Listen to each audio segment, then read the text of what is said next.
14th for this primary night. Starting on time, and we're about 15 minutes away from some poll closings. And it's great to be back doing another stream. Get some live election results, do some hanging out, and should be a lot more than last week where we had Indiana, and that was pretty much it.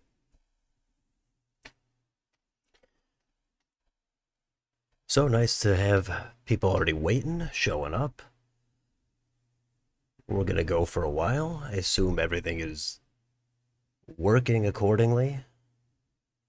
Audio, video, and we're doing it.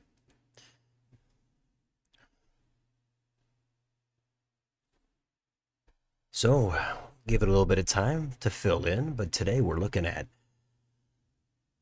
several states. We've got Maryland, we've got Nebraska, we've got West Virginia, and we do have a little bit of a runoff in North Carolina.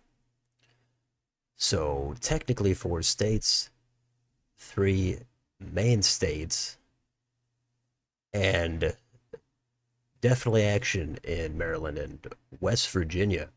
Nebraska has some, but might not be as high profile as the other states. Hello, thanks for making it. Buckeye Politics, nice to see you again. Did the West Virginia polls close at 7:30? That 7:30 Eastern, which would mean in about 12 minutes. I believe so. At the poll closings, West Virginia and Maryland are East Coast. Either way, something is closing in 12 minutes. And I think these are pretty much closed primaries. All that stuff gets confusing, but we'll be here for whatever comes in. Maryland is going to be interesting. That's for sure. Political Insight. Hi, hello. Thanks for showing up. West Virginia, well, I think it's competitive for governor.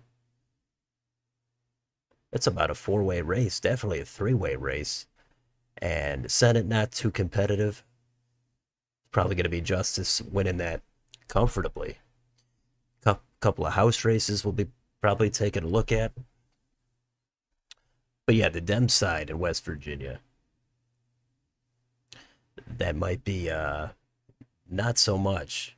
Rando, hey, thanks for coming by for another stream. Yeah, the poll closings, the times, just it gets staggered. So many states are just a little bit different, just like with open and closed primaries. But we've got New York Times up here. These are the key races. And here are the NBC News schedule. Here it is. They don't have the North Carolina runoff, but that is happening. A couple of races there. So we've got action, way more than last week. Does Jim Justice break 70? Yeah, that's probably a good spot for the over-under, 70%. I'm going to say no if I had to pick, but that's going to be close. Yeah, you can't forget about governor there. A lot of candidates. Um, just funny vids. Hello, you love the videos. That's great to hear. That's why you're here. Always like to see some regulars, get some good compliments. Hopefully it'll be another classy stream. So, for Nebraska, if you think there's no action there, here's a headline for you. Nebraska GOP is rejecting all Republican congressional incumbents.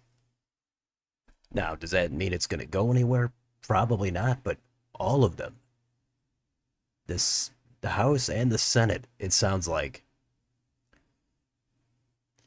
So that shows you the divide there, presumably between the establishment and more Trump-friendly Republicans.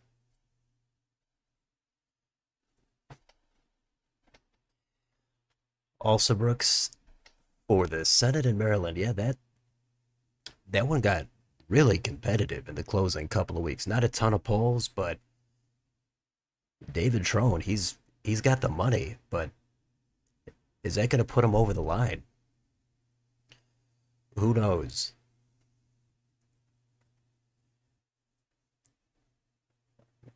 Will West Virginia,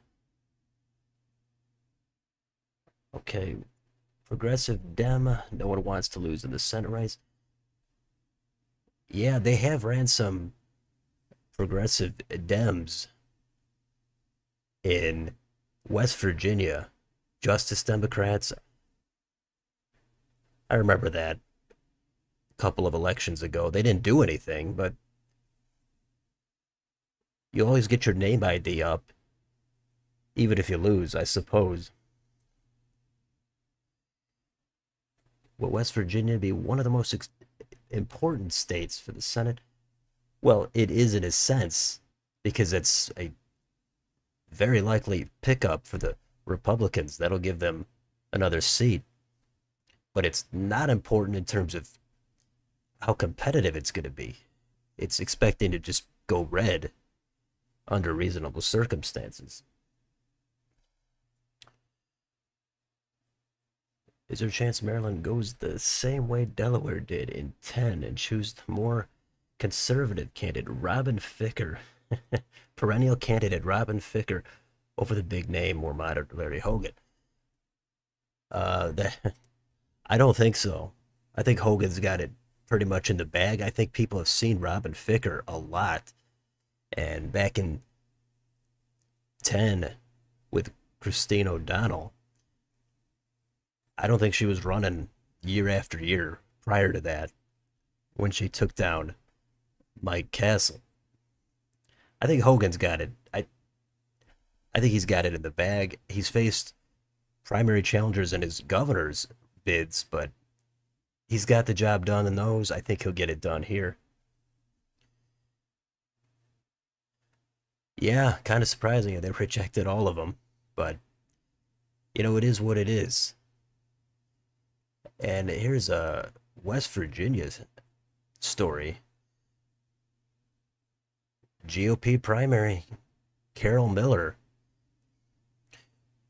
She's going up against this guy.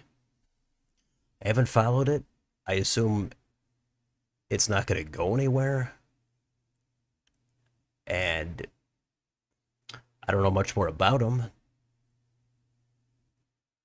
It's kind of a sensationalized headline, but that's what's going on.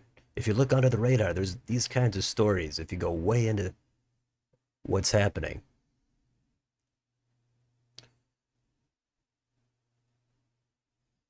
but we'll be here. Oh, and here are your poll closing times. Actually, they are right here, West Virginia. That's going to be 5 minutes. Then 30 minutes after that, we've got the old line state. Then we've got Nebraska an hour after that.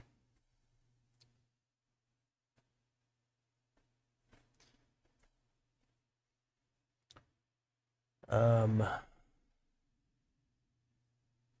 how do you reject him? I think that's just the state party giving out their endorsement, and they have not endorsed the incumbents. That's what I can get from this. Sometimes endorsements matter, sometimes they don't mean anything. If you search for the article, I'm sure you could find out plenty more.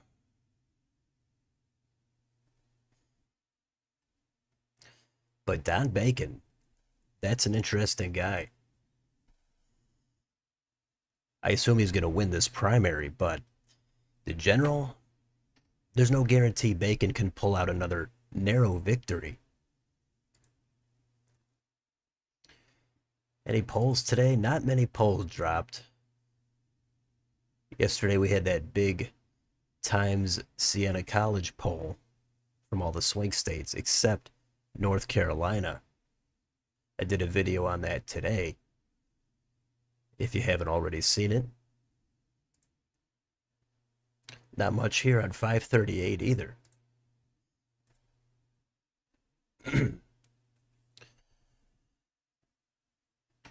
Interesting experiment would be what would happen in an election cycle if the U.S. House became an open list proportional representation system.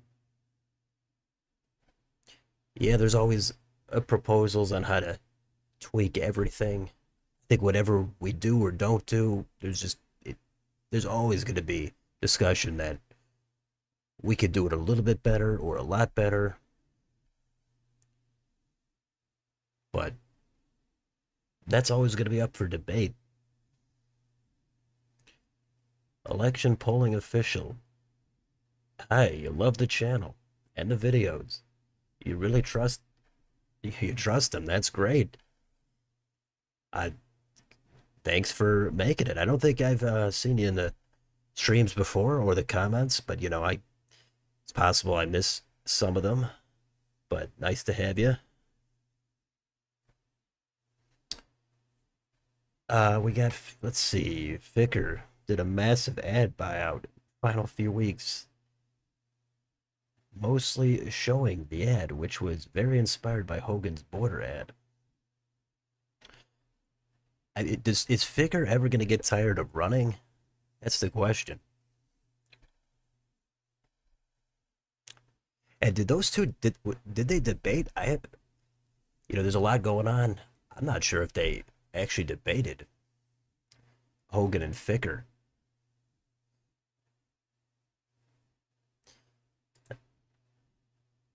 I've got that here. Here's the Wikipedia page, if it shows it. A couple of forums here. So we did have this one back in March. And that was before Hogan, I guess, got in. Or he's not on here. So I guess there might not have been anything. Hogan probably assumes he has it in the bag. He's pulling over 50%.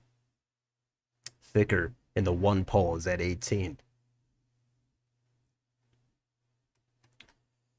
But for the Dems, look at this. Trone had a lead for a while. And it kind of flipped here. 27% undecided in this poll, sponsored by Education Reform Now Advocacy.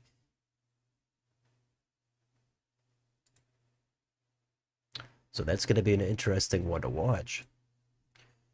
So we're about a minute away from some poll closings.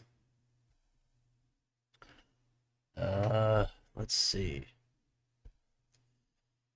Do Republicans stand a chance in Maryland for the Senate? Well, it depends on how you define chance. Yeah, there's a chance, but it's low, and we'll see what happens in the next couple of months once this primary wraps up and people start paying attention to the general. But people know Hogan. They trust him as governor. His popularity is strong. But this is a different race. It's the Senate. It's a very blue state. I put it down to likely for the Democrats. That's out of a precaution because Hogan is the strongest candidate, I think, for the Republicans there. But we've seen the polling with Hogan ahead by double digits. That was surprising. But then the last couple, it totally flipped and he's down by about 10. It's a lot of movement in a short amount of time. So I would say Hogan is not going to win, but the door is not completely closed on an upset.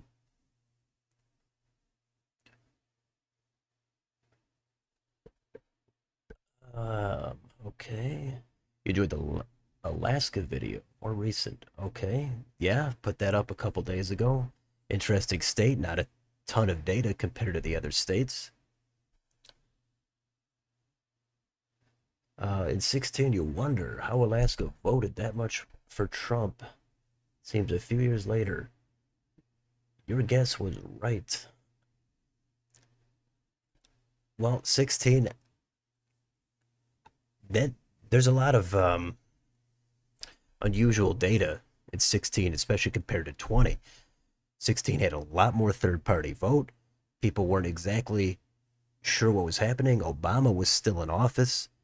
People did not have a taste of Trump being in office yet. And then COVID happened. There's a lot of things there that I think could make it complicated to predict upcoming trends. And plus ranked choice voting, that's another thing there. If Hogan wins, any chance Hogan flips independent? Uh and Trump. Yeah, if Hogan and Trump wins, uh yeah, I'd say that I could see there being a chance of that. Not no chance, but it's hard to go much higher than a little bit of a chance on that. But I could see that happening if Trump becomes really unpopular in which I would expect to happen in blue states. Then I could see Hogan needing to distance himself from that if somehow he won. What county will Blankenship perform best? I'm not sure about that. I think it was only not that long ago that I was even aware Blankenship had become a Democrat and was actually running in that race.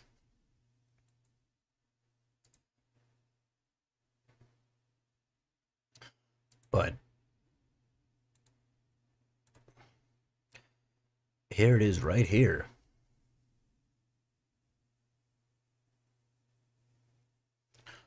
How much is Blankenship going to get is the question. But if somebody knows specifics about the strength of these candidates in specific counties, that would be beneficial. I would defer to those people. Well, the polls have closed. We've got nothing in just yet. Bacon seems like Mike Garcia or Jared Golden. Everyone thinks they're done and won't win another term, but end up pulling out a win. Yeah, I don't know about Golden. Garcia, yeah, I've heard he could go down, but Golden, Golden's put up some impressive numbers in that second congressional district. Lurker on this channel for a while. First time getting to be on a stream. Sounds good. How long have you been lurking? That's the question. Are you talking about a few weeks, a few months, maybe even longer? But nice to have you. In Montana, is Tester more popular in the youth over his opponent? Will the youth vote even matter in November?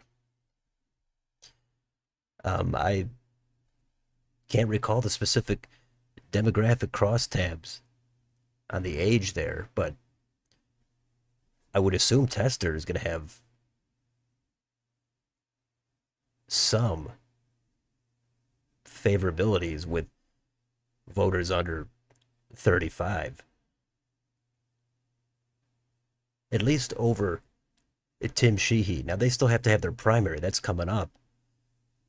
So I think it's hard to before the primaries even happen. It's hard to really make a lot of assumptions. But maybe there is a backlash against Tester there with the youth vote. Maybe they are disgusted with the administration and they're going to take it out on Tester. We've seen that in other states. Older voters tend to be more favorable, especially if they lean toward the Democrats as it is.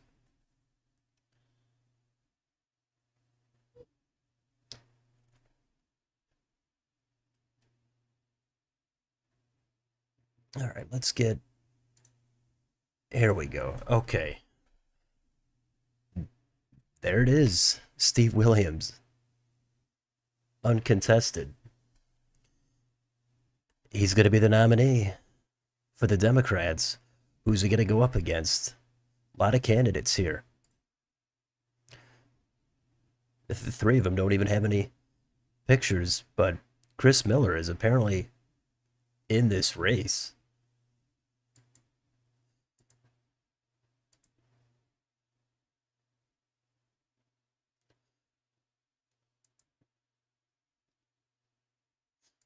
Um, but it is going to be a 3 to 4 way race between Morrissey Capito and Chris Miller and Mac Warner.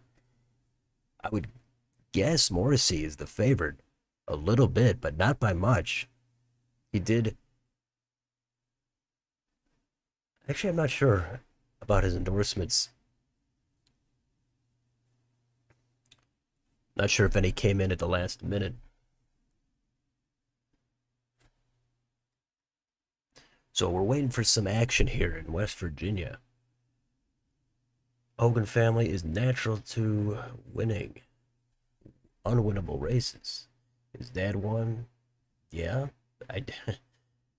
That's true. Yeah, Hogan. He pulled out that, I guess, upset win back in 14 for governor. Didn't expect that to happen. And then in 18, in that blue wave, he pulls out a double-digit win in a deep blue state. Swinger, hello. Thanks for stopping by. Okay, you've been lurking for a few months. All right. So maybe you're hooked at this point. Maybe not. Time will tell.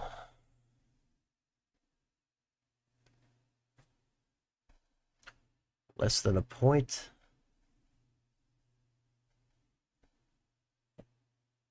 Okay. Are West Virginia Democrats doomed to lose?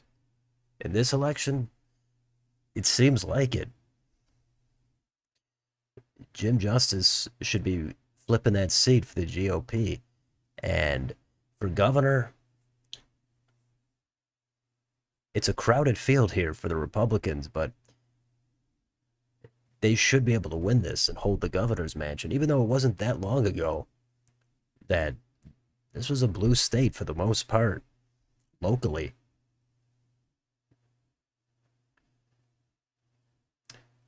Morrissey has it in the bag.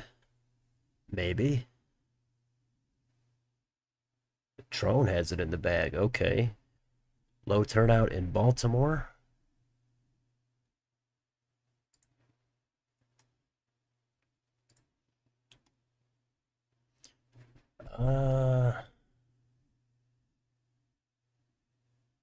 Has Dave McCormick won any polls by a reasonable margin? I'm going to say that is over Casey.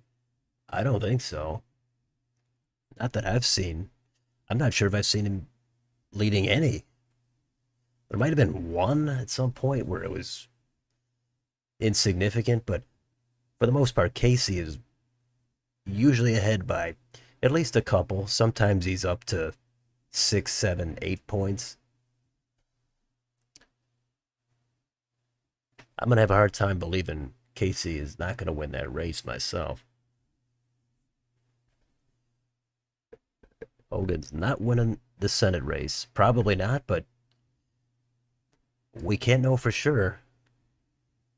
He's gonna make it closer than anybody else.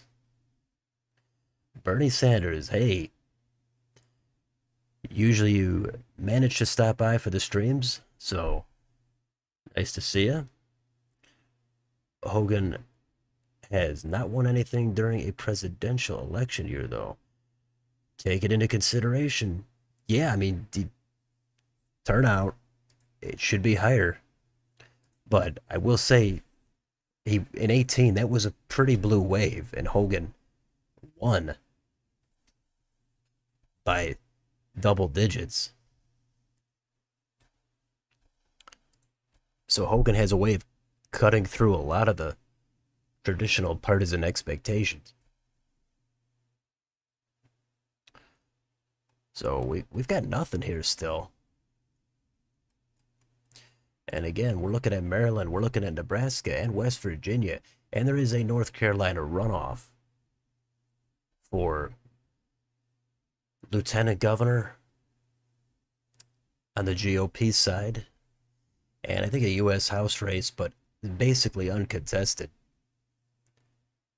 And Nebraska, again, here's a story. If you think there's nothing to look for in Nebraska, state GOP is rejecting every incumbent for the Senate and the House.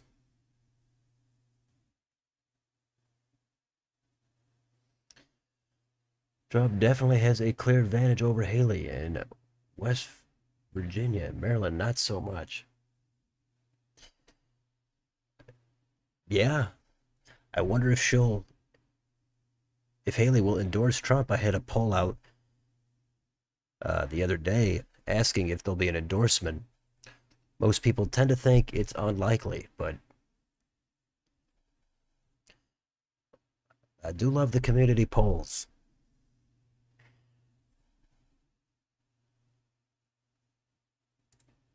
All right, we've got some action now. With 2% of the vote in here, Trump opens up with 85% to Haley's 13.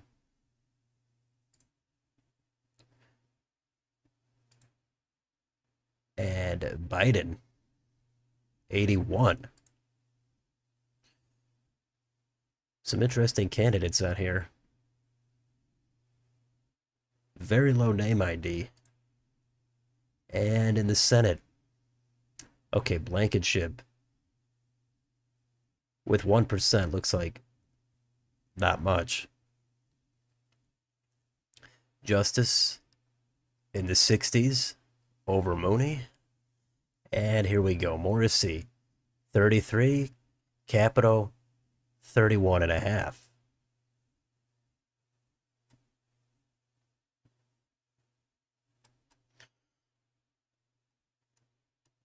So those are the first results.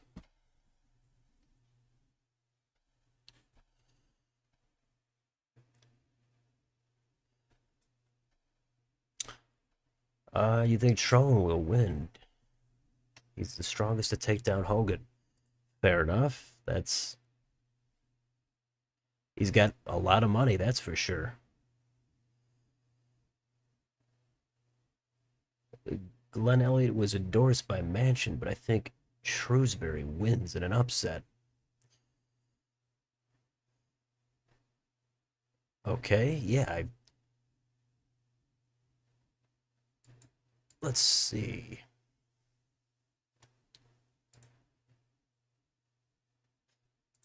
Yeah, don't have the endorsements pulled up offhand, but I forgot who Manchin even endorsed.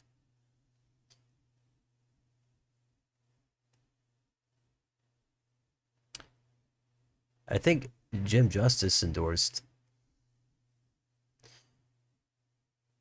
I thought he endorsed Morrissey, but I might be getting some details crossed here. A little bit of a vote dump there. And it's already called here now for Trump and Biden.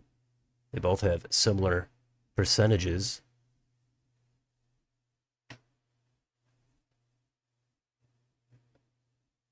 Will Haley do well in West Virginia despite dropping out 2 to 3 months ago? Well, I initially I wouldn't think so, but I guess it is in Indiana. She did do not too bad. This is, I think, a close primary, at least on the GOP side. So I would expect Haley to not do so well. But then it depends on what does well even mean. If it stays the same, 13%, yeah, that's not bad.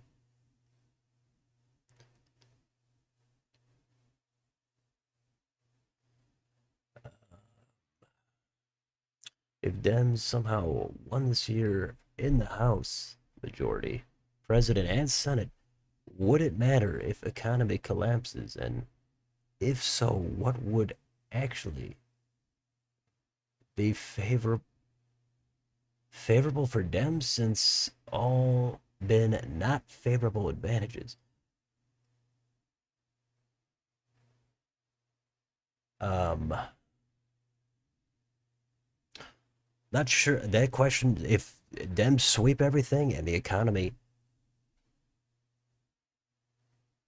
would the economy collapsing before that affect it? I don't want to misinterpret that question, but I assume it's after. If they swept, the economy collapses after. If it collapsed after, then I don't know how much it's going to matter until the first year after an election. Usually everything gets forgotten about shortly thereafter. But I might be misunderstanding that question. Palmentum in West Virginia at 7. That's Jason Palmer. He already he snagged some delegates a couple months ago. That was interesting. Total no namer. Maryland Haley might possibly pick up delegates. I don't know what the threshold is for delegates there, but I that seems like a state she would not do too bad in. Um,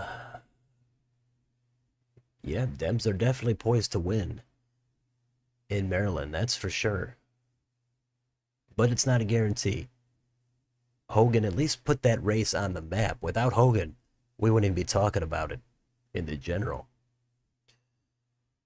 The only way you think Haley would endorse Trump is if he chooses her for VP. That would make Boeing happy, especially after the whistleblowers came out to talk about them. A lot of whistleblowers seem to they drop dead suddenly.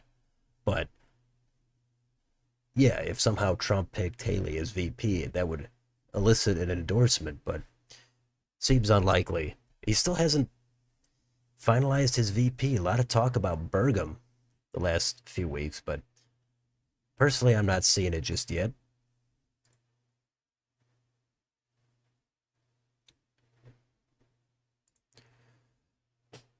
All right, 4%. I wonder how quickly the votes will come in. The Capitol leading a couple counties here.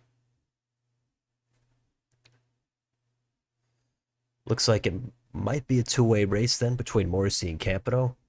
Chris Miller may have faded here in the home stretch.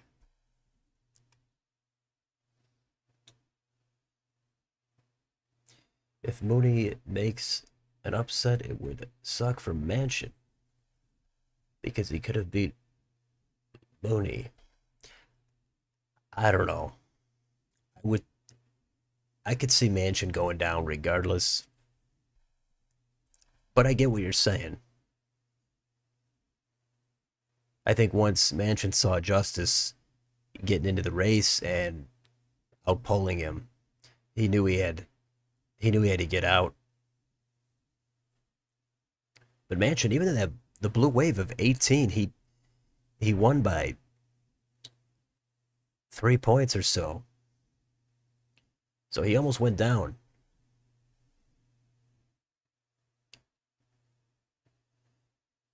You didn't know Haley Trump primary in West Virginia was happening. Wonder how much will vote for Haley. They might give an idea of how bad of a chance for Dems there in Haley cast votes. All right.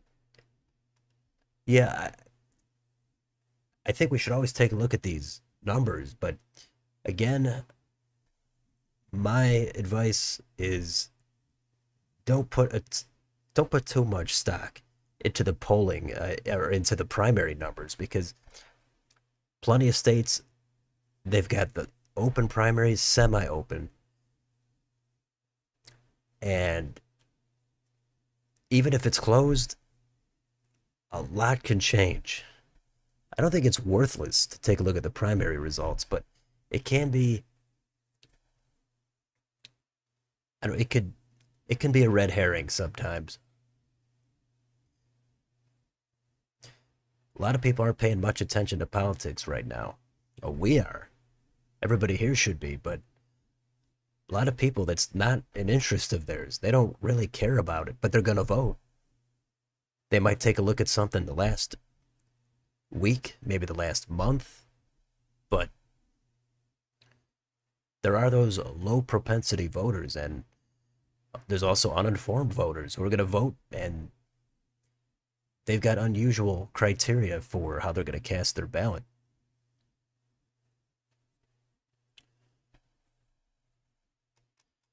Trump picking up 32 delegates. Yep.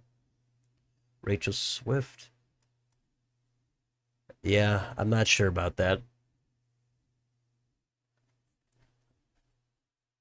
I'll have to plead ignorance on who Rachel Swift is. That name does sound slightly familiar, though. Will Manchin endorse Hogan if he goes to the general? He endorsed Susan Collins in 20 and Murkowski. And Joe Manchin and Larry Hogan are good friends. Well, I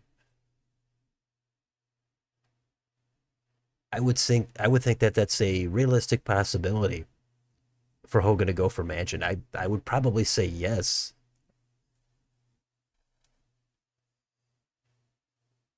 Okay, if, if Dems won everything, would it be wise to win an economy that may collapse? Okay, well, definitely not. Nobody wants to be in power when things hit the fan.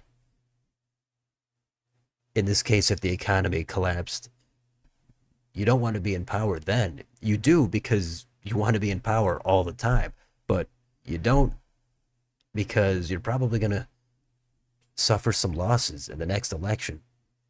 Now, if it's a year and 10 months from the next election, you've got some time to soften the blow. What year in the future is actually going to start to be favorable for them?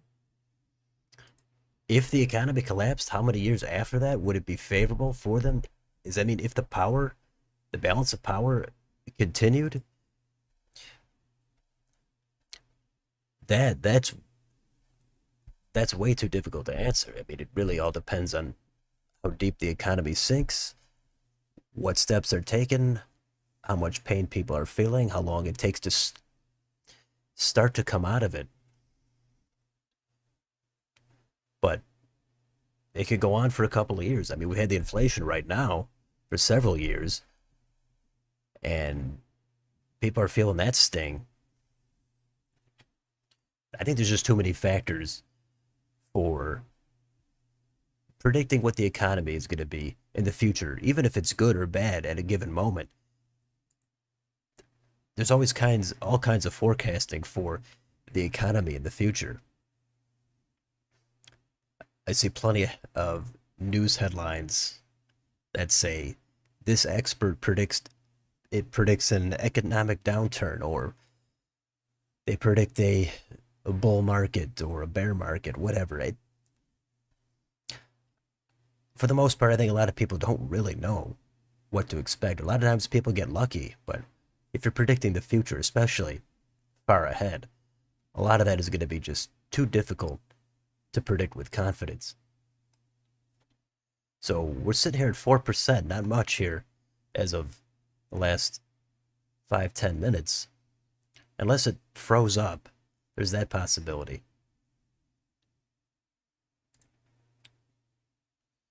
Doesn't look like it.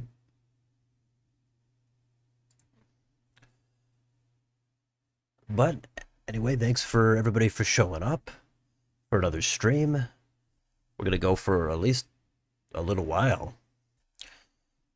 And always great to have people here, the regulars, the semi-regulars, and the new people. It's another stream, another primary night, a lot more action than last week. Sure, people have their busy schedules, they've got work, they've got maybe school, things to do around the house, but we're doing a stream. And we're closing in on 3,000 subs, so let's get to that 3K mark. So, sure, most people have already liked, shared, and subscribed. But let's keep it going.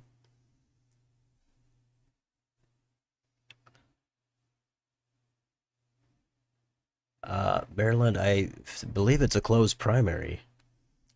So, same with Nebraska, and also with West Virginia, at least on the GOP side. I tried to look into that. It seemed like, for the most part, things were closed, but as with most states, it's not crystal clear exactly what's happening sometimes. Small vote dump there. Morrissey with about a 10-point lead now over Capito.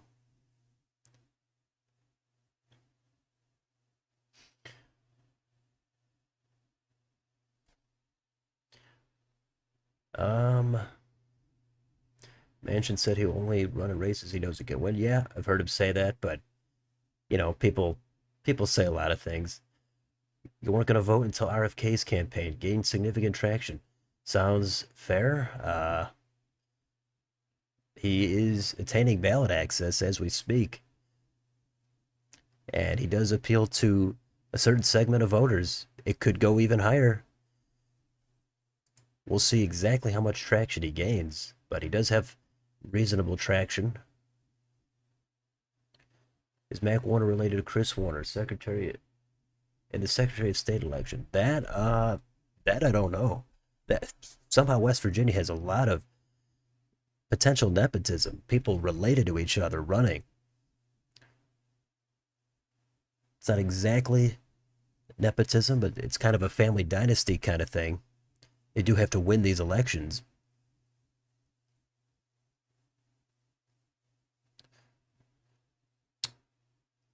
But here it is, Secretary of State Warner. I haven't looked at that far down ballot. I've been mostly focused on the main races, but maybe you can confirm that. See if those two are related. That would be pretty wild, though, to have another pair that are related running in the same election.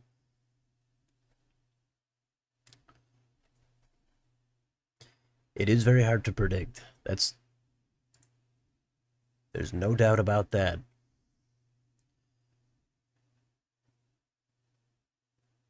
Okay, Dave Ramsey talked about in economics. All right. You hear people reluctantly voting blue because of stances on abortion, gay marriage. Republicans won't remove the sections opposing them from their platform. Yeah, we'll see what the official platforms are at the conventions. Voters are complicated though, and they're simple at the same time.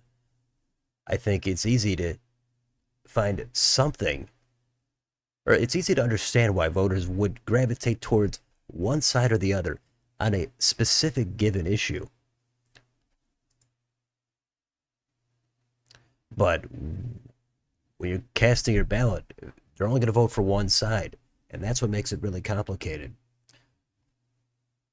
But I think a lot of voters do have things they like about both sides, at least a little bit of crossover. I don't think there's that many voters that are completely locked into one side.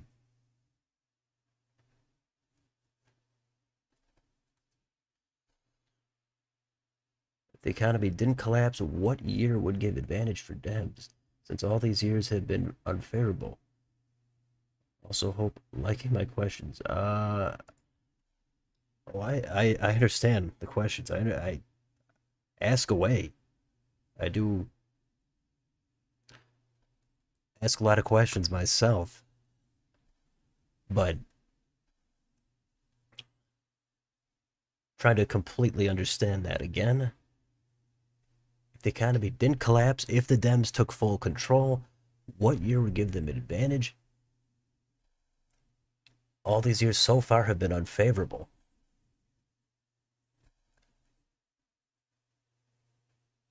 What year would they get an advantage if they were in power and the economy collapsed? That I I'm thinking I'm understanding that, but it just I don't know if anybody answer that. I mean, there's just it all depends what happens. Maryland House elections are crowded. Okay, we'll come to that shortly. And looks like they should have just closed there now.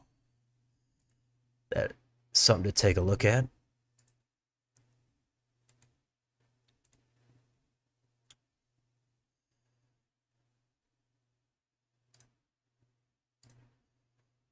How about this? Only Hogan has a picture here, and Mo Barricat. Not even Robin Ficker. So it's Mo and Larry. That's two of the Three Stooges.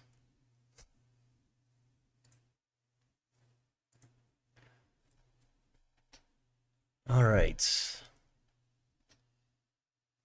Southern West Virginia counties in the 2020 primary. Blank ballots were higher percentage than Biden. Okay. I take your word for it on that.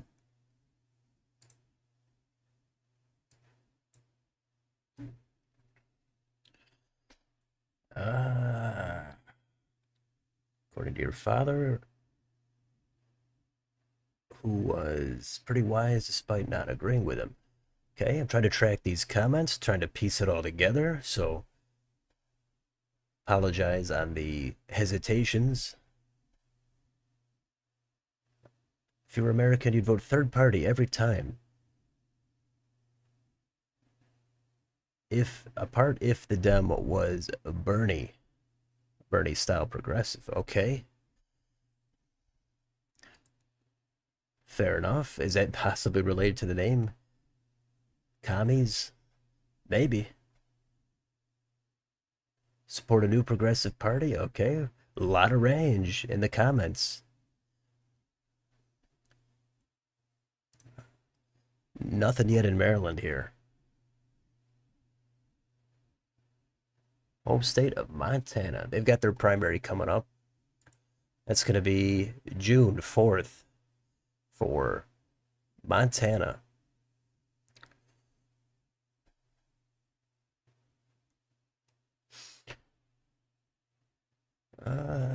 You have NBC pictures of all of them. That's that's the way to do it. Try to get pictures of everybody. I guess there's going to be some no-name candidates, but I find this amusing here. Just Mo and Larry, and as many times as Robin Ficker has ran, he's no picture.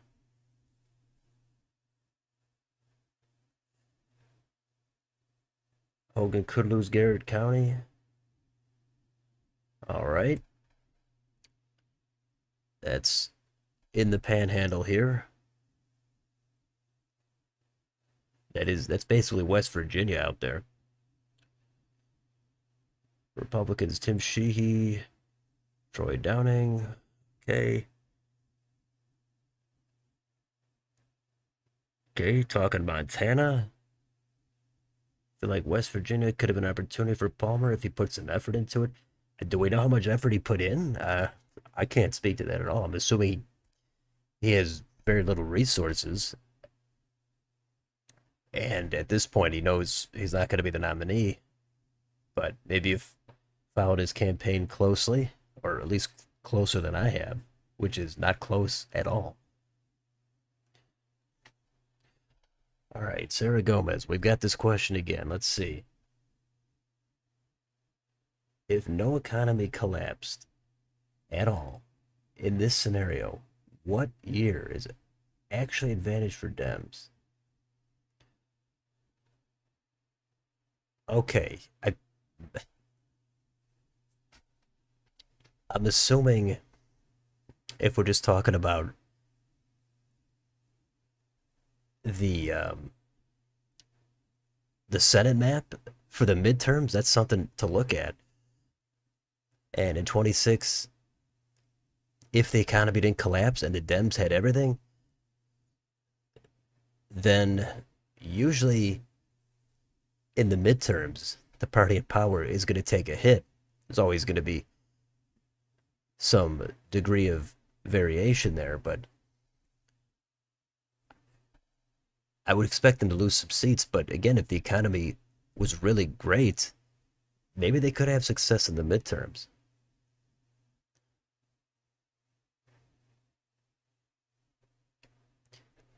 And then they would probably have a small advantage for incumbency in the next presidential election. But again, that's just, there's just so many other factors that it's hard to say all things are equal. Because if all things are equal, then it really just comes down to historical trends about what happens in midterm elections or incumbents running for reelection.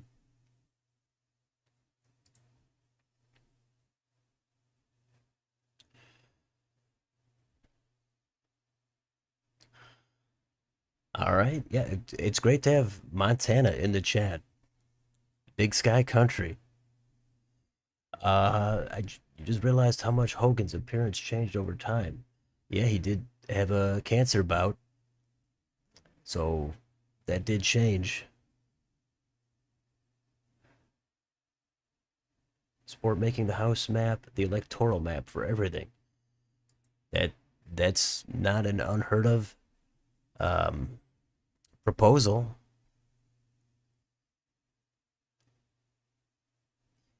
But then gerrymandering becomes kind of a big deal then.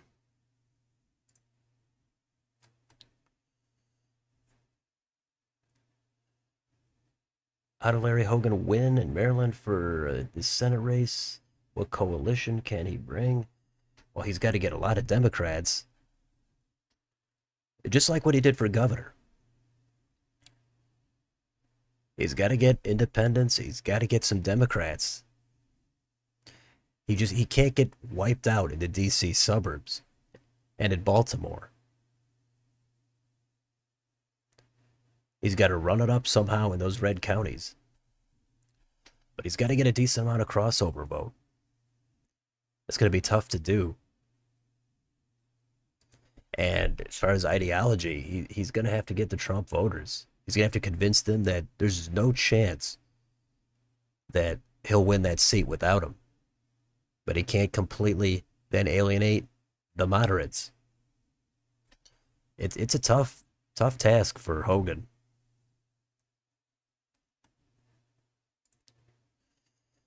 All right, we're up to 7 to 8% here in West Virginia. Biden down under 80% here. Trump at 85, and Glenn Elliott 12-point advantage here over Shrewsbury. Blankenship, it looks like he's out of this, only 17%, but he is leading here in Mingo County. Justice with a massive lead, but he is under 70%. He's about 2 to 1 over Mooney. And Morrissey has a somewhat of a lead here over Capito. And looks like Miller and Warner are going to come up short, but still only 8% in.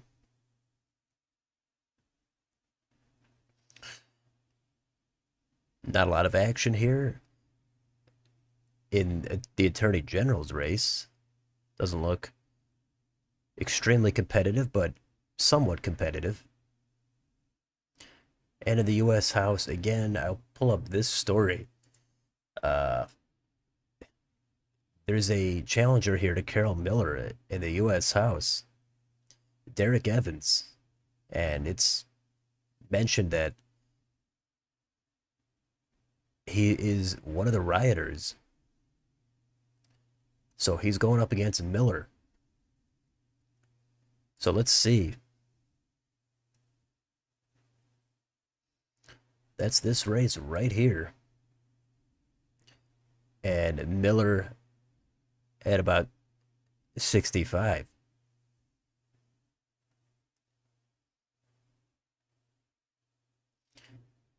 It's also competitive here for the Democrats as well, even though it should not be in the general election. Nothing here in the old line state yet.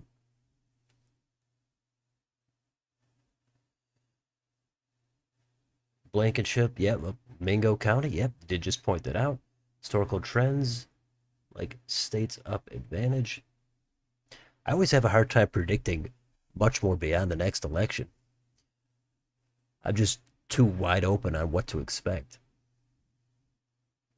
But even if a party is in power, even if the Democrats or either side was in power and they had a good economy, I mean, sooner or later things change. Different issues come up. People get tired of the same party, and some people just want a little bit of a change.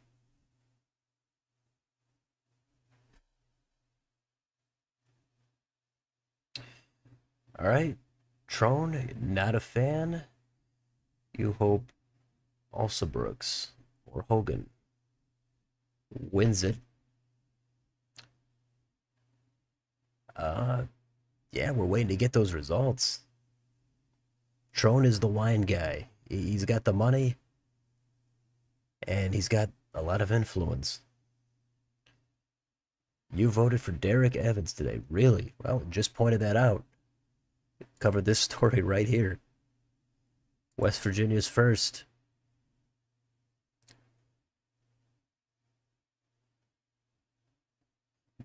Not a Carol Miller fan. I'm gonna make that assumption.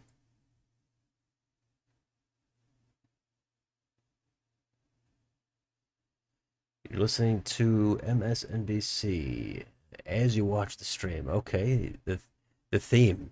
So they've got the theme music, and I've got the commentary. Is that what it is?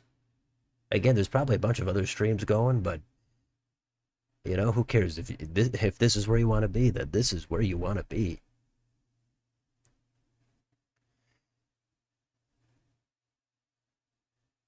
Okay, yeah. What did you not like about Carol Miller? That's what I was just saying. Larry Hogan won using a similar strategy as Youngkin. He runs out the margins in the rurals, tries to appeal to suburbs. Yeah,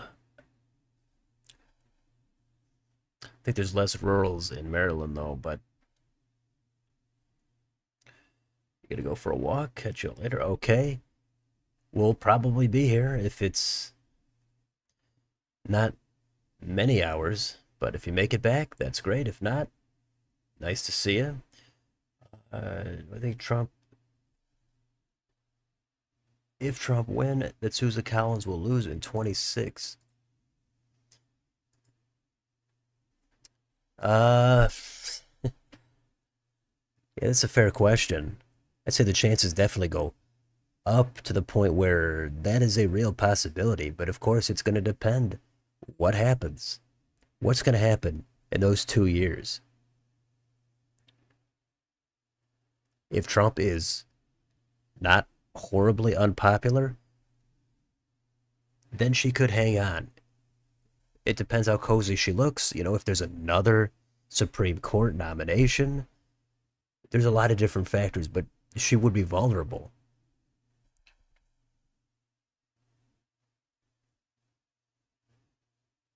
All right, so Carol Miller is a rhino. That's what we're hearing. It's still nothing here.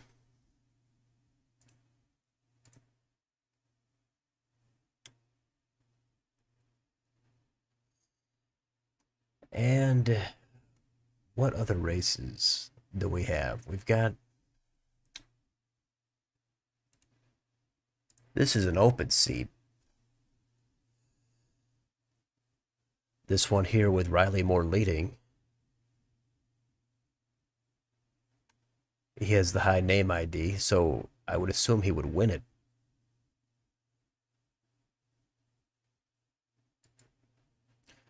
I did put out a video covering this primary last Friday, so take a look at that if you haven't done so.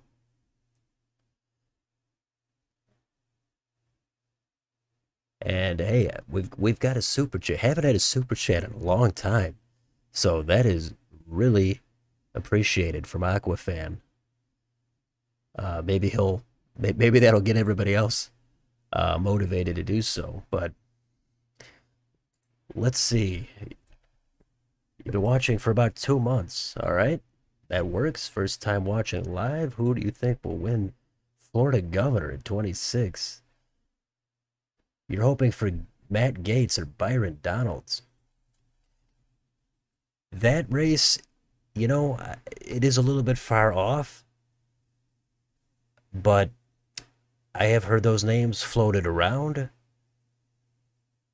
I so it's really too far off to predict. There could always be another U.S. House person that throws their hat in and they get the nomination. There could be somebody totally unrelated, but those are some names I've heard. I would probably think Gaetz might have more baggage. So I could see Donalds winning that nomination. Donalds just might have the right kind of energy. I don't know. Gaetz seems to be he just seems to have more baggage. At least maybe I'm misinterpreting it, but that's how I see it. But that's going to be a great race. But it is a little bit too far off to look way into it. I'm not sure if those two have even how much interest they've expressed, but I think those are two contenders for that GOP nomination there.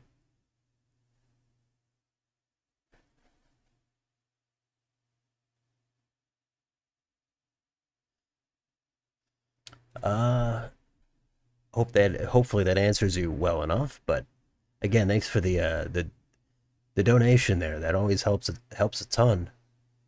Keep the channel rolling.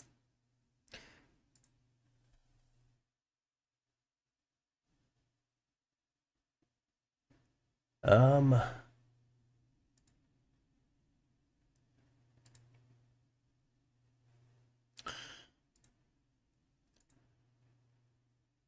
and the next comments, Carol Miller only voted 11% of the time with Biden. But if you want zero, I guess Derek Evans is your guy. Okay. Drew can be hard to predict. I think a bit ahead since most states have been locked. So Maine and Wisconsin only seem competitive, while Alaska maybe. That means the Senate is set for years.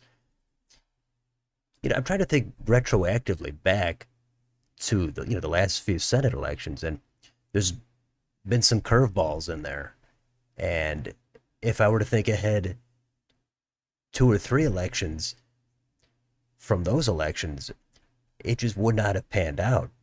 I try to put out videos that have the best and the worst case scenarios. I think that provides a bigger range of things that could happen. But predicting far ahead it's not something I usually do. That's why even on my hypothetical matchups, I have a difficult time doing because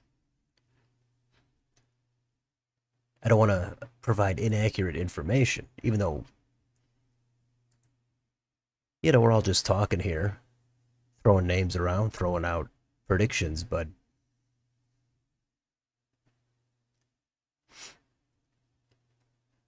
let's see. Justice. Okay, it's called for Justice with 13% in. He's got 61. I guess I said he'd be under 70. I think Buckeye Politics asked that if he's still here. So he's at 61. So Mooney, he's vacating his House seat, probably to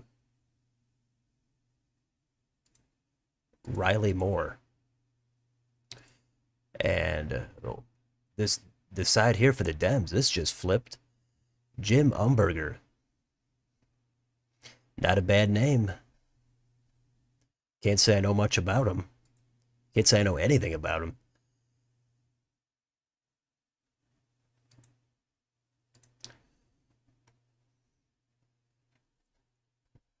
So,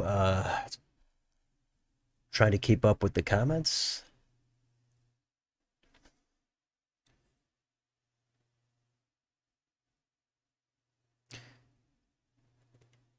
Um,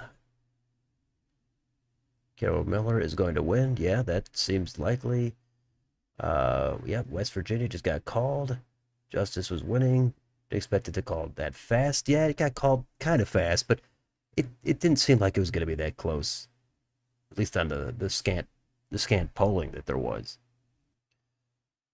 You always want to visit West Virginia. It seems like a beautiful yet overlooked state. Yeah, I don't think it gets a good rap, but wherever there's mountains, usually there's going to be a lot of beauty as far as nature goes.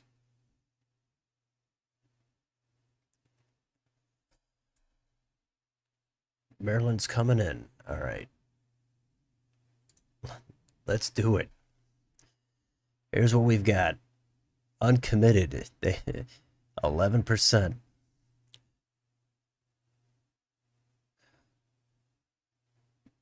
Trump, 78.5. Haley at 21.5. Here's Hogan. Opens up with a 62. Vicker at 24. And Alsabrooks, 41 to Trone's 50. I would expect Alsabrooks to do well here in Prince George's, where she's from, as well as Montgomery. And I would expect Trone to do a little bit better here on the Eastern Shore and the Panhandle, but who knows? Just predictions at this time. Yeah, I'd like to hear other people's thoughts on some of these predictions.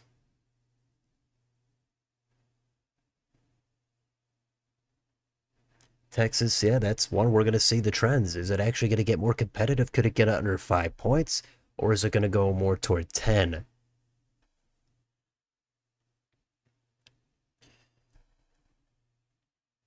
Steny Hoyer, he's winning. Yeah, let's pull up the House. There's several open seats here, but Hoyer, 81.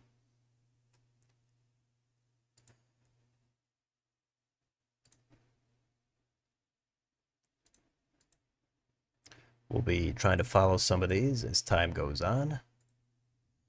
A lot more here than Indiana last week.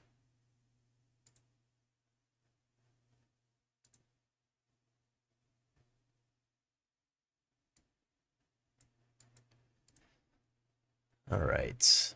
Less than 1% of the vote. Did it say 1% before? Did it go down to less than 1?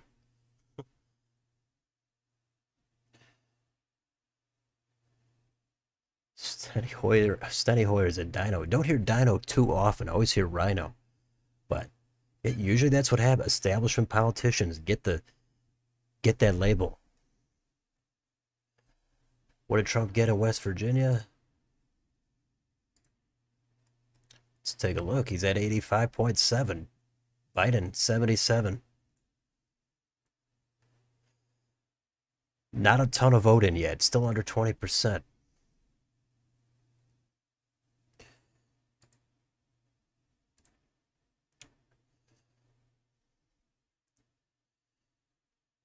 All right, NBC. They are jumping on Jim Justice. He's going to win that nomination. Yeah, Dan Cox in the U.S. House. That and that's in the sixth.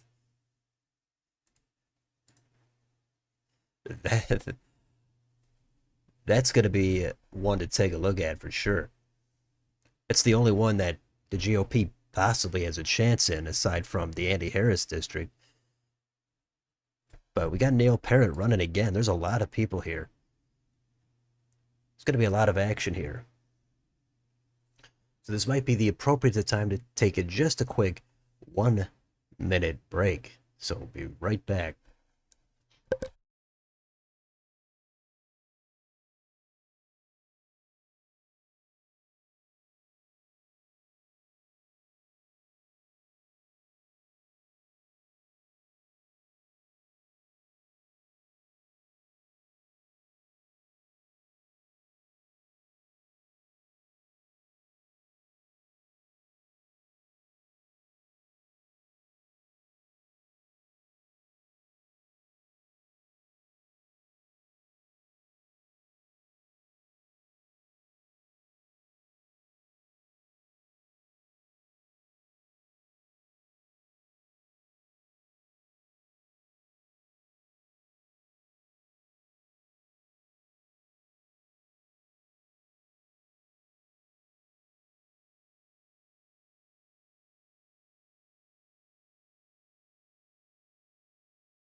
All right, we're back. And what have we got here? Maybe he will fail like Bailey. Yeah, Bailey got close in that downstate district.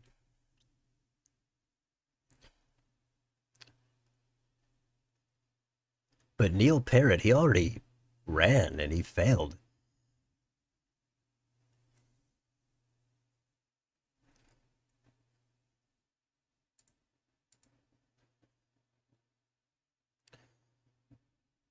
All right, so not much in yet, still only about 1%. Not enough to make any assumptions.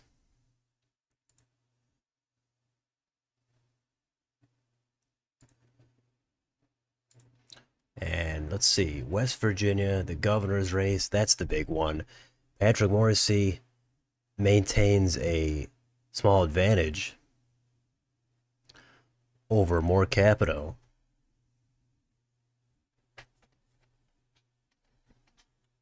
And this is going to be a colorful looking map.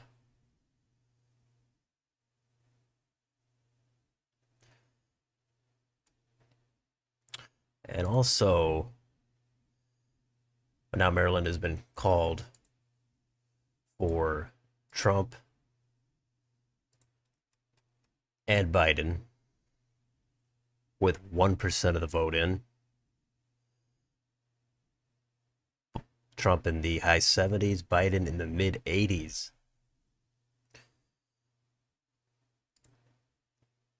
And we should have Nebraska closing at about a half hour. And we can't forget about North Carolina. We haven't even looked at this yet. I don't think anybody's brought it up, but this is your North Carolina runoff. The GOP had a lieutenant governor's race here. Hal Weatherman. He's the winner with 76%. I believe he was endorsed by current Lieutenant Governor Mark Robinson, who's, of course, trying to become the governor.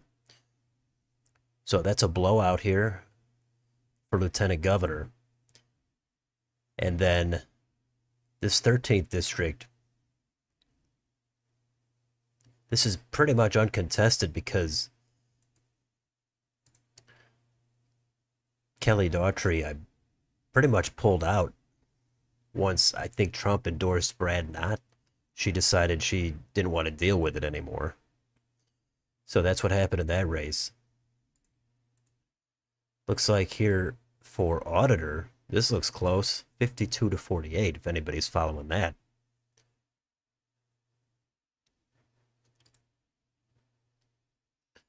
All right, let's head back here. Still less than 1%. And back to the comments. Talbot County coming in. Harry Dunn will win the Capitol Hill office and running. Oh, yeah.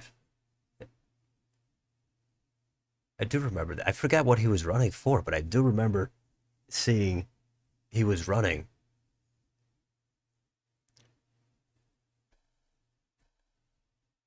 I forgot which race that was in, though. How can pollsters predict or call races with only 20% of the vote in? Well, that's because they're going to see where those votes are coming from and compare it to other elections. And they know how many, the makeup of the districts and the counties and the states. And usually they can have a pretty good idea, especially if they have any early votes coming in that they've counted. They can have a good idea of what's going to come in if they've got 20%. Sometimes they call it with 1%. And with 20%, usually you have a good idea. If you have several of the key counties coming in, they have a high degree of confidence that those districts, those precincts are not going to change the result.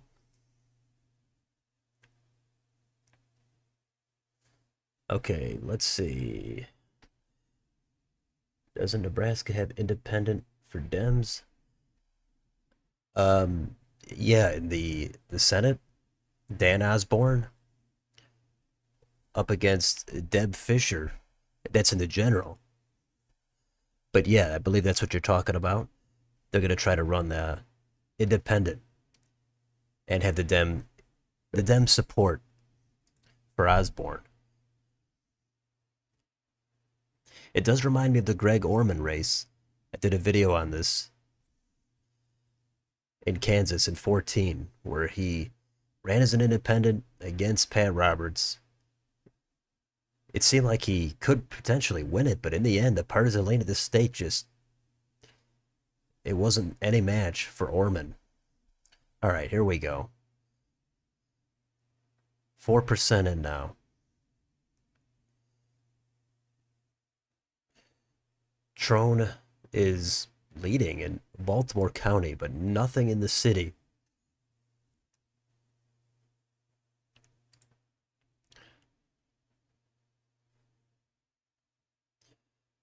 North Carolina Lieutenant Governor there. It's another Mark Robinson.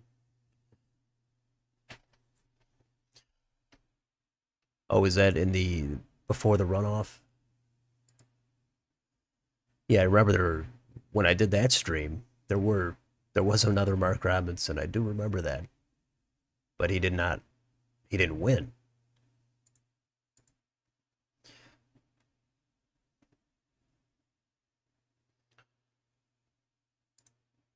All right. It's going to be tough to track all these races on election day. That's going to be a lot going on. It's going to be hard to keep up with everything.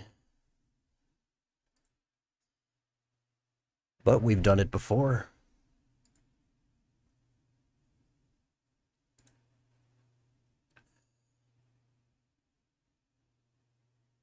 So Harry Dunn is in the third.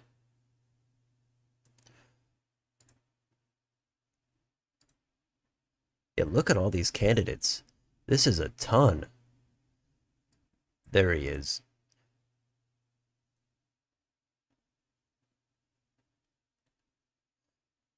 There's a few open seats here in this state. And these are going to go blue. Most likely even the sixth as well, but at least Republicans have a chance there.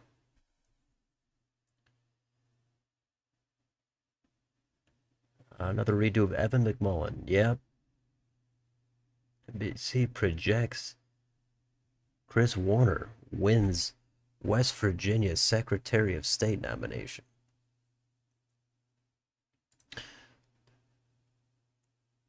Let's take a look.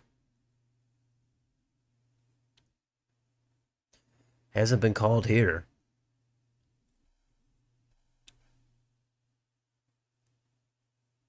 But I believe you.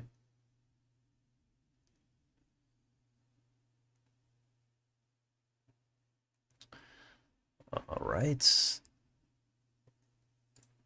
take a stroll through things here.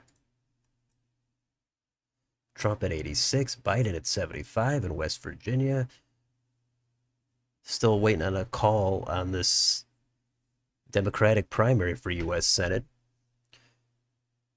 Glenn Elliott with about a 8 to 9 point advantage. Blankenship at 17. And Patrick Morrissey leading by about 6 points. 5 to 6 over more capital for governor.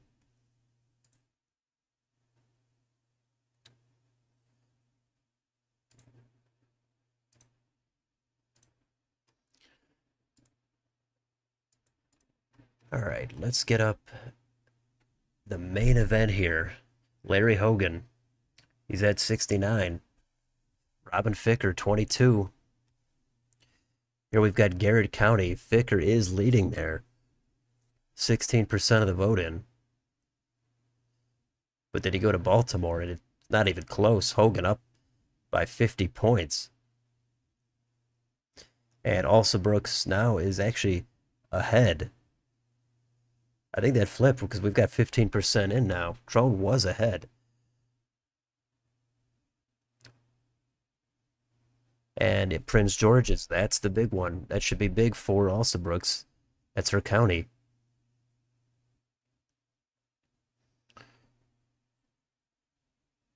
It's getting close.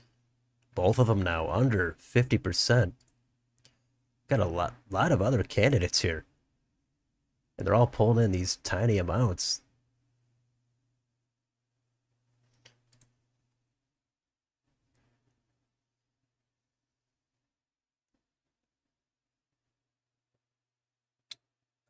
We'll see how that person does. Usually a weaker candidate like Mississippi Gov. You give the same opportunity. Neil Parrott is doing better than Dan Cox. Looks like Cox is another Bailey. Let's take a look at that real quick. All right, there it is. 1% of the vote in, though.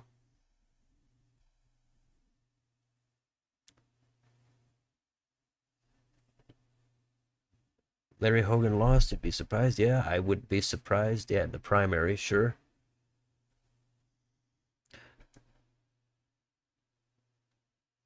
I'd definitely be surprised by that. And he has a clear advantage anyway. I would assume that's going to get called for Hogan at some point here pretty soon.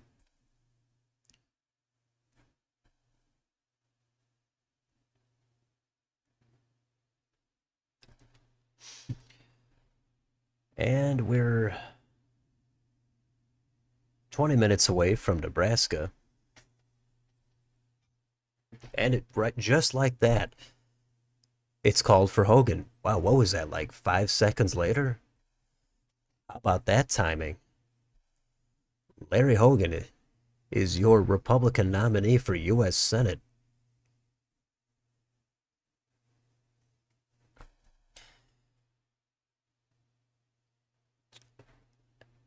He's doing about the same as Jim Justice in West Virginia.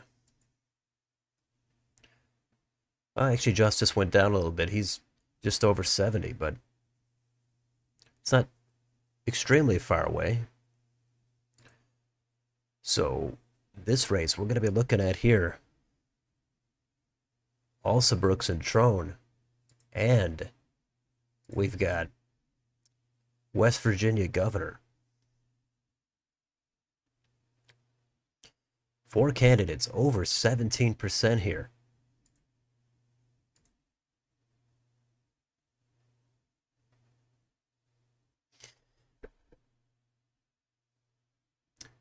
I guess NBC is higher.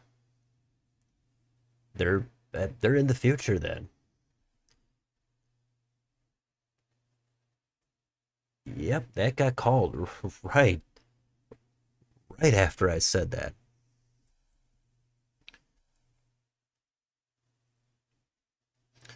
So again, great to have people showing up for another primary stream this May 14th. Three states: Maryland, Nebraska, West Virginia, and a little bit of a North Carolina runoff. That's right here. So thanks for showing up. And if you haven't already done so, try to like and subscribe to the channel. Closing in on 3,000 subs. Hopefully we can get there pretty soon. Always great to have people stop by, whether it's for 5 minutes or several hours. Hopefully everybody's enjoying the content. Putting up a video every day.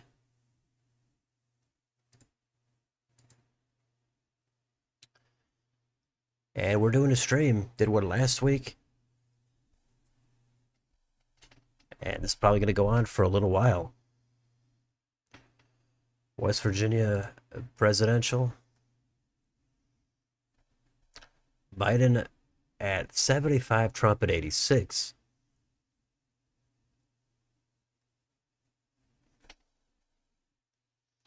We'll come back to that.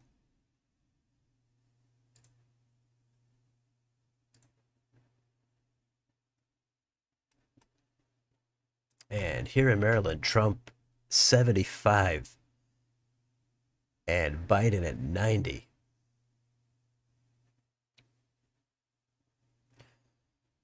So Trump here is doing his worst right in the DC suburbs. He's still winning them with over 60.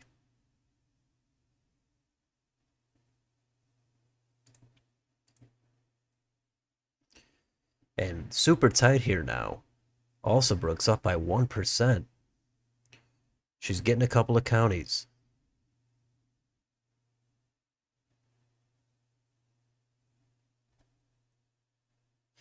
Adrian, howdy. Thanks for stopping by. Glad to see you on the stream. If you're a regular or if you're brand new, either way.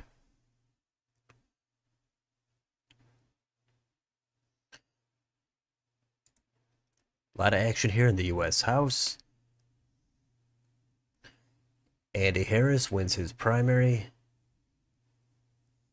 That's the one red district on the Eastern Shore. Klasick in the second. There you go. You might remember her. She ran in the House a couple cycles ago. She's going to be trying it again. It's going to be an open seat. It's very blue, so she's not going to have much of a chance, but that is something. Wow, look at that. Look at that change. That was great. Everybody gaining something there.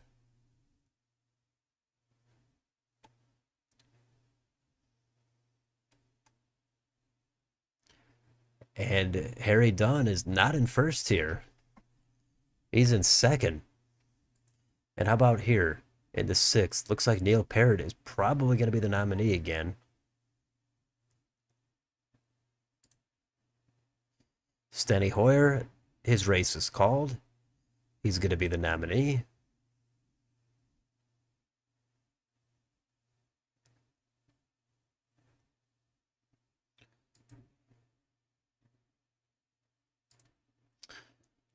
All right, so we're going to have to bounce back and forth here between Nebraska and West Virginia governor, and then, of course, this race here, the Senate in Maryland.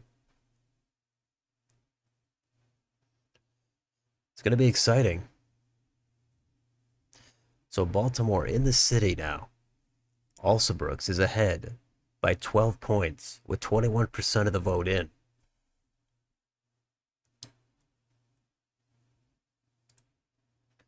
Back to West Virginia. Morrissey maintains his advantage by 6 to 7 points over Moore Capito. Chris Miller and Mac Warner have kind of fallen out of it.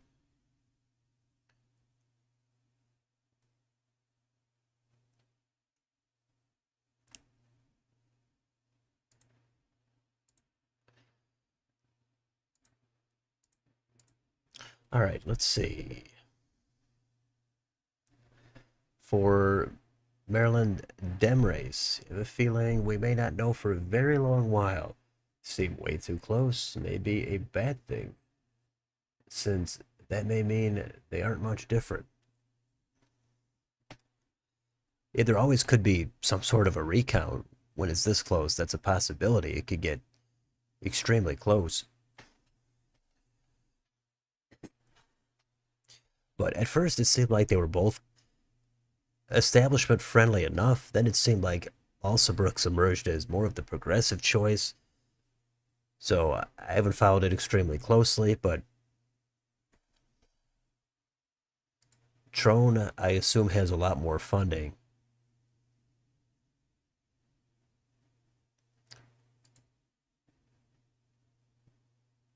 But we'll see what happens. I'm surprised Hogan even got into this race. I think it was on the last day for the filing deadline. Hogan all of a sudden jumps in.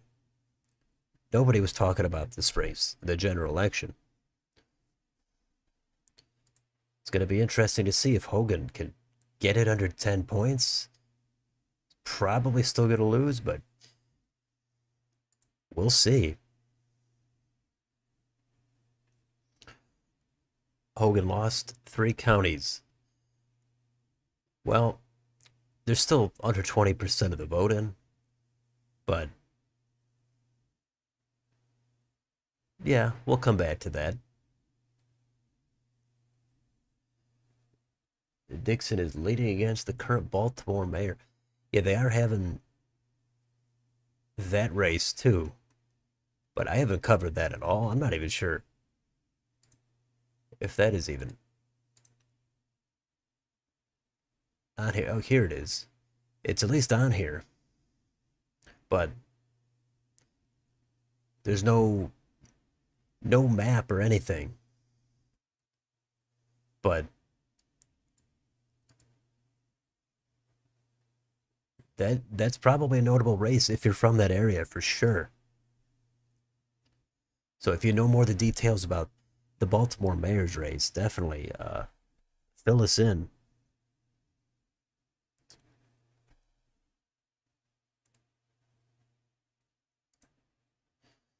All right. So 1 point deficit for Trone, 1 point advantage for Alsobrooks. She's running up the margin here in Prince George's, kind of in Baltimore City as well.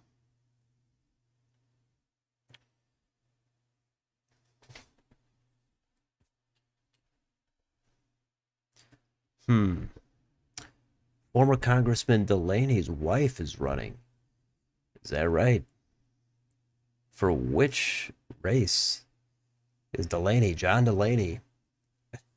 He was the first one who declared his intent for his candidacy for president in 2020. I remember that. And that went absolutely nowhere. But a lot of family connections in these races then.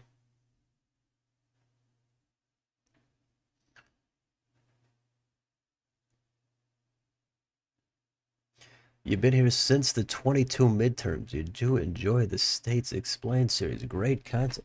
Well, thank you. I hope there's so many other videos, but that is a good series. It's difficult. Might be kind of winding it down, but might do something a little bit different.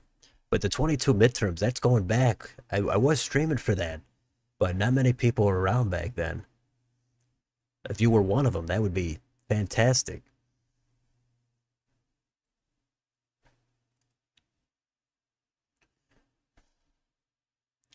Drone is at 5 mil. Also Brooks is at 1.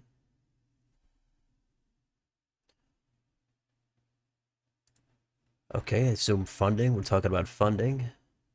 Because yeah, Trone is self-funding. Or he's at least able to. Okay, Lap Entertainment, you're back. Sounds good. Your phone is not on a great percentage. You won't be here for long. Well, hopefully you find a charger.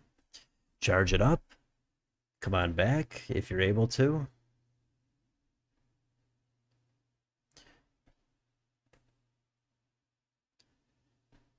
And let's go back here to West Virginia. I would assume they're going to call this first congressional district race for the Republican side.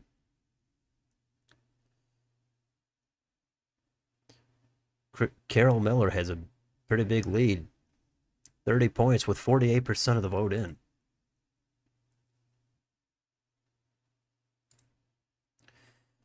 All right, this has narrowed up a little bit now for Governor. Morrissey is down to 33.7. Capito is up to 29.2.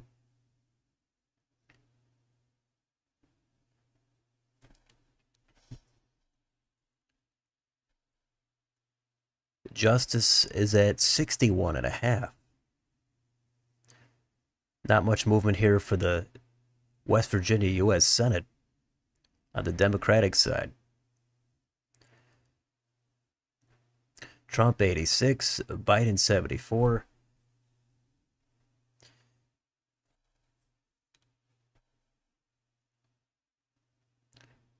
It's kind of the opposite in Maryland, where Trump is doing worse, Biden is doing better. Biden is at 90%. He does his worst in the red districts. Well, at least in the Panhandle. Some of the Eastern Shore, he's over 90.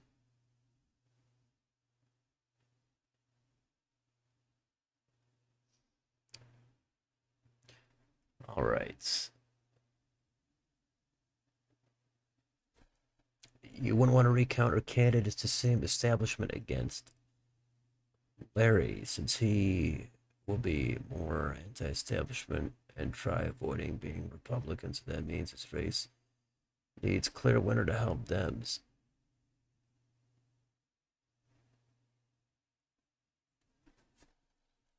Well, Hogan. I've seen some of his ads. I've seen some of his interviews. He seems to. I guess he's running kind of a reasonable race, from what I can tell. He's going after Biden, and he's definitely not at all cozy with Trump. But he's willing to say each side has some pros and cons. Maybe he's trying to be a crowd pleaser, but he's not just purely going after Trump, and he's not constantly tearing down Biden. He's kind of probably running how I would think he would need to run if he's going to potentially have any success. But things could change. Are you going to take a shower? You'll be back. Main candidate needs their name more out there against Larry, who has a bigger name to lower the gap. Yeah, Hogan's name ID is going to be higher than anybody's. And once Hogan got in, everybody on the Dem side just came out right after him. And I mean, that's what happens in politics. I mean, Hogan, very blue state. He wins 2 terms as governor there. Very high popularity ratings, relatively speaking. Yet he gets the attacks from the other side. Like he's too cozy with Trump, that kind of stuff. There's going to always be a lot of scare tactics. But if he could win for governor in a blue wave of 18 by double digits as well, I can't count Hogan out. Still only in May. We've got a ton of time to go. And this hasn't budged in a few minutes here. Okay, Delaney's wife is in the 6th.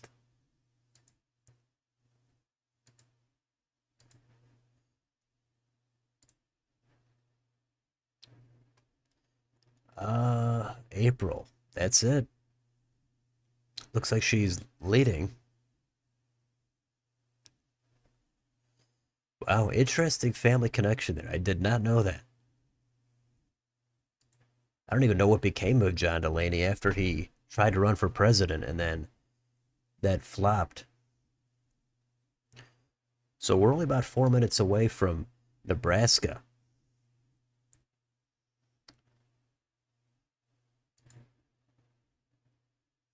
And I don't know if we probably don't need North Carolina anymore. So that's it. Hal Weatherman is the nominee for lieutenant governor for the GOP, endorsed by Mark Robinson.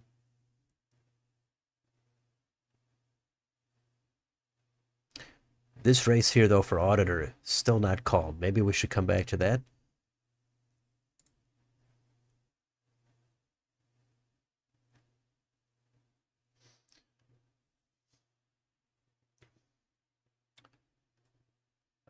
Which incumbent do you think is more likely to lose their primary in Nebraska? I don't think any are really that likely, I guess. Probably, probably Bacon, if anybody. But I haven't really studied it. It just didn't seem like those uncompetitive districts are gonna get a lot of action in the primary. We'll be pulling it up here, though. Let's get it up.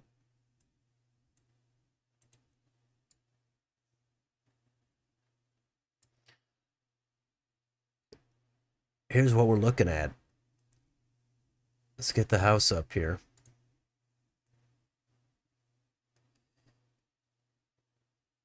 So yeah, I would say Bacon, but I mean I don't Adrian Smith, is he in any danger in the super red district? Maybe he is. Maybe that's a totally under the radar race that I haven't been paying attention to. There's a lot there. I'm not sure, but starting a new job, you're pumped. All right. Well, you're going into it with this stream right here. That's motivation right there. Rick C137. You're just checking in. Nice to see you. I hope you're enjoying. I hope you enjoyed that spinner battle. The final. I know you're a big fan. Great series. Rando, you're back. Well, I just kind of recapped some of it there. Not a lot of change. Morrissey's still leading here for governor. It's called for justice. And for Maryland, we've got nothing happening in the Senate in several minutes.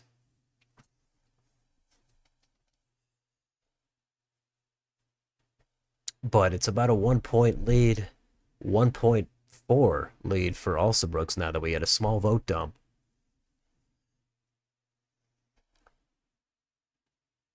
A lot of candidates here, so this could be under 50%.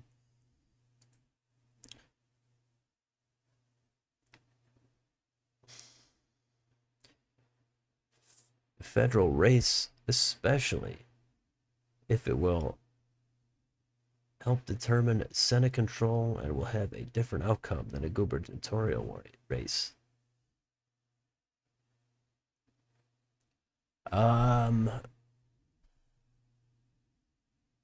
Not sure what that is in reference to exactly. Again, sometimes it's hard to track all these comments and take a look at the races, but it's true that, yeah, for Maryland Senate, that would be a huge, huge pickup if the Republicans flipped it. So I think a lot of Democrats there do not want to vote for Hogan. Even if they voted for him for governor, they can't go for him in the Senate. Some of them will. He's not going to lose by 30 points. But The Senate is a totally different ball game. Yeah, good luck on the first day. Whatever it is, hope it all works out. Yep, can't count out Hogan. How's Kim Klacik doing? Well, she won the nomination right here. It's called. She's at 64% in the second district. This is an open seat.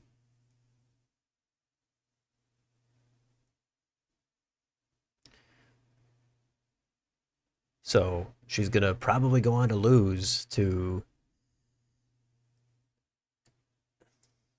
John. John O.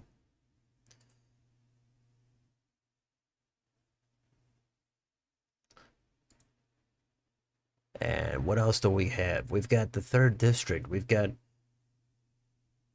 ton of candidates. Look at this. Look at this field.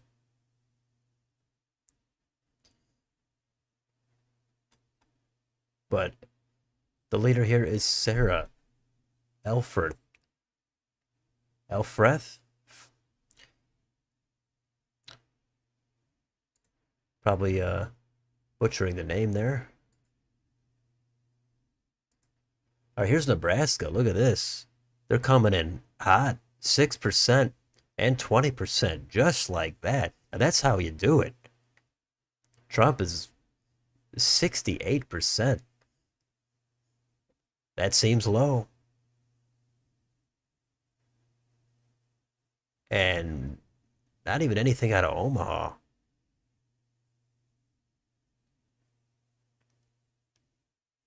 But that might be early vote.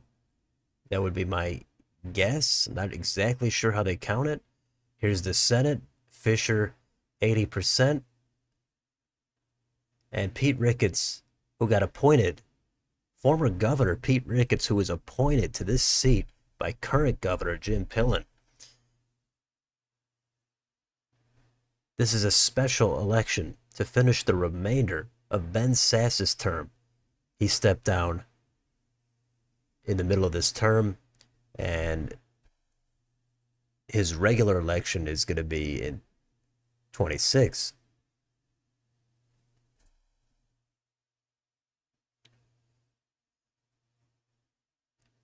For the Democrats, Preston Love, that's uncontested. And how about that name? You can't just like it. You really got to love this name. It's right there.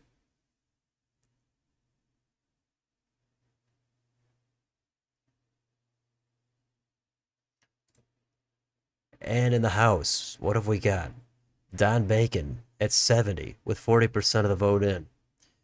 Yeah, none of these incumbents, well, there's only 2% here. It just doesn't seem like this is going to amount to much.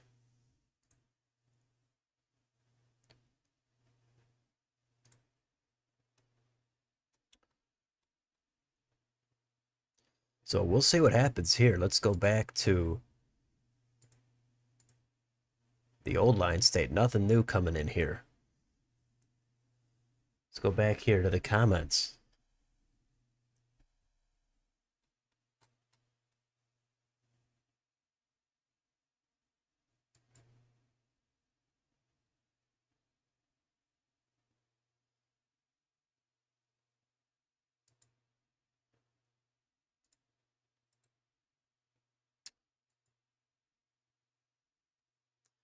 Okay. Let's see. You think who's gonna win? Hogan? Larry got good head start. Dems playing catch up. That's true. For once, the Republicans got something going ahead of the Democrats. Usually, it's the other way around. Democrats are sitting pretty, and Republicans have to bumble their way through a primary.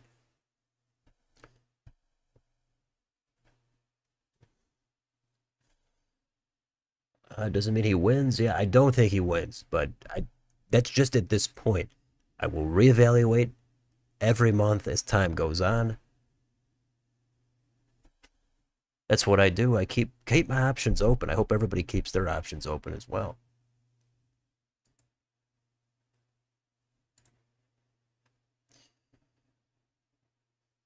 Wow, already 46% in for the Dems.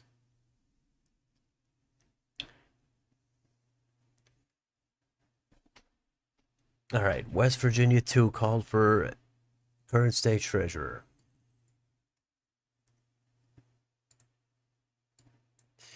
Here we go. Riley Moore. Yep. He's got the name ID. He's already in there. Yeah, statewide, like you said.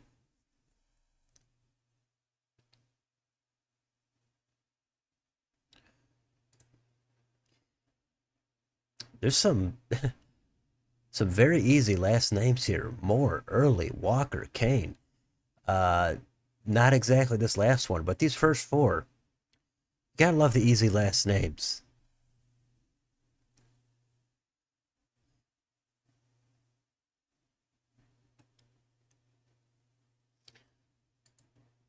All right, here we go. Also, Brooks gains slightly now. Her lead is up to 2 percentage points.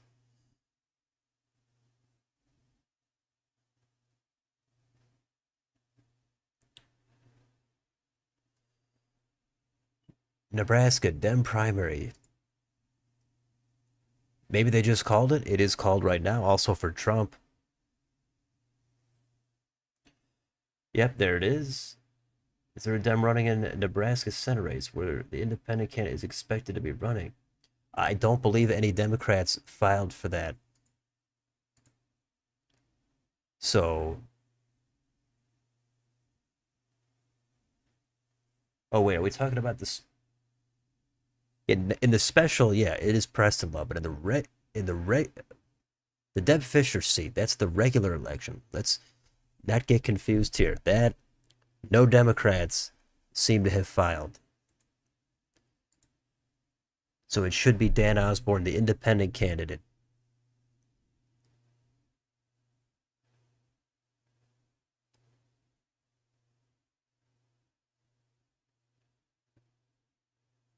So they combined both of these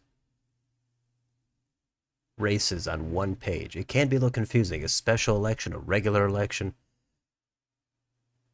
I don't blame you if you have a little bit of a hard time tracking all of it. But yeah, we've got two Senate elections in Nebraska this year.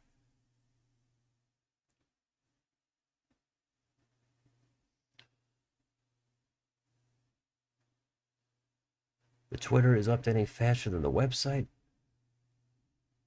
The candidates? So we're talking about the candidates themselves. Yep, should be interesting. If Angela Alsbrooks wins the primary, will Larry Hogan have a better chance of winning? I guess. The early polling indicated that he would do better against Alsabrooks, but that's just again, that was like 7, 8 months out. By the election, a lot of people aren't going to remember what happened in this primary. They're not going to care what happened. But I guess it depends how she runs her campaign. I assume she's going to try to run as a kind of a centrist.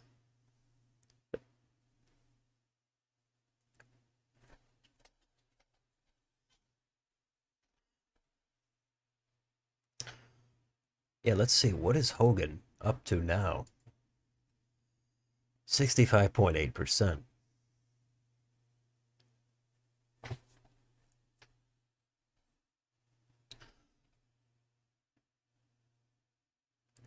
Says over 50% in. For which race?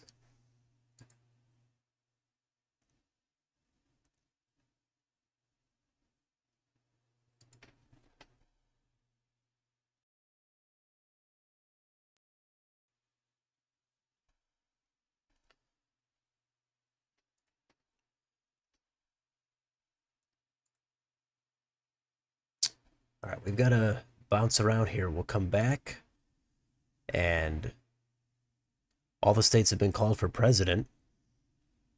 And these are the highlights here. Okay, Maryland Senate, 50% on Twitter? Is that what we were talking about? Is Twitter updating with election results, or they're tweeting out their own results? Or maybe there's a live stream going on there.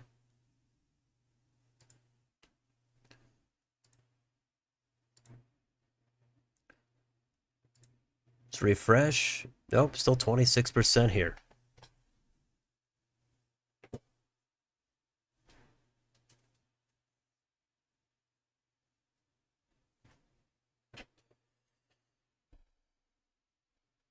Sometimes these sites update at different rates. I try to keep it consistent, use New York Times. That just seems to be usually a crowd pleaser.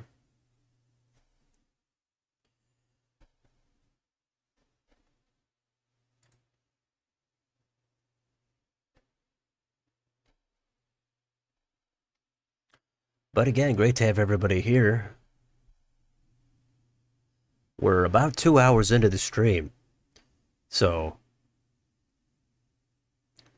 we're going to keep going.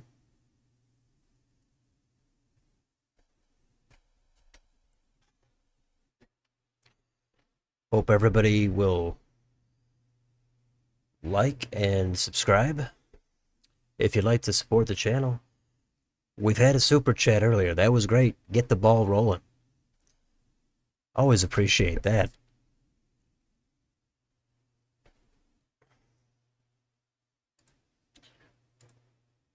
So a lot of results here. Trying to track it all, bounce around, keep up to date on everything.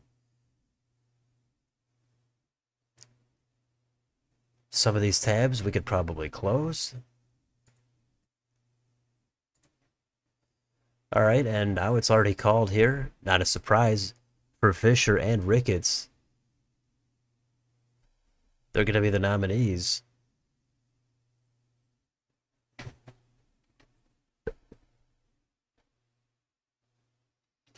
So, Nebraska, pretty much called, except the U.S. House. Let's see. Bacon is at 70.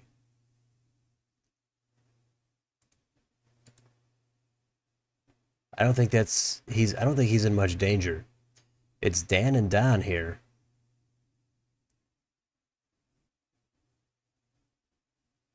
Is that Fry? If that's Fry, that's hilarious. If it's Fry and Bacon.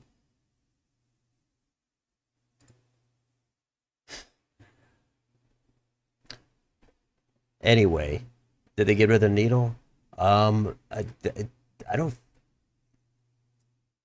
They did, I think, after the competitive presidential primaries. Iowa and New Hampshire. I After that, I don't think I've seen it after those first several. We do love the needle, right? But if I assume they're going to have it back on for the election, no question.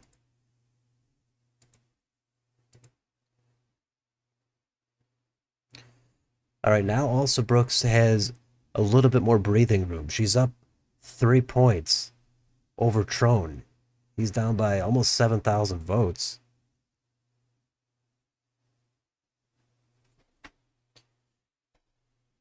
I think it would be interesting to see if a Hogan also Brooks race. Because Trone comes off as kind of just the rich guy, and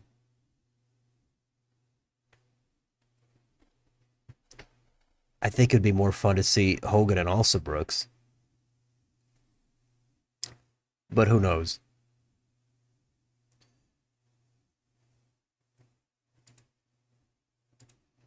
Yeah, what's going on in West Virginia? Any update here for the governor? Not really. Morrissey still holds his lead by about 5 points with half of the vote in now. What is the recount threshold in Maryland? That I don't know. I couldn't tell you that. That's going to be one of those things where it's just different in every state, and it's going to be really tough to remember. Usually, if things are under half a point, that should trigger an automatic recount, but some places it doesn't. So I'm not sure, but a 3% margin, that's going to be outside of any kind of a recount.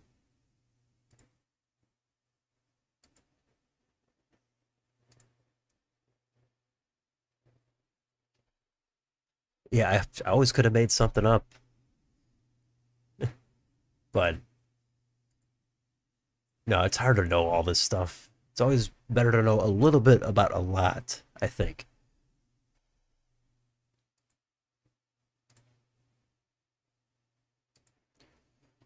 So many different rules in different states regarding elections. So Biden has dipped down under 90% now.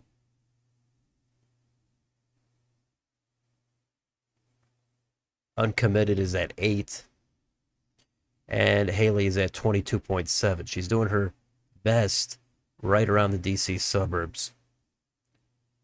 She's getting 40% here in Howard County.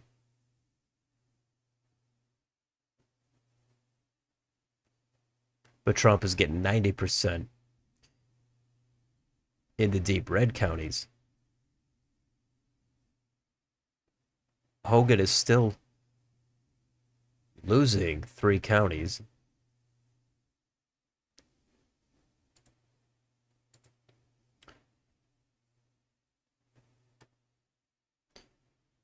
All right.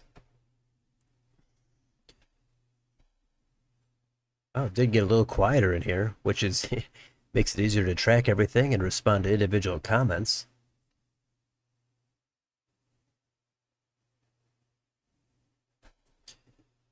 But yeah, we're doing an election stream live May 14th.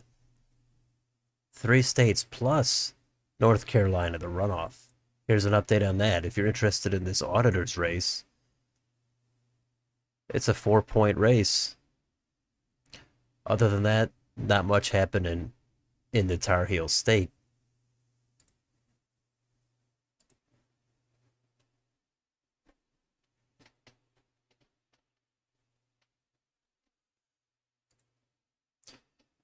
What would happen if uncommitted won the primary?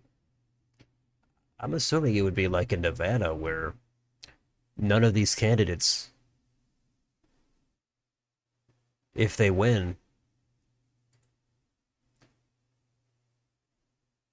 oh, then that comment is gone. All right, you're back. Well, hey, just in time, as soon as it got quiet in here.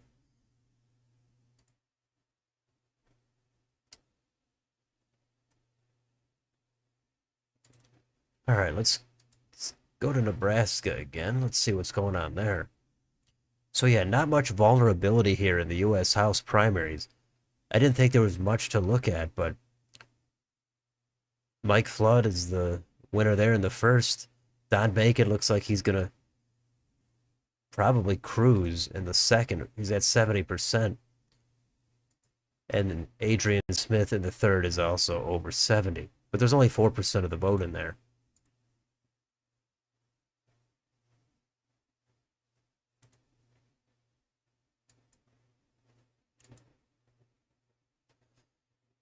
Yeah, both Fisher and Ricketts in the mid to high 70s.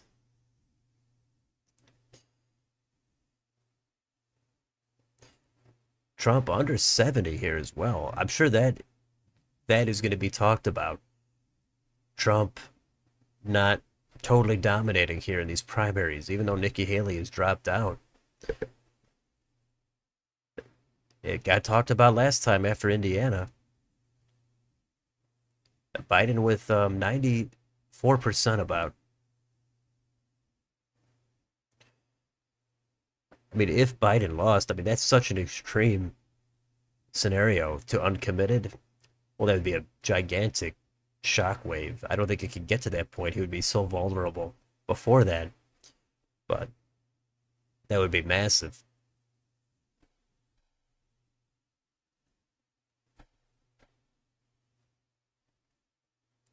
How are the Haley votes and Trump votes in Nebraska and West Virginia? Well, I think I just covered Nebraska here. West Virginia, it's a different story. Trump is much stronger here. Haley is only around 10 and a half, and Biden there is at about 73 and a half.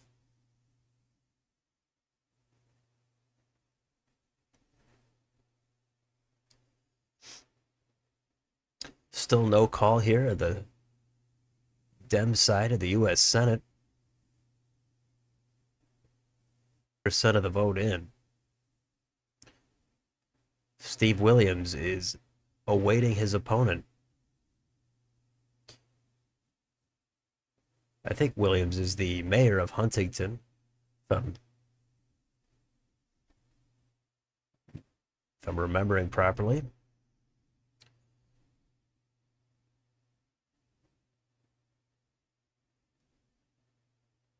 Can't forget about the state legislator as well. Democrats used to do well here. They controlled a lot of power here in the legislature, but that really eroded over the past decade and a half.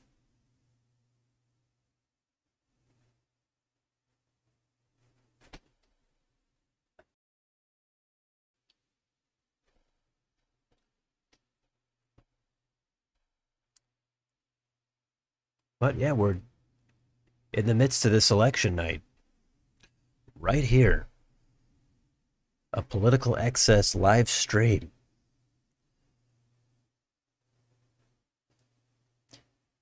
Even if you're just lurking in the background, it's always great to have as many people show up as we can get. Trying to get to 3,000 subscribers, trying to expand the channel. It's tough. It's very tough and it's slow. But hopefully it gets quicker. All right, let's head back into Maryland now. All right, Alsobrooks now expands her lead. She's over 50. Trone is at 46.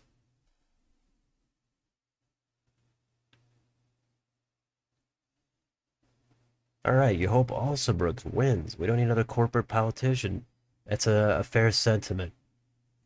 Strange that Jim Justice won his first governor's race as a Dem. Yeah, that is pretty wild stuff if you think about it. Changes parties in office. That's a rarity.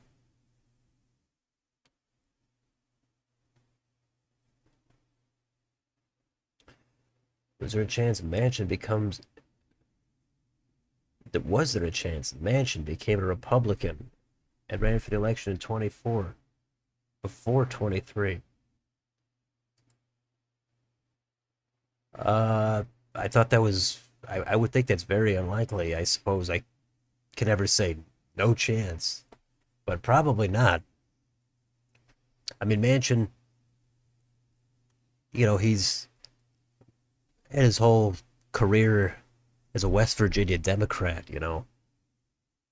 There's some legacy there. So I would think he wouldn't want to switch it up, even if he thinks the party has maybe passed him by.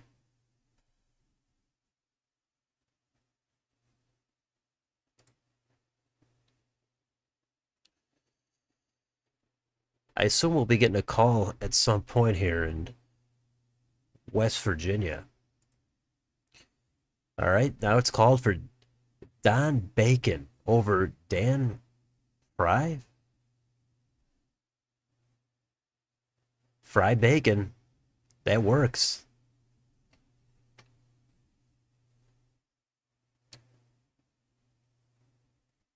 So we got a rematch here with Tony Vargas in the general. Last time Bacon pulled it off by a couple of points, but Vargas is back in there. But Bacon, you can't count Bacon out. Even if the trends have been toward the left, Bacon, he's been durable.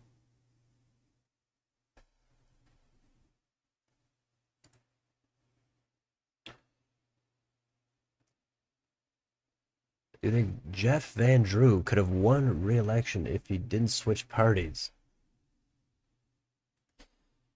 Um,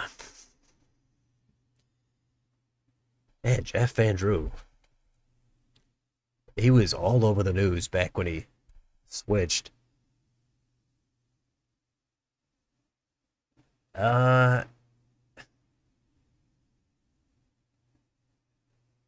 it depends if he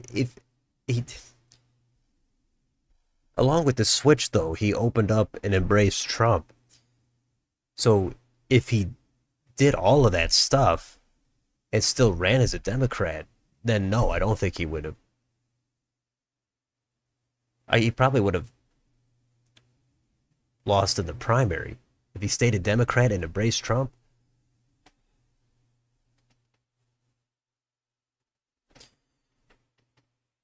That's my guess.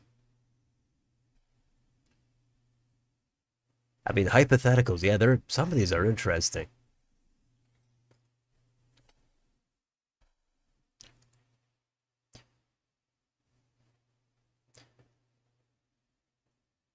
Wasn't there a recent rally? Trump did a rally down there again in South Jersey the other was that last week or a few days ago, something like that. If if Manchin ran again, he would have won the general. I would think he probably not would have won the general. Well, it depends. Again, is he running against justice? Then very likely. Well, it's no. I don't think he would have won against justice. If it wasn't justice, I still think he's more likely to lose than not, given he narrowly won in the blue wave of 18.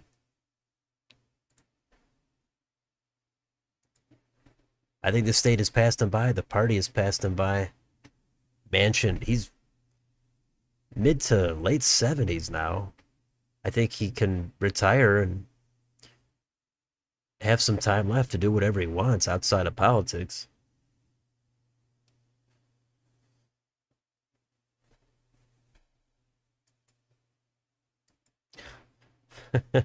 Frying bacon, you're getting hungry, going for Taco Bell. That's never a bad decision, really. If you can get something cheap there, those prices really have gone up, as we all know. But Taco Bell, that's a win.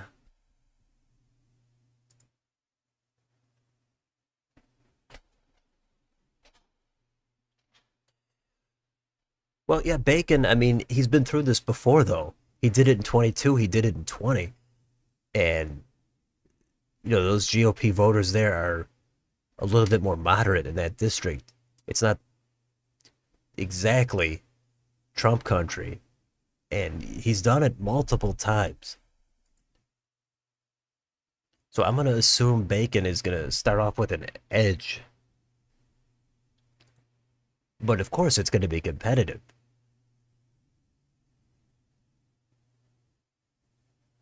Manchin was done like Hogan.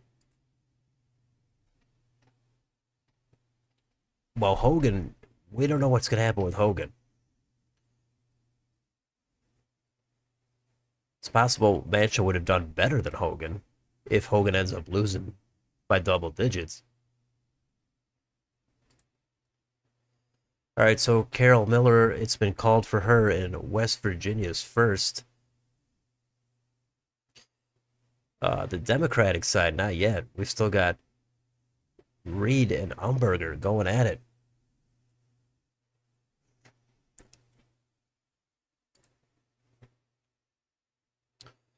All right, got a little bit of Patrick Morrissey taking a hit here as Chris Miller has made some gains. Must be getting some of his counties coming in. He's passed Mac Warner now. We've got three candidates over 20.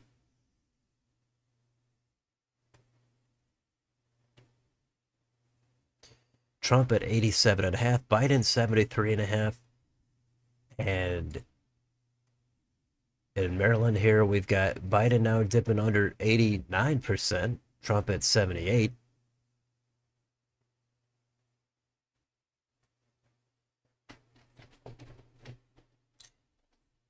I wish there were more markets unpredicted for some of these races. There used to be, but not so much anymore.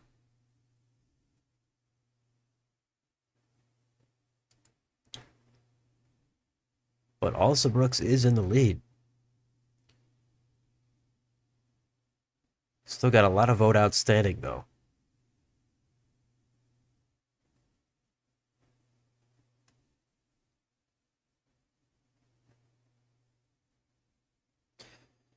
Fry had no money, got outspent heavily. Yeah, there is always that way to look at it. With no name ID, no money, if you get 30%, yeah, in a sense, it means something. But in the general election, I mean, Bacon has beaten primary opponents before.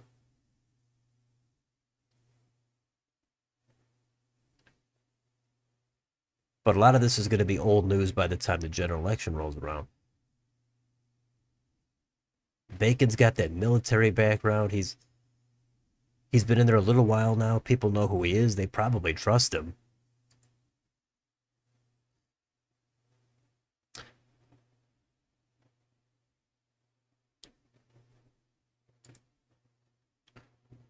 So a lot of stuff is called already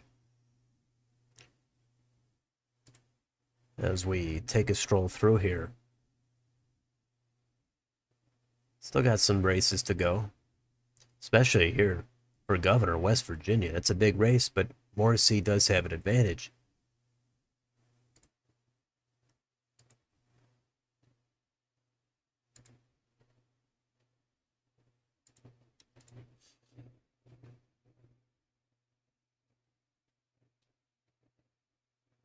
Uh, do I think Manchin could have won if he ran as an independent with backing from the Dems? That that is not out of the question. It depends who the Republicans put up. Again, if it's Justice, I could see Manchin going down still. Even in that kind of ideal scenario, Justice seems like the strongest candidate for the Republicans, given he's in office statewide. He's got a lot of money, and he's already made the switch from Democrat to Republican. I could still see Manchin going down. It just seems like by the time the election day rolls around, it's such a red state that I would think would keep Manchin out of it.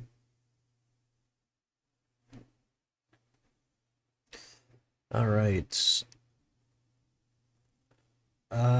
Which Democrat is thought to be stronger for the general? I apparently Trone is a little bit stronger, but it's not really that clear anymore. He's more establishment friendly, I guess, and he has a lot of self-funding capability.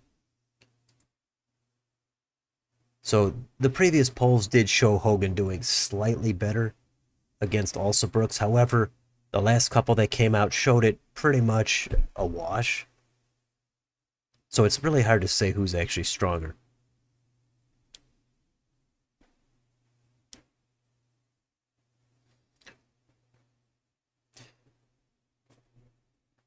Oh yeah, is it still that court case?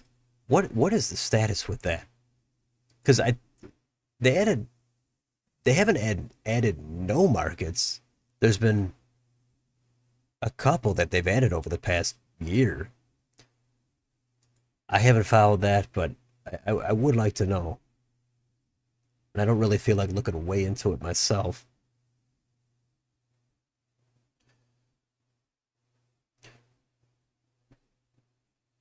The last president election in West Virginia was competitive. Man, I'd have to look at the margins, but 2004 might have been solidly competitive. Otherwise, 2000.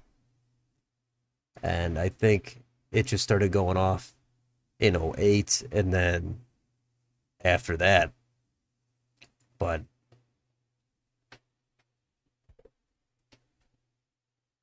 I have to double check on all of the margins going back 5, 6 elections there.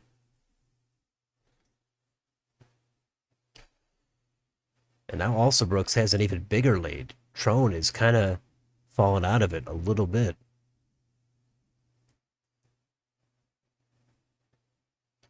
She's really running it up here in Prince George's.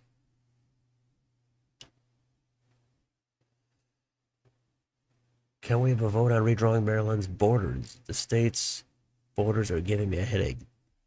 The borders of the state, yeah, it's a very unusual state. The shape, I mean, a lot you could say that about a lot of states, but it's up there. I thought about doing some sort of a tier ranking on just the shape of the states, which one is the most crazy, but that one would be pretty up there.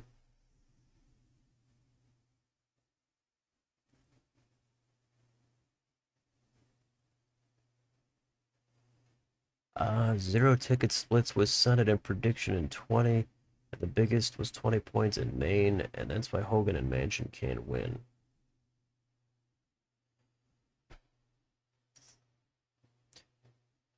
Yeah, I mean, the 22 had some splits as far as Senate and governor, Nevada, Wisconsin. I mean, there's no telling what's going to happen. That's what I always say. I mean, complacency can set in if you don't have any expectation of things ever changing, then I think complacency really sets in.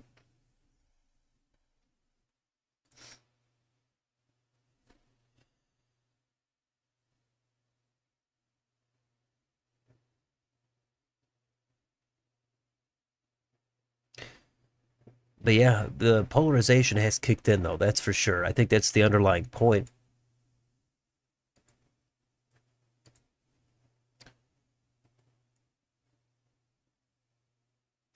All right, let's go back here. Nebraska.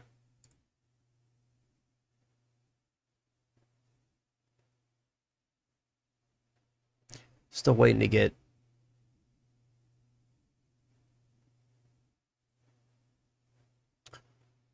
some more of this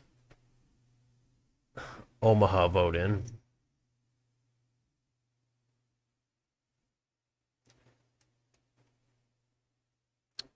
But yeah, this general election here with Fisher, that's going to be one to maybe watch. Again, Dan Osborne, the independent, who's not even on here because Democrats didn't field a candidate.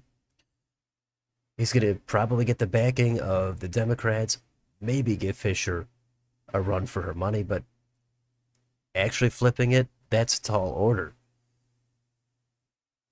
It might look like she's in danger 4 or 5 months out, but I'm not sure if it's going to pan out. I mean, maybe she is vulnerable.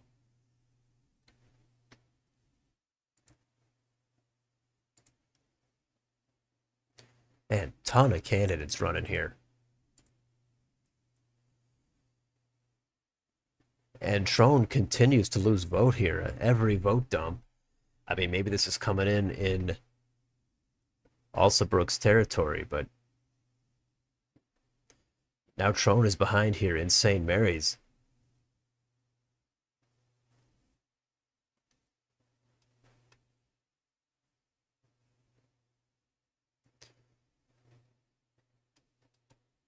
So we've got some interesting results here. West Virginia was like Vermont, where it voted for one party for decades and became competitive for one or two, and then the opposite. Yeah, Vermont, one of the most reliably Republican states, just decade after decade. And are we still waiting on Phil Scott to announce his intention to run? I mean, I've been kind of busy the past week. I might have missed it, but I know we've got Bernie running, but is Phil running? Still waiting on that.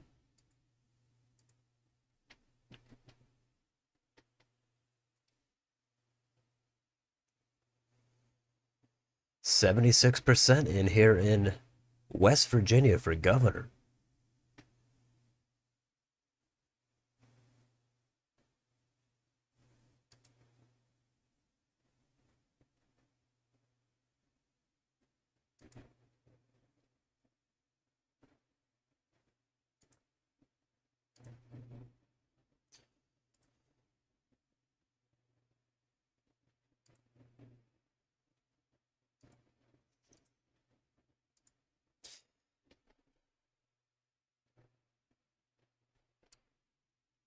So hope everybody's having a great night. We try to continue through this May 14th primary.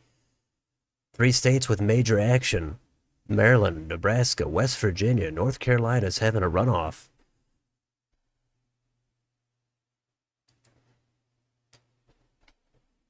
And we've been at it for about 2.5 hours. Last week we did 3.5, just about 3.5.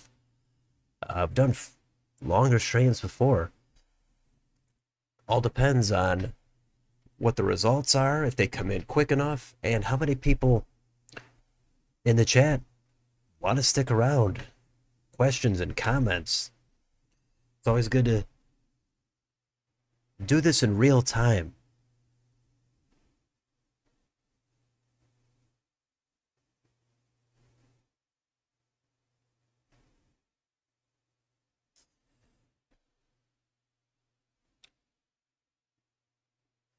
All right, you double checked West Virginia. 2000. 633 and 84, biggest 4.74. 92 and 96 had didn't really count with ticket splitting. So I think, yeah, after 2000, especially 4, and then definitely 8 is when it completely plummeted. It was probably really tough to imagine West Virginia as a red state back in the day, 30 years ago. Certainly not by this kind of a margin. But things change. There's always going to be some kind of a surprise. It's likely we're going to have some state that just puts up a margin or a trend that nobody saw coming. And the polling isn't going to catch it. Nothing is going to catch it. But there's usually one or two surprises.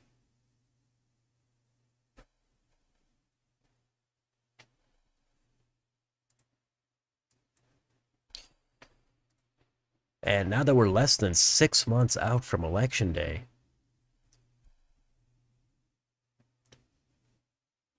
that is, it's coming up.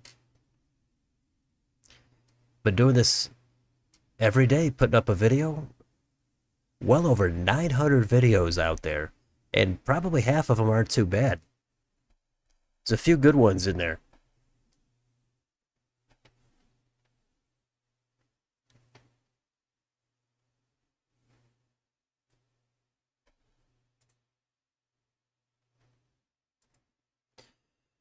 Can Hogan beat the girl for the Senate? Uh, Unlikely, but possible. We really got to just give it another month to see what happens after the primary, see how they start campaigning, how they posture themselves, and we'll see. But I would expect to see Hogan trailing in the polls. But then again, I didn't expect him to be up by 10 points in polls from a month ago.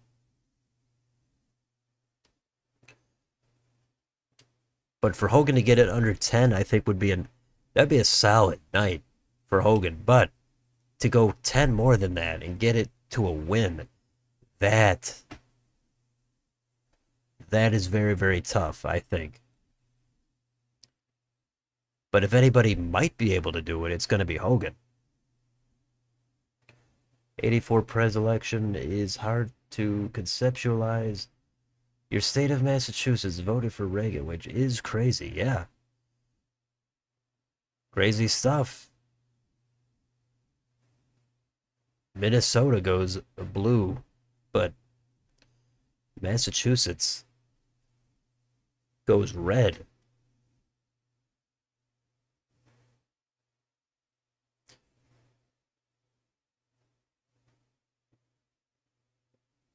Trump should endorse Garvey in the Senate and Hogan in Maryland. Well, I'm not sure how Garvey's been posturing himself since he got the nomination. I haven't tracked that closely at all. But, I mean, unless Garvey has really burned bridges with Trump, I guess Trump could endorse him. But Hogan, it's hard to imagine Trump endorsing Hogan because Hogan probably doesn't want it. I don't think Garvey has a chance in California. Hogan has a little bit more of a chance in Maryland. But if Hogan got a Trump endorsement, I think that would probably hurt him. And Trump doesn't have anything to really gain by doing that either, because he's not a fan of Hogan either.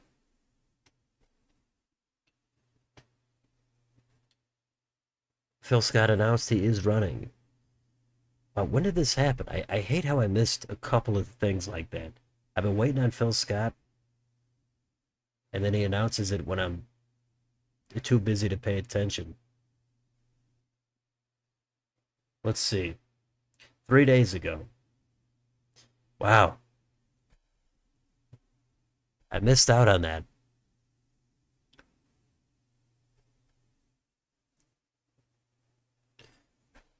In 2004, Bush expanded his lead with 56.6.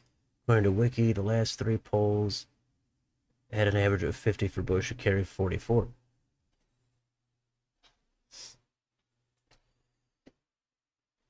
Yeah, I think it was still marginally competitive until after that.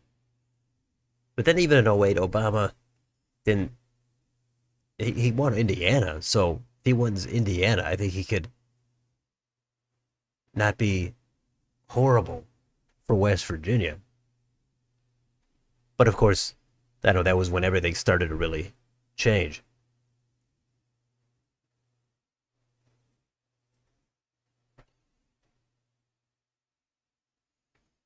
But Phil Scott, that's hilarious.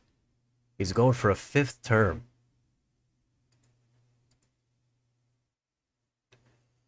We're over 80% in now here. Still kind of a relatively comfortable lead for Morrissey.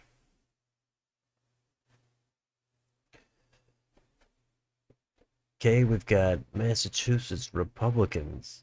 Actually good with them, and the governorship. They have had success for governor, that is for sure. And yeah, they had the Scott Brown seat in 10.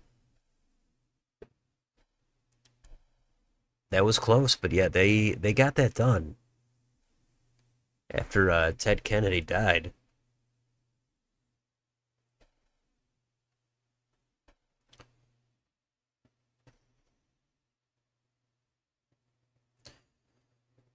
All right, let's go through here. Let's see where we're at. So Haley is just at about 10 here, West Virginia. Jason Palmer has more than Nikki Haley, and probably almost nobody's even heard of this guy. Less raw votes, but a higher percentage.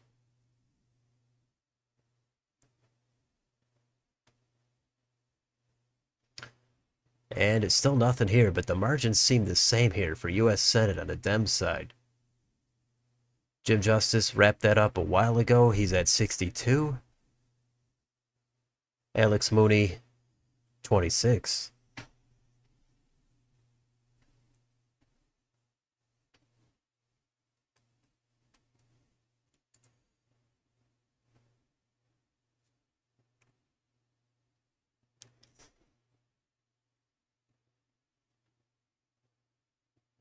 And Carol Miller is the winner here over Derek Evans.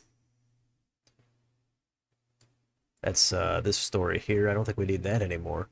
But again, in Nebraska, if you're looking for some excitement here, the Nebraska GOP rejected all Republican congressional incumbents. That's three in the House, two in the Senate. The state party did not endorse any of the incumbents. So that's a story right there.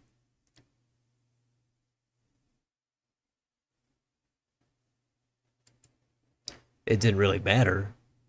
Bacon is still at about 2/3 of the vote, and the other ones not really close at all either.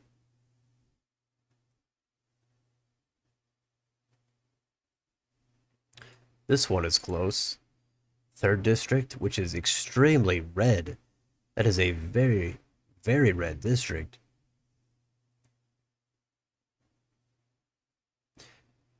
We've got two people running that they another, I think this is more notable as well. Similar names, David and Daniel, and the last names both start with E. So, interesting stuff.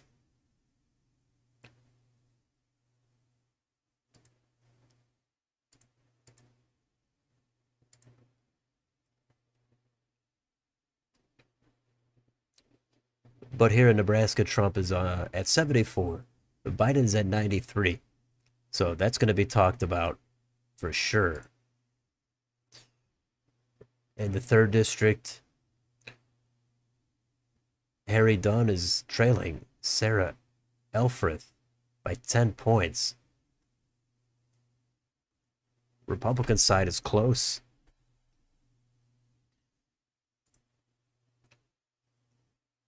And we've got another vote dump where also Brooks gains.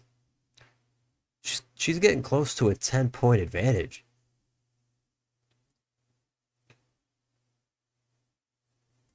And there's still not even half of the vote in here in Prince George's.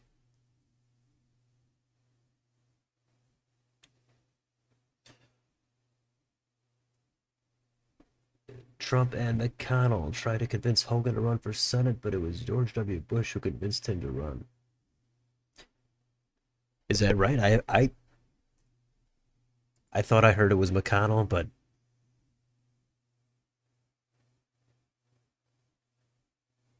in this current election, and Trump tried to convince Hogan to run, that would be news to me. I would not think Trump would care about Hogan. I didn't hear that though. Fisher's main opponent will be an independent who could get the Nebraska Dems endorsement. I mean, I mentioned it a little bit. Everything that could go wrong for Trone did. Yeah. Late breakers definitely broke against Trone. But yeah, Fisher and that independent Dan Osborne, who's not even on here, that could be interesting. But again, I keep mentioning previous elections. Back 2014 Kansas, Senate, Greg Orman going up against incumbent Pat Roberts. He's the Republican. The polls had it really back and forth. It looked like it was totally up in the air, but Pat Roberts won by 10. Now, this is 10 years later. It's a different state, and it's a different election. But independent candidates generally lose a little bit of steam, sometimes a lot of steam, as the election gets close.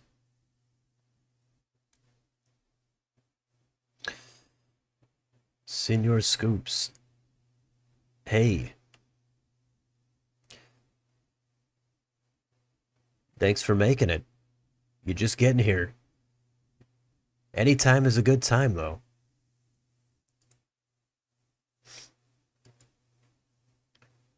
So we've got a lot of races called here, but we've still got some action. Still waiting on some final margins. But again, if you're just getting off of school or work, or you're out around town, great to have you stop by the stream. We're doing it live.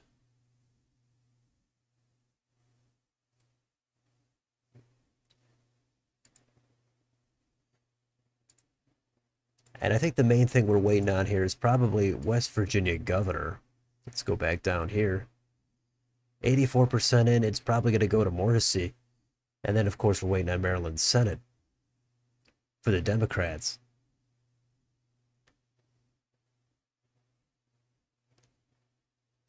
And that would be embarrassing for Trone. He's got all the money. And he just gets into the House. And then he loses in a primary for the Senate. But there's still actually only 37% in. At least here. Maybe NBC News or CBS. Maybe they have it higher.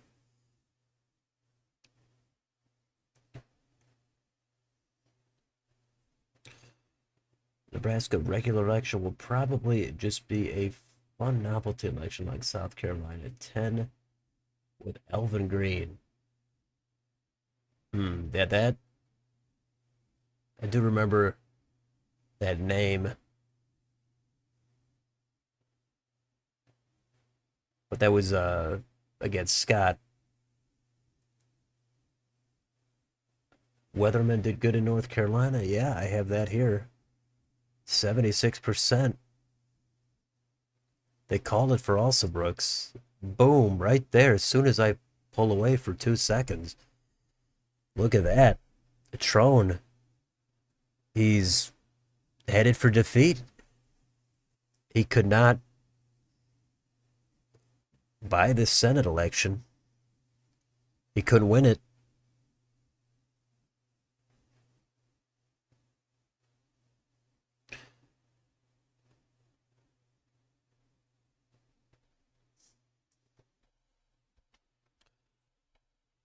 Any anybody I'm voting for will be, I don't know. It's not something I'm gonna really get into what I'm gonna do on here. I like to call it. That's I like to track it and call it and comment on it. Also, Brooks would be a much better contrast to Hogan than Trone. Yeah, so that could be an interesting election.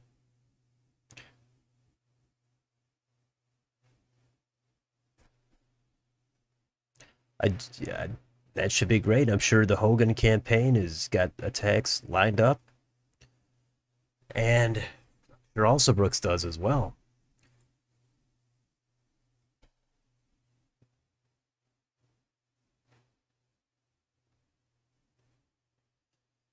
Yeah, I thought Trone was at least going to be close if he lost by maybe a couple of points, but if he's going to lose by 9 or 10 or more, that's kind of a wipeout.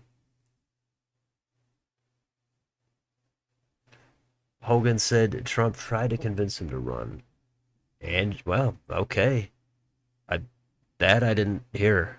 Interesting.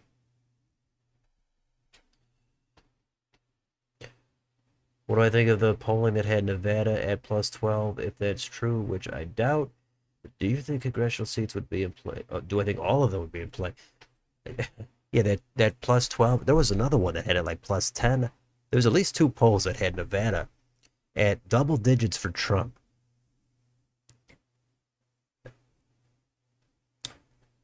So I don't really buy it. I can't imagine that state swinging 15 points in one presidential election. But I mean, there's always going to be some wacky polling.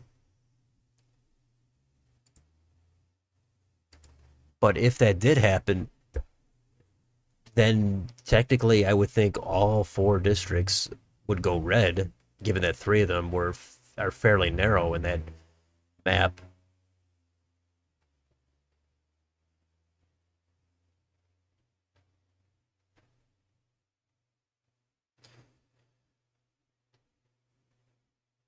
Trump really shouldn't have said that thing in the committee meeting. Yeah, that is that a factor? I don't know. Maybe it was a couple of months ago.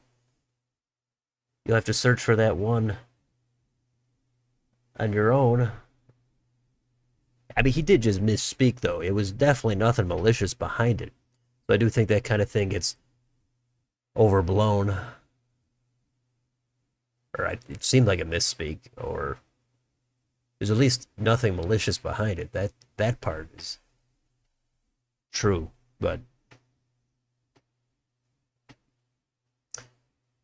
maybe he's gonna come out there and give his concession. We'll have to see what he says.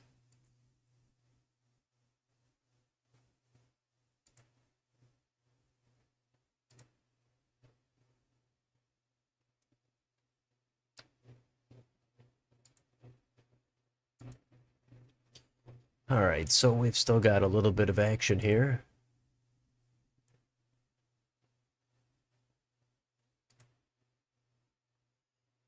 Bacon goes down a little bit.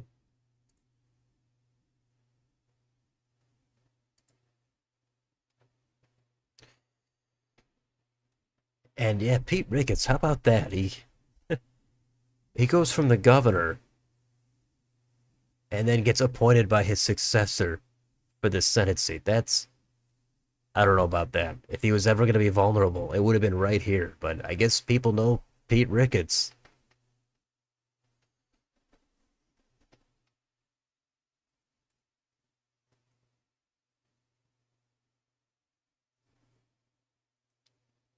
And how about this county?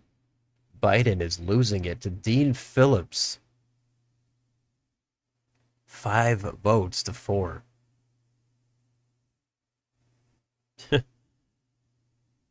That's interesting.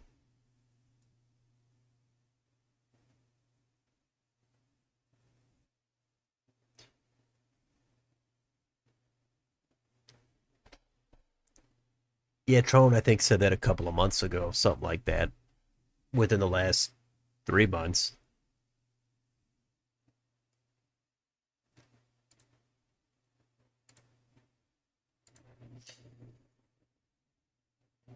That is way too many candidates running. And again, I'd like to see a runoff. I don't find it satisfying if somebody's going to win with 25 or 35% of the vote, especially when there's like 20 candidates here.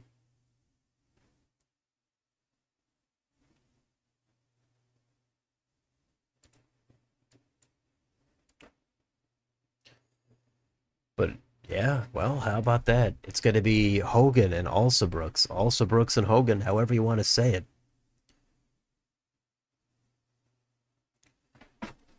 So Hogan has his work cut out for him. He's really going to have to connect with voters on the ground floor. He's going to have to get out there and do what he does. He's going to have to convince voters he's not going to be behind Trump too much.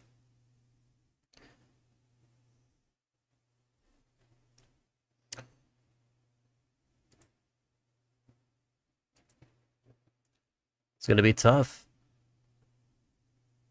And yeah, Hogan's still losing. He's losing 4 counties now. Vickers getting 4 of them.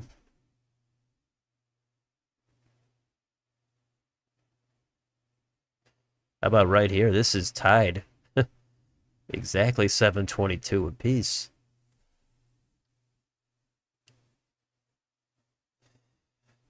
40. We were over 40 before. Then it dipped back down under 30.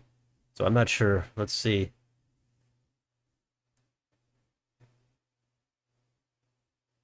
36. All right. Yeah, we were in the 40s.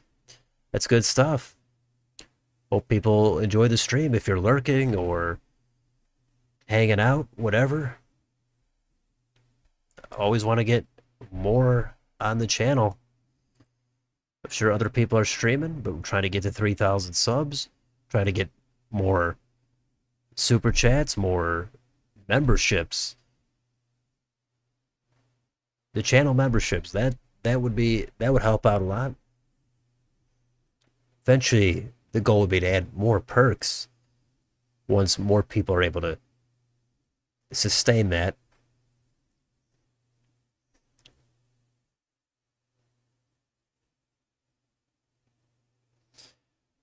You think Trump can be competitive in Washington?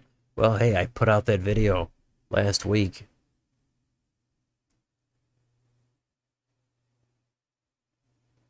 And about Washington going red in that poll for the West Coast polling. I don't buy it.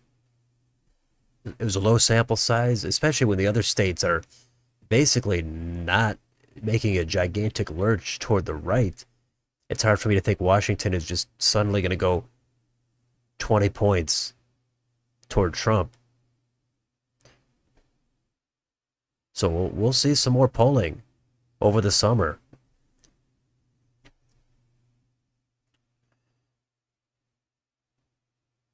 You really enjoy the videos, the stream? Senior Scoops, hey, I appreciate it. Glad you enjoy it. Plenty of other channels out there, but this channel has its own charm and appeal.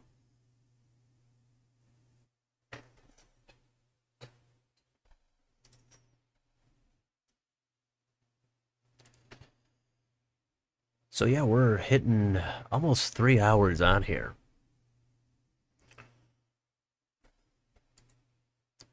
Let's see, what haven't we checked on in a while? Let's go back to West Virginia. Anything here?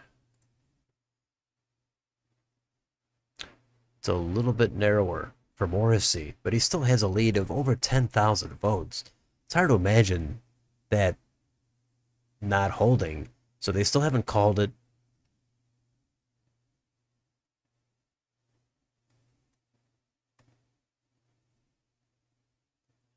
But I assume they're going to call it.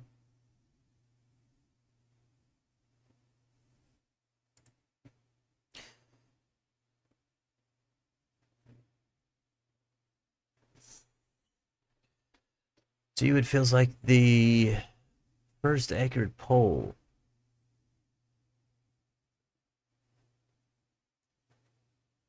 The election itself, that'll be the most accurate. Okay. Yeah, I mean, I always say take the polls with a grain of salt, but we've got to look at something here over the next 6 months. And I'm going to try to cover whatever I can, various polls from time to time. I cover that New York Times Siena College poll because they covered 6 states. So that makes it more compelling to take a look at.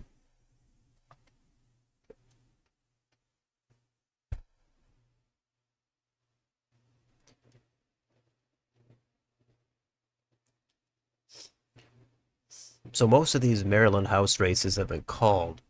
There's a few we're waiting on. And Baltimore mayor here. Looks like that flipped back. Scott in the lead.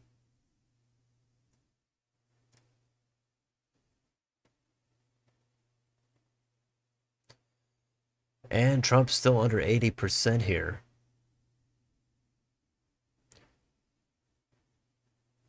Or either way, he's winning every county with at least 62%. There's been some wacky results. Both sides keep insisting that it's never been more over for the other. Well, I do see both sides definitely saying that they point to something in their favor. There's some metric that each side can point to. And that's true. We really don't know what's going to happen. If we go back to 16, I frequently mention that. That one looked like it was Hillary all the way. And right now, it looks like the polling shows it's going to be Trump, but we just don't know what's going to happen.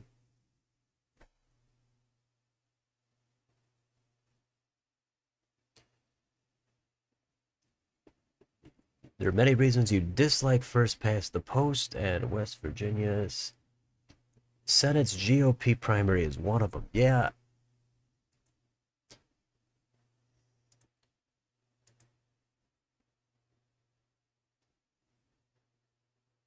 There's always ways to tweak the electoral system, ranked choice, runoffs.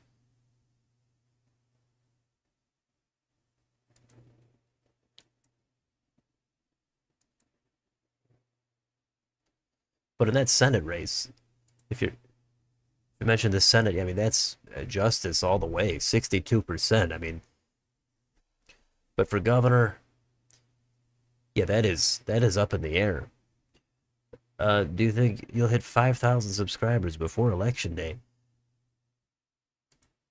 Uh, I I don't know because generally it should pick up more as the election gets closer. Theoretically, as more people pay attention to politics, and then it should drop off after that. But 5,000, it's a bit of a stretch, but it's not totally. It all depends. Yeah, for governor, I think that's what you meant. I think I corrected that.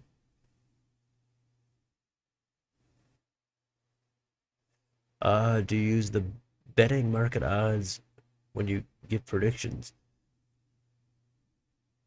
Or is the betting market full of degenerates like yourself? I don't. I get. I think that's a very low factor. The markets, plus especially because there's not that many of them anymore. Anyway, there were in the previous elections. I take a look at them from time to time, like I do a lot of things, but they're not much of a factor, if anything. I try to use a lot of different factors for my predictions, but I am reluctant to make a lot of changes. What's going to happen with Trone? Is he going to retire, become a lobbyist? Well, lobbying is always on the table for politicians, but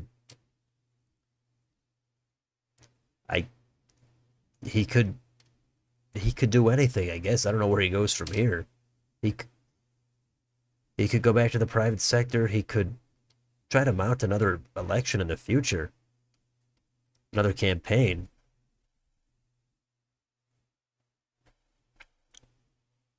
Or maybe he's had enough of it. Maybe it just wasn't his thing being one U.S. House congressman. Maybe he just didn't stand out enough.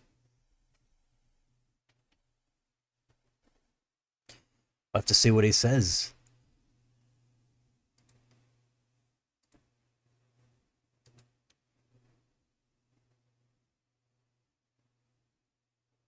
Well, that catches me up on the comments.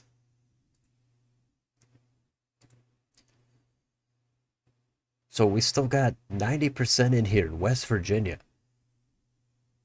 and no call.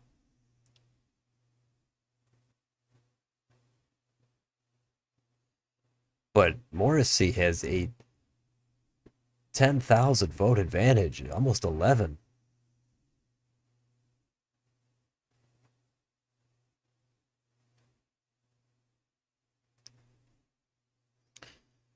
I don't know how he's going to make it up or how more capital is going to make it up.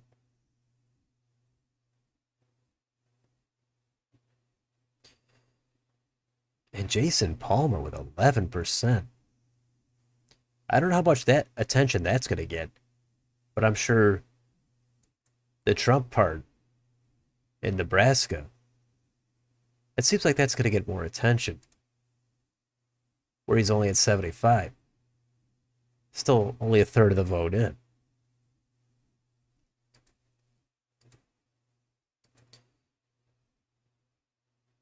And I guess Biden being under 88% here in Maryland is maybe a little notable, but again, I'm not somebody that puts a lot of weight on the primary.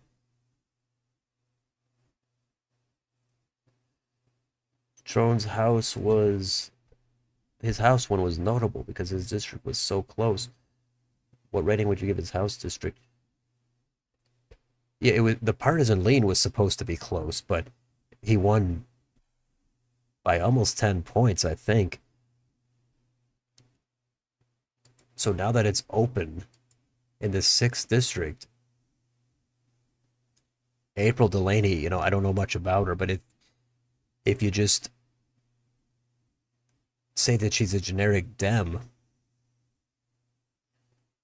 and a rematch against Neil Parrott, I mean, it's at least going to be lean D.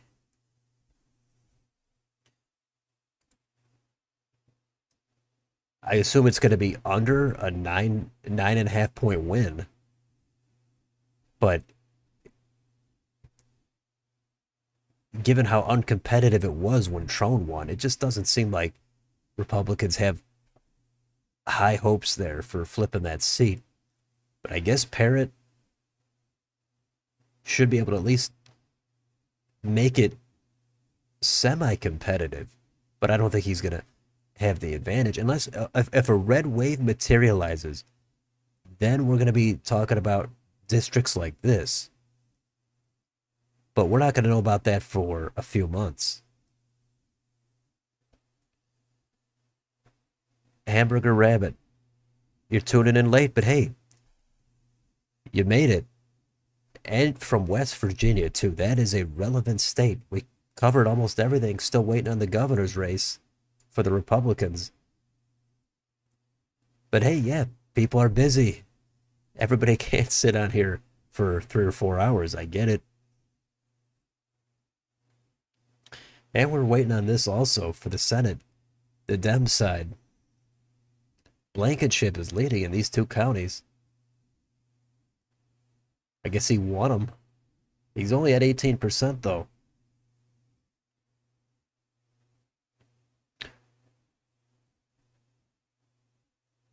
Williamson and Phillips lost to nobody.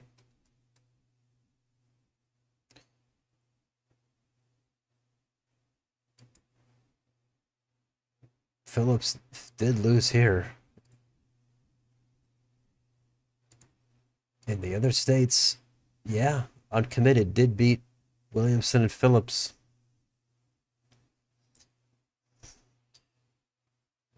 Do I accept video ideas? Well, I think you've seen some of my videos. It all depends on the hypothetical matchups. I've gotten so many suggestions. I've done a ton of them. I got a list of them. I can't do all of them. I'm heavily backed up. But, and as for other ideas, people have suggested some. But generally, I'm pretty well equipped for what I'm going to do next.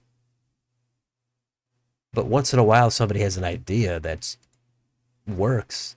But I mean, it all depends on the specifics. But for the most part, I have enough material that I can cover things, and the hypotheticals and the battles, those I do a lot of suggestions of, but again, I'm pretty backed up on those.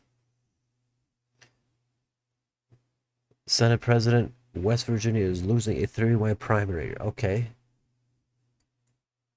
That's going to be down ballot.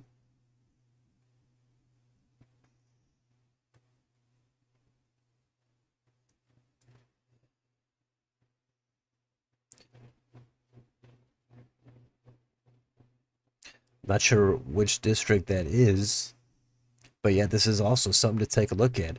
Which incumbents are in danger here?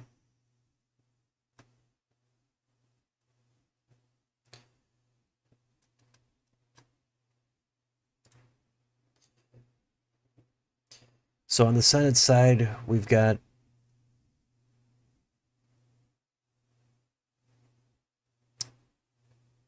a couple here, but it doesn't let you go into any more detail.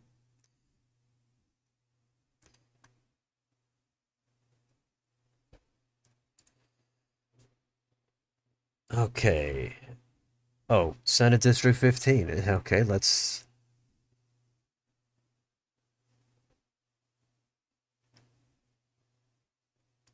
There we go.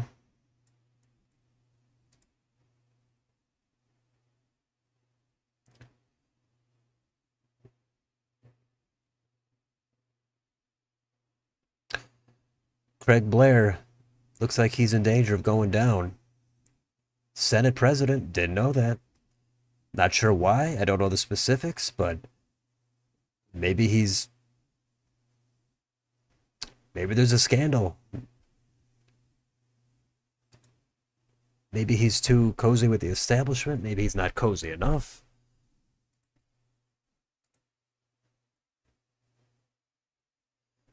Yeah, they're over 90% here on Morrissey. 92. Not sure if the other outlets called it. Maybe NBC or CBS, ABC. Yeah, I don't know much about Blair. That's too very too local, if that makes sense.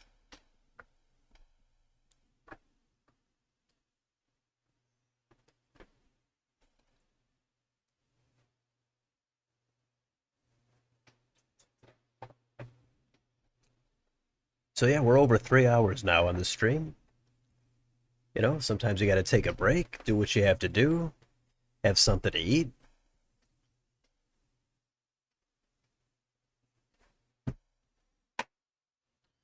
But we're keeping it going.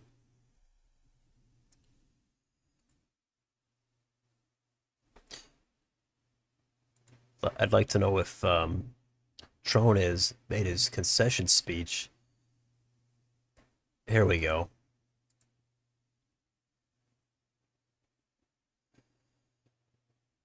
Alsobrooks will face Hogan in Maryland Senate showdown. In Nebraska, Don Bacon, a vocal mainstream conservative. That's a interesting description. He strongly backed U.S. funding for Ukraine. All right. Alsobrooks defeats Trone. Hogan wins nomination.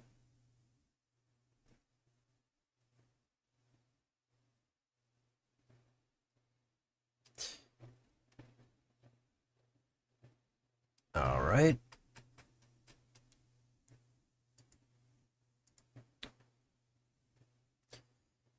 Hmm.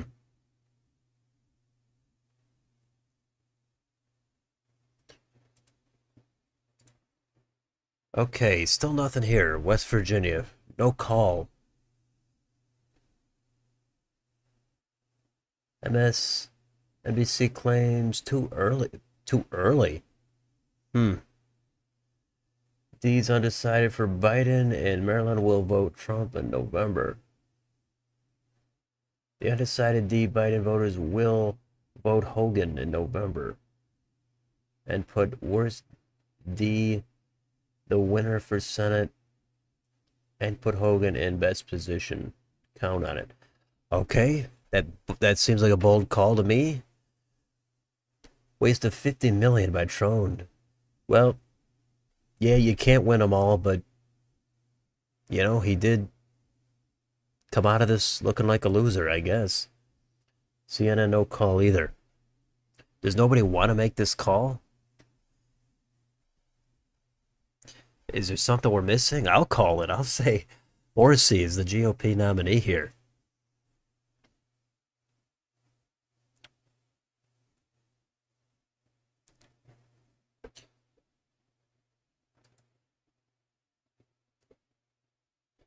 Wow, it's over 10 points now for Alsobrooks.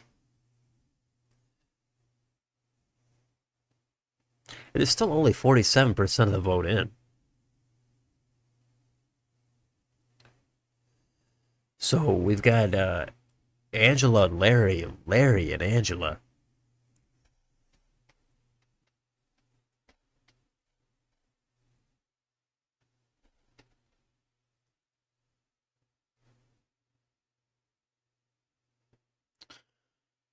Okay.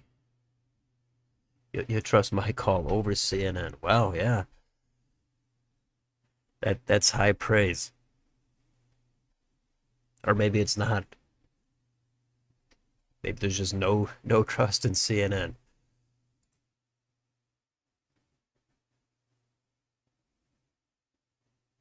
How bad is it gonna get here for Trone?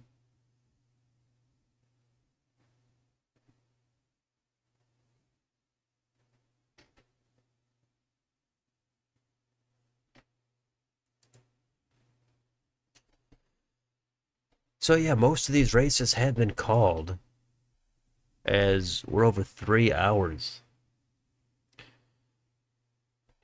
So I'm not sure how long we're gonna go for, but I'm gonna go for a little while longer at least. So got over 30 people in here. It's a lot more than Indiana.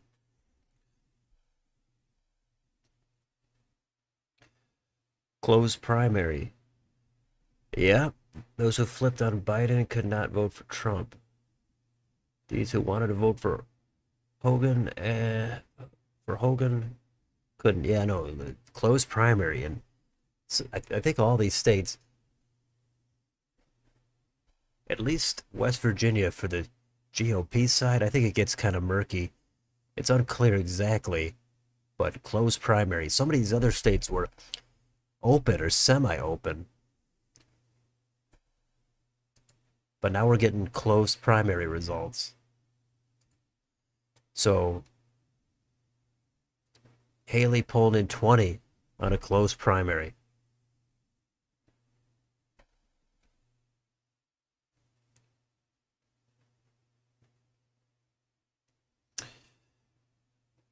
Oh, did they call it for Morrissey? There we go. Well, I beat him to it.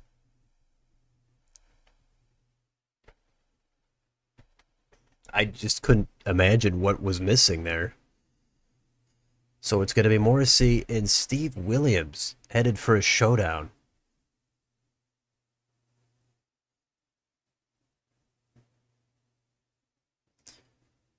So that's that. We've still got a little bit left here. We've got Attorney General for the Democrats. I don't know these candidates, but looks like we've got a divide here, a geographic divide in the state.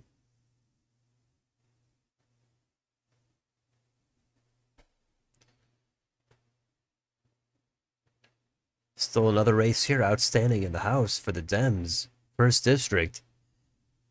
That wasn't that long ago when West Virginia had 3 districts. It went down to 2 in the last election.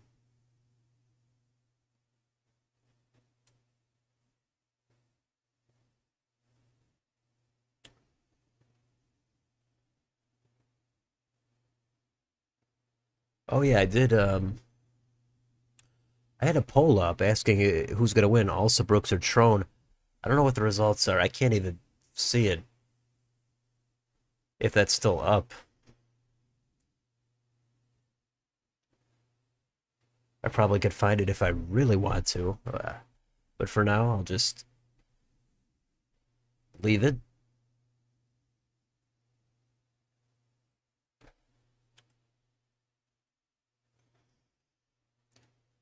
And we're still waiting on this U.S. Senate Dem nomination. Another clear geographic divide here. Pretty much.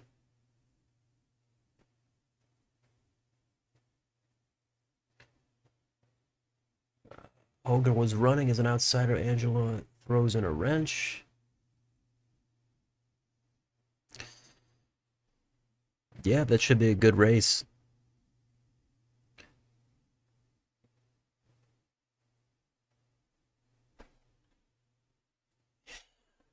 Yeah, everybody called it for Morrissey. I'm going to say I called it first. Only because they refused to call it for some reason. Yep, Dem Senate West Virginia primary. Yep, just mentioned that. That's right there. Decision desk called it for Morrissey an hour ago. Okay, well, that's not a bad call. An hour ago, it looked like it was kind of done when it was at like 60 to 70%.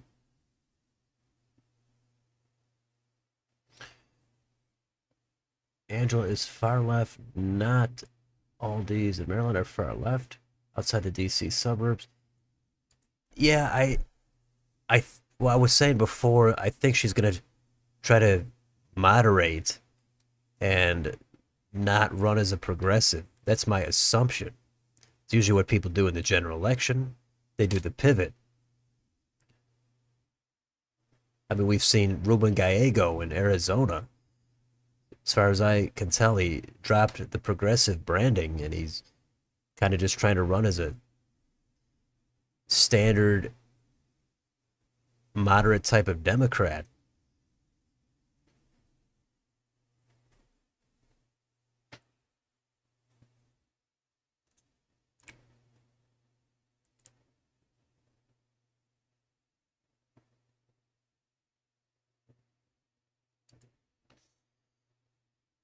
But yeah, Hogan,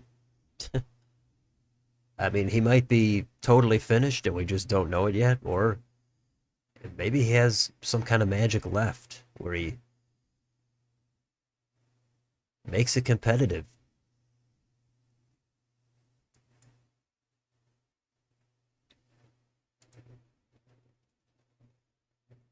All right, so in the first district, Riley Moore, he's the nominee for this, or the second district, excuse me. Steve Wendelin, unopposed for the Democrats.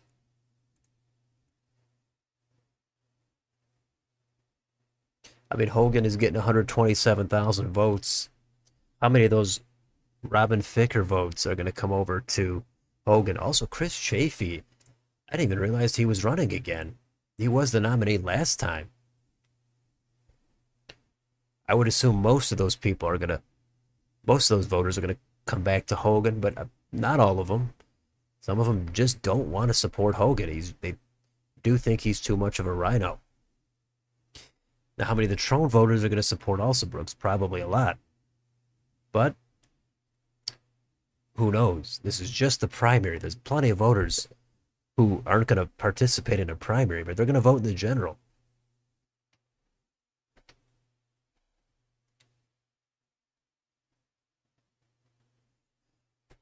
Yeah, I don't know. Sometimes they call races early. We've seen it before.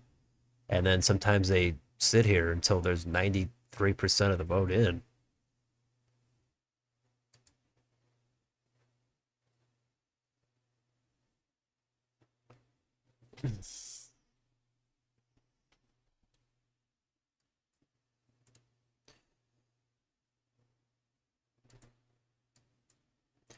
Still got Maryland U.S. House. That's called now. Sarah Elfreth. She's the nominee. For the Republicans, it's not called yet, but it's a blue district. It's not really going to matter.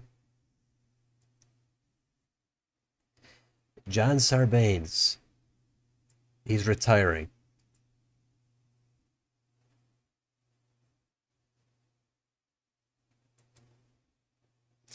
And in the sixth, we've got April Delaney. Apparently, is the wife of former Congressman John Delaney.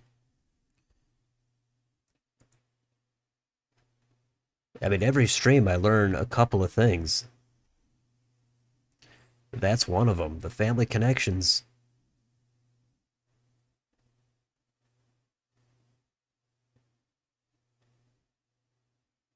And we've got Neil Parrott, who is going to be the nominee again for the GOP.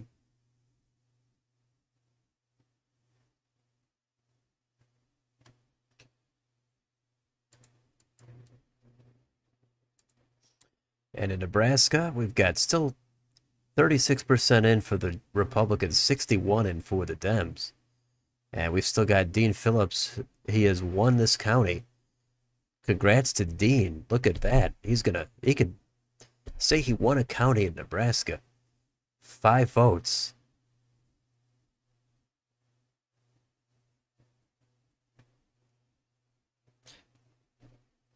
Oh, look here. It looks like you mentioned that thing right as I'm talking about it. How about that timing?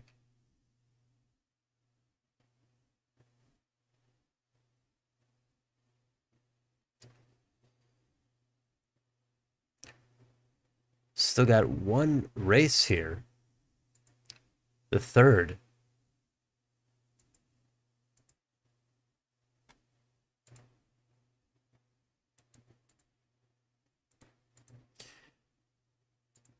This is not called. Look at this. This is super tight though, but it's a super red district.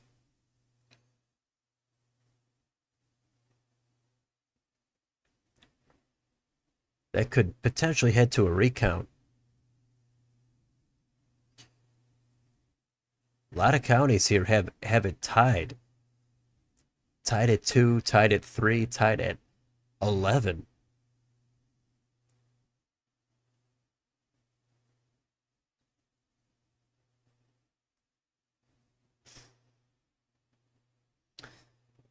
Whoever wins that is going to go on to lose to Adrian Smith. or at least it's very likely.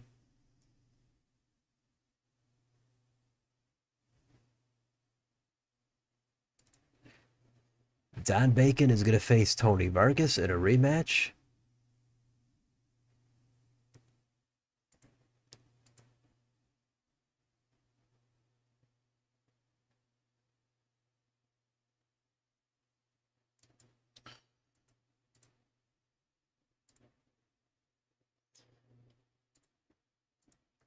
And we're still waiting on this race. U.S. Senate, Democrat side, 79% of the vote in West Virginia. Glenn Elliott, he's got about a 9 point lead over Zach Shrewsbury.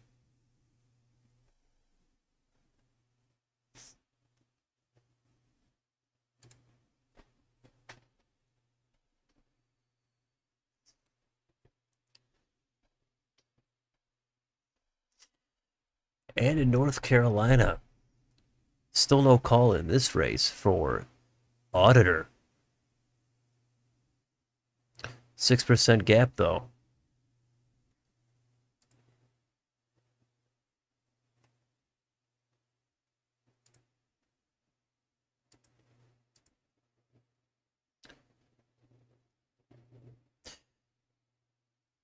All right, I think this was called for Parrot earlier, but it is now for sure. You don't like Hogan, but you will vote for him in November. Better than Brooks. Your district won Andy Harris. Harris won more votes than both these and will win in November.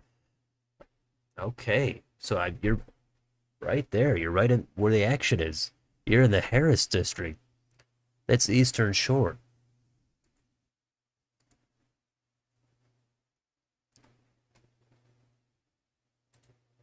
Let's pull it up.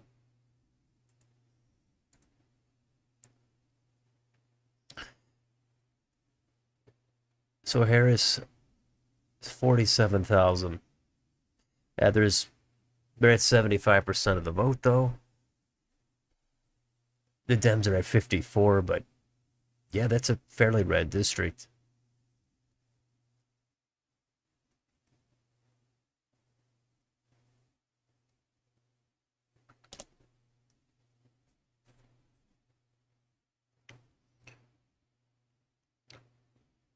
West Virginia has three big races left.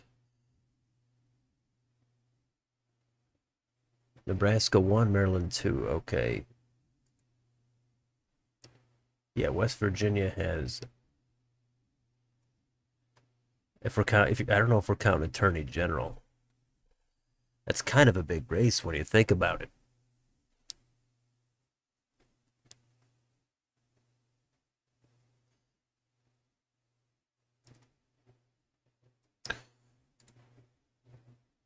But here in the first district for the Dems, that's uncalled yet.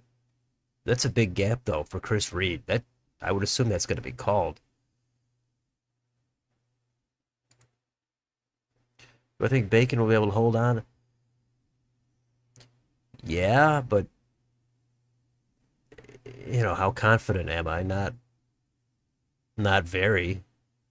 I have to give Bacon the edge. He's done it before. It's a rematch. Vargas already was unable to win last time. And I would think if there was a backlash against Bacon, it would have been last time.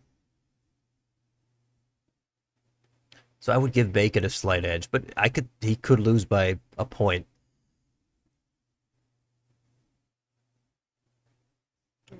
Or maybe there's a blue wave that comes and he really goes down by 5.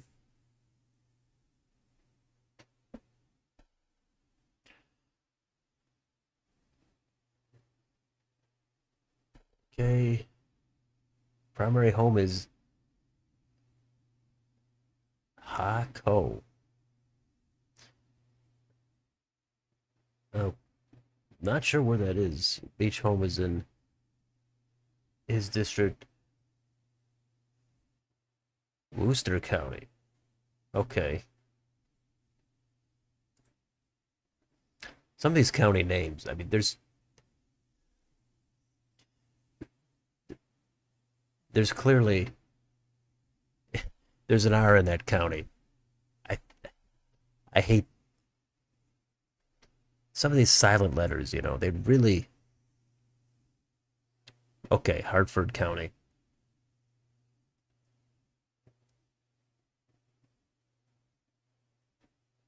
Or Hartford, sorry. Got to get these counties right. But anyway, where are we at? A ton of stuff has been called. We're just kind of finishing it up. Still waiting on this race here. We want to know who's going to face Jim Justice.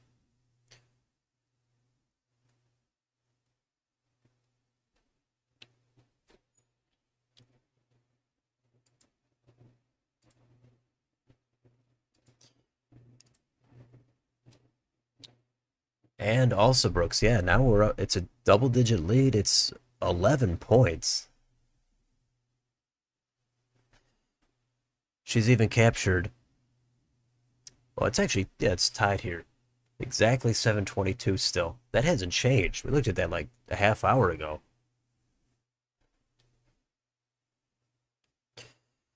Larry Hogan, 62%. Maybe he's regretting getting into this thing. You never know.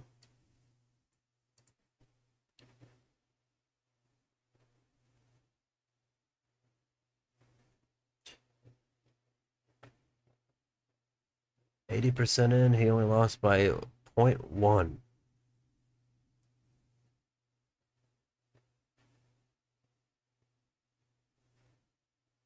Is that back in Nebraska? Not sure exactly what that's about, but this is going to be another 1 minute break. So if you got something to do for about 1 minute, go ahead. We'll be right back.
All right, so looks like I didn't miss much.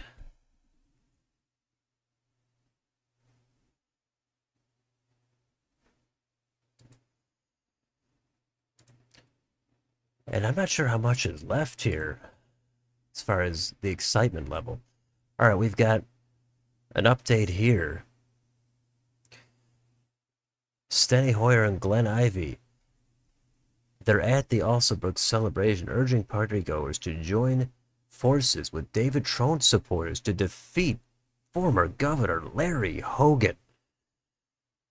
In a post online, Hogan welcomed Alsabrooks to the race. I know Angela well. I value a respectful relationship. I look forward to a real debate on what this campaign is about. Who can actually help fix the mess in Washington? So that's it. The gloves are off there.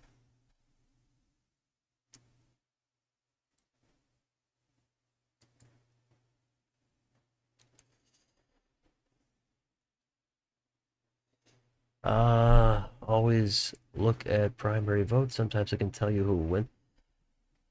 I don't think it's reliable enough myself because, I mean, some of them are open, semi-open, and closed, and a lot of them are many months before the general election, and it's just going to be lower propensity voters.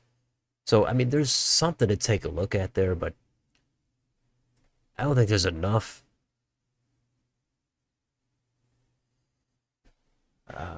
You just gained back. Who are we talking about?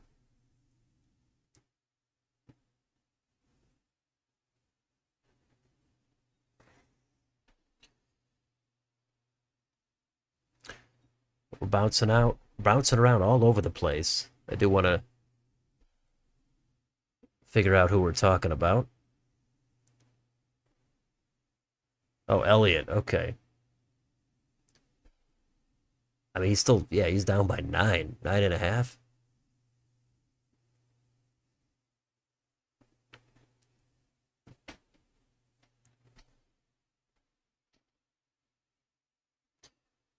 Yeah, got to look at something. Most of the races are called.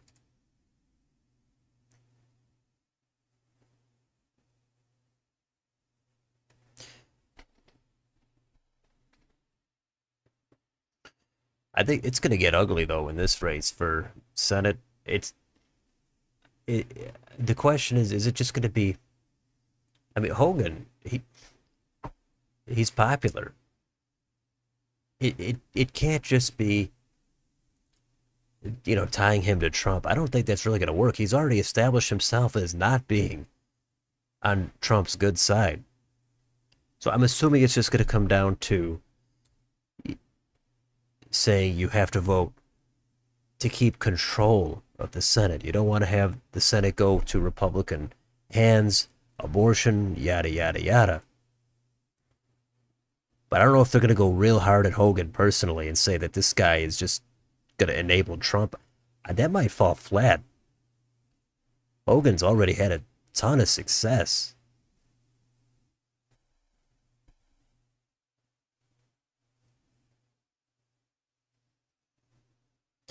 Yep, close primaries, national vote swinging to Trump. If Manchin won, he would win. I think that's fair. I would, if I had to pick, I would say Manchin would still lose. Given in the blue wave of 18, he lost, or see, he won by only about 3 points or so, somewhere in that range. So I would think 6 years later, in any kind of a neutral environment, he would probably lose. But again, it depends if it's Jim Justice. It depends what happens.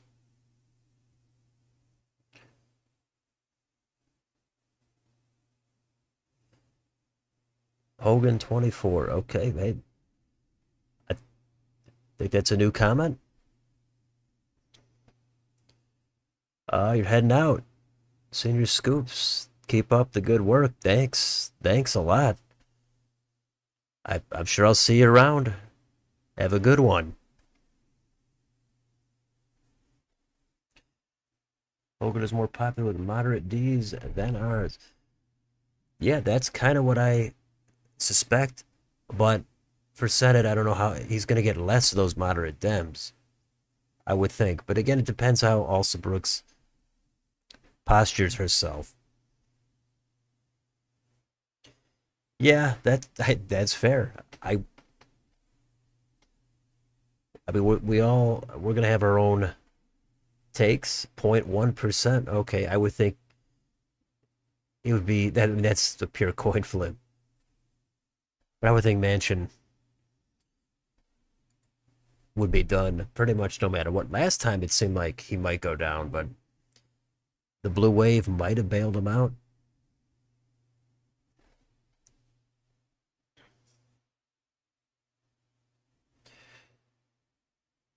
Join the moderate in the red districts will go Hogan. I mean, unless Alsobrooks really tries to run a totally moderate campaign and just like I was saying with Ruben Gallego in Arizona.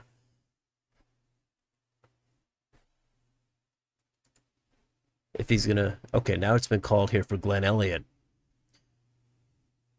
So it's gonna be Justice and Elliott in a showdown.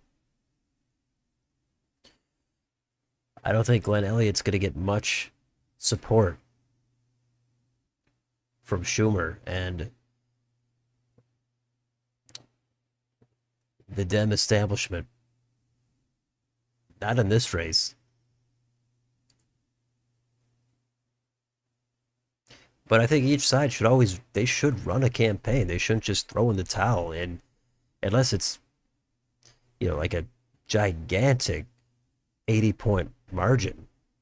You should still run something.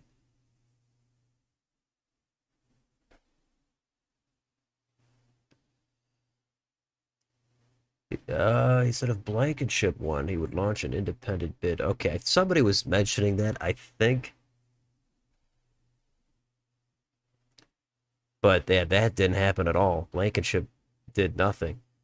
MD's Senate race is going to be extremely ugly. Yeah, it's probably going to be ugly. I hope they don't go in like anything about identity politics. That's not something I want to see happen. But I'm sure that's going to be talked about.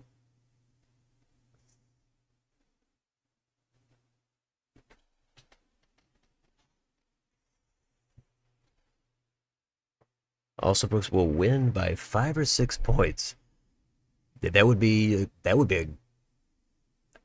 a loss for Hogan, but it would also be pretty good if he gets it down that far. I don't know what's at for me. I had it at likely D, probably around 10 points. I got to see what happens. Let's give it a month or probably about a month to develop and see what they do post primary. And then we're going to start to get more toward the summer and it's probably going to heat up. That Justice is popular and yeah, it's tough to imagine him going down.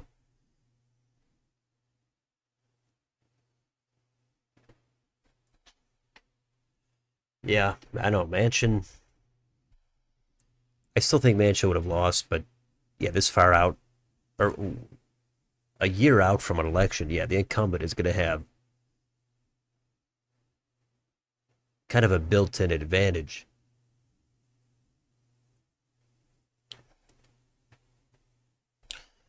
All right, what are the other races? Okay, this has been called here in North Carolina. The state auditor, that has been called now. So we've got this is still going on with 78%, and it's a pretty healthy lead here for Chris Reed. 56% to 44.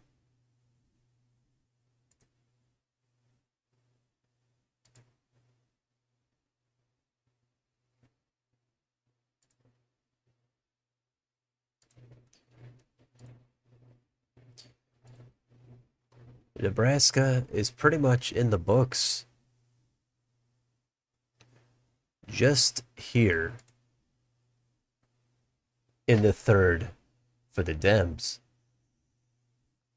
It's overwhelmingly red, so it doesn't really matter, but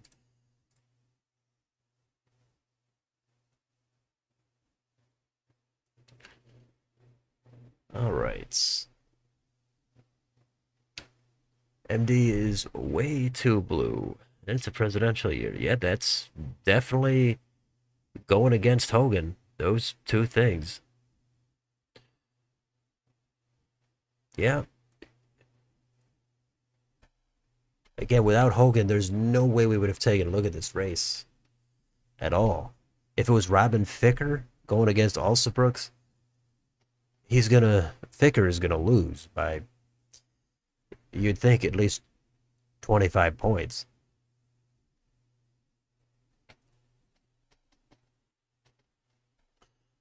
All right, you're headed out. Lap Entertainment.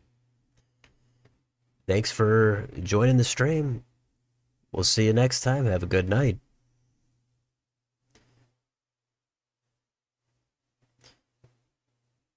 The real win for Elliott is if he can win his home county.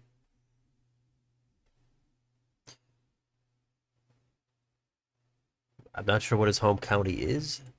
That's going to make it slightly more difficult.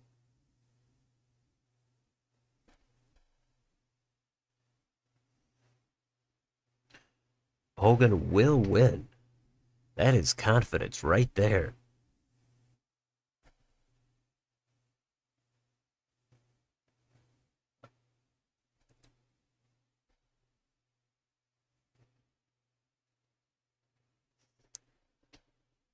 It's hard to really make a confident call that Hogan, well, I think that he's going to win or lose.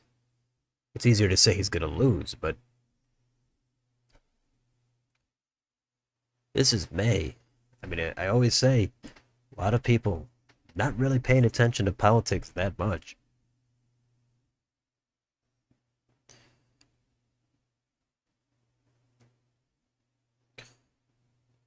So let's see, what are the margins here now? The final margins for Trump and Biden. So Trump, 88% in West Virginia. Biden, almost 71. Jason Palmer, remember this guy? He's over 11. Dean Phillips finished in fourth place with 7.4. That's pretty wild.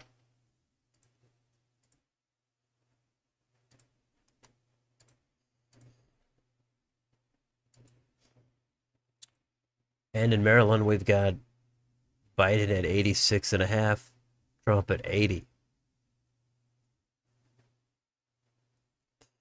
And in Nebraska, we've got Trump 78.5, Biden 91.3. Dean Phillips winning this county here.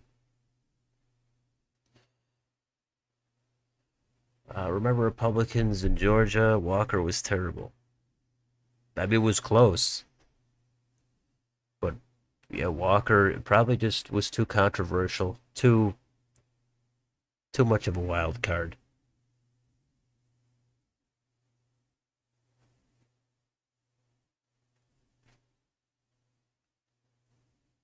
The Republicans did blow it there.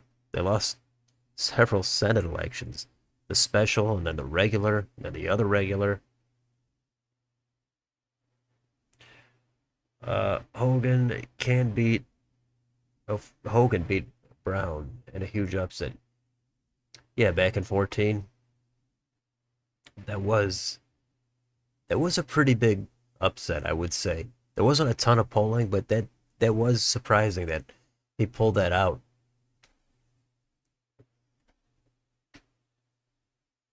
So yeah, you definitely can't count out Hogan.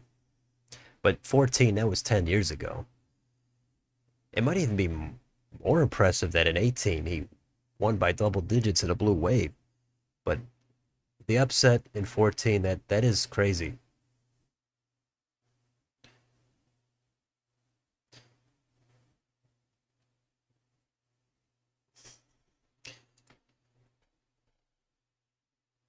Yeah, Hogan in 18. Who did he faced Baker? Is that who he faced?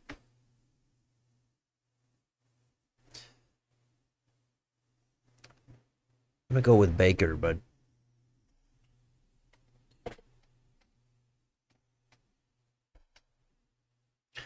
there's another name that is escaping me right now.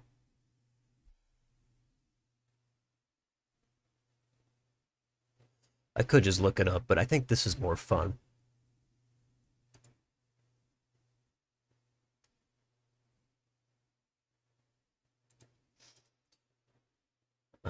Okay, 58% only here for the Dems.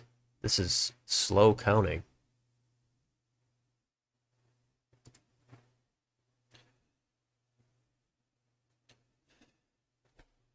Yeah, I don't think you can count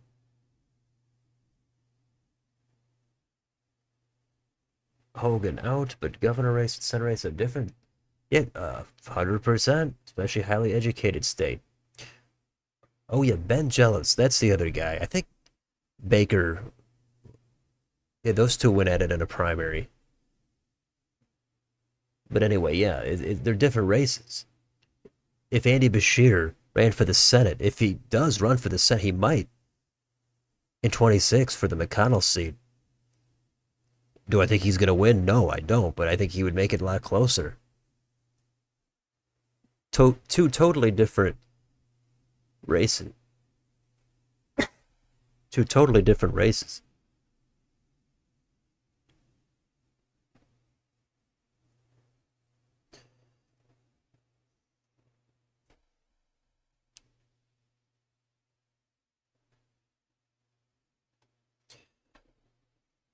If Dems have to put money in Maryland, that leaves less for Arizona, Nevada, Montana.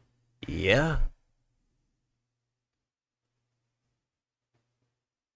And yeah, they're not going to have Trone self-funding, but I'm sure Trone, he's probably going to get behind Alsa Brooks. Cox lost in 20, and Hogan endorsed the current. Did he? Oh, did he endorse Wes Moore? I might have forgotten about that. Not sure. Ohio and West Virginia are going red for the Senate. We haven't really gotten an update out of Ohio to see what Marino is doing there post primary. But that is going to be tough. My last prediction still, I kept it at tilt D just because I got to give Brown a tiny advantage until I see Marino doing something.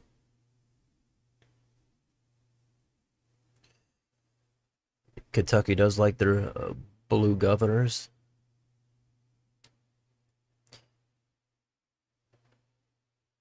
Yeah, kind of like Massachusetts. They're open to those Republican governors.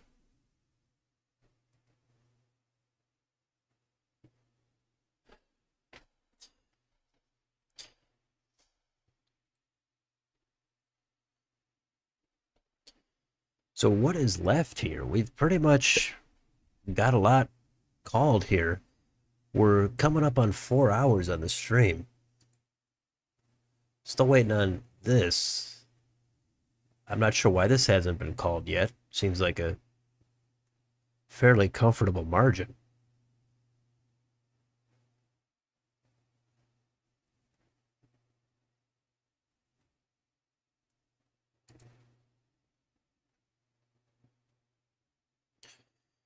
But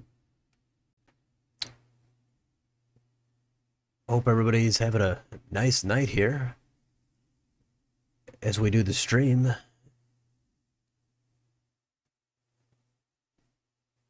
As for the schedule, we've got this today.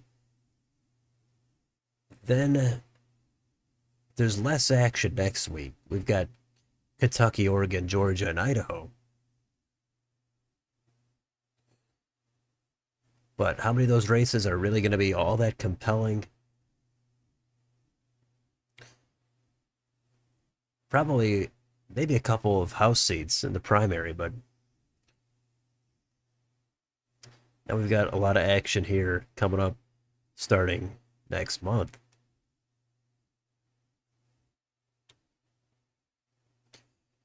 Polling today. Oh, we do have a new poll here. Minnesota, they put out a new one. 2 points. Survey USA, 44 Biden, 42 Trump.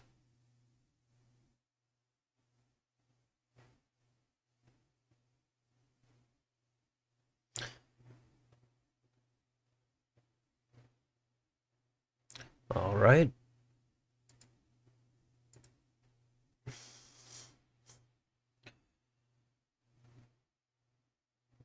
Hogan has the name recognition, many Ds, want more balance.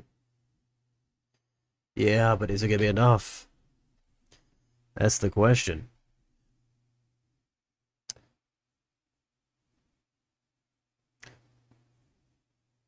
Couple of hearts coming in. There they are. Red Legion. Yeah, nice to see you. Biggest surprise this evening. Well, that's got to be Trone. kind of getting blown out here.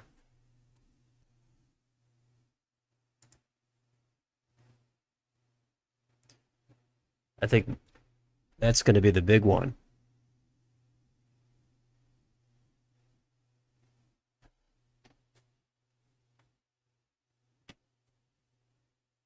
I don't think anybody predicted a 10-point law or 11 points and counting for Drone.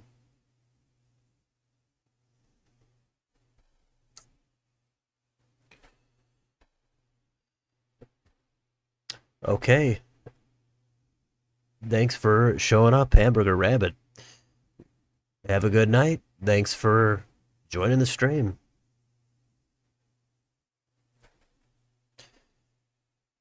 Got the hearts coming in from somebody. I'm not even sure what the hearts even do. I think it just boosts the stream and the stream's score, something like that. But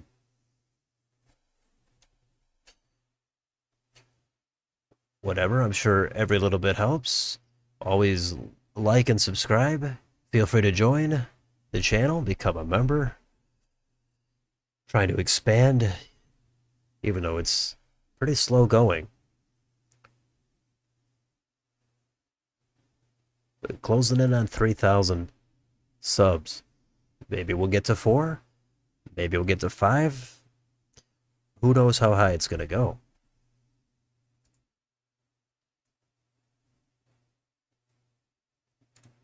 So almost everything is in here.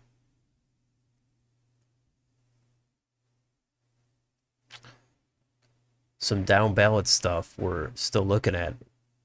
Apparently the Senate president in West Virginia is trailing.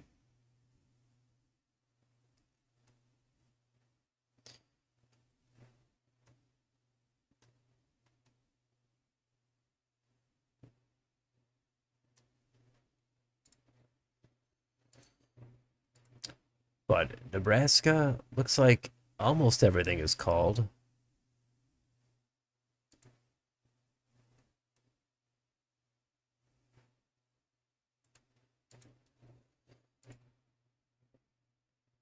And here in the 3rd district,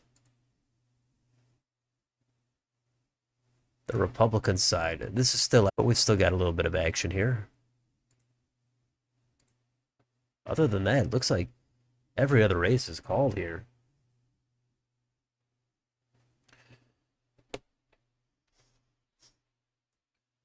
So we've got one House race in each state that still hasn't been called.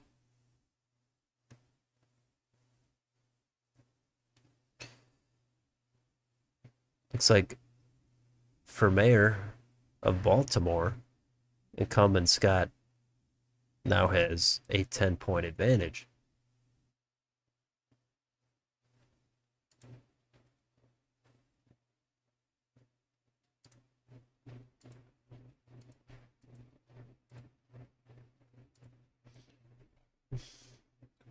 All right. When do you think he'll stream next? I don't know. I anticipate not doing the next couple of weeks. So I wanted to get this one in. But I'm not sure. It could be later on next month. That's a possibility. Something in this range, maybe. But it's tough. Sometimes I just can't do it. But when I can, I'm going to try to get on here. It's a big undertaking, but back-to-back streams, though, in back-to-back weeks.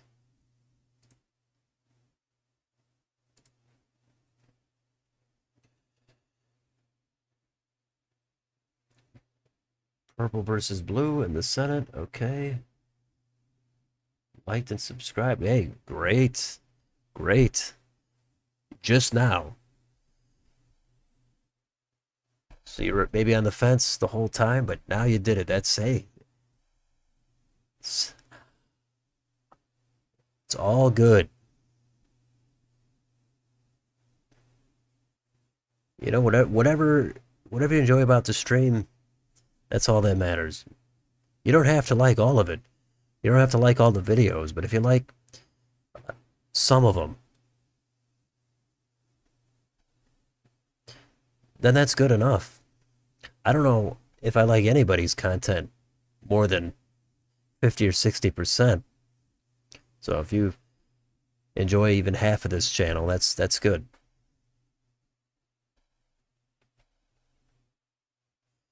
And the hearts are flowing in. They're still flowing.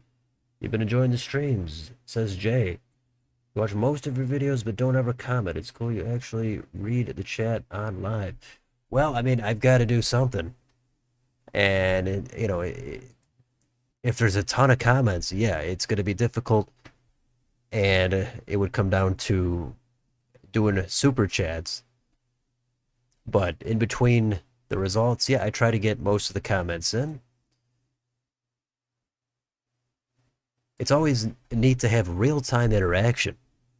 Even if you enjoy the videos, which I assume most of you do, it's still good to do the real-time interaction.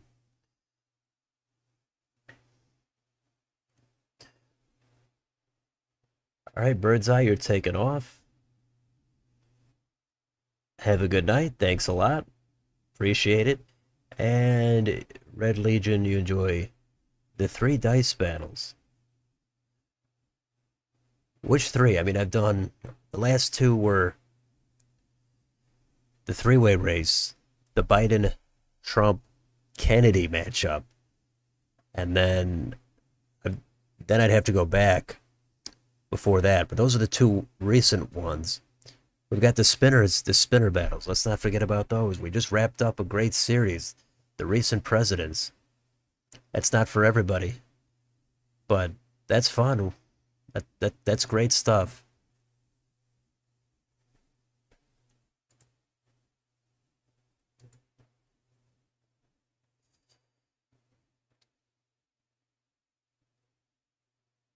Still waiting on one House result in each state.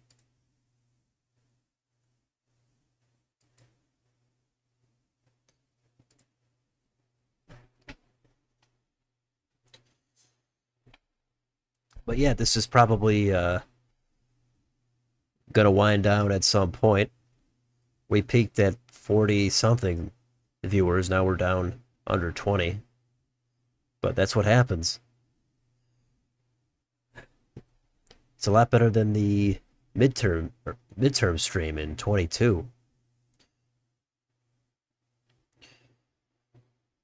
But yeah, I did a stream back then. Not a lot of people showed up, but it's all on there. If you ever want to go back and watch the old midterm stream.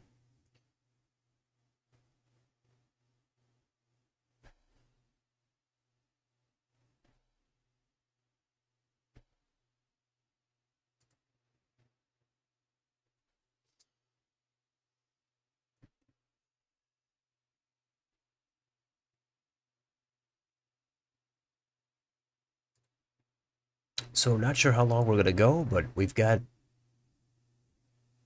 covered all the main events here.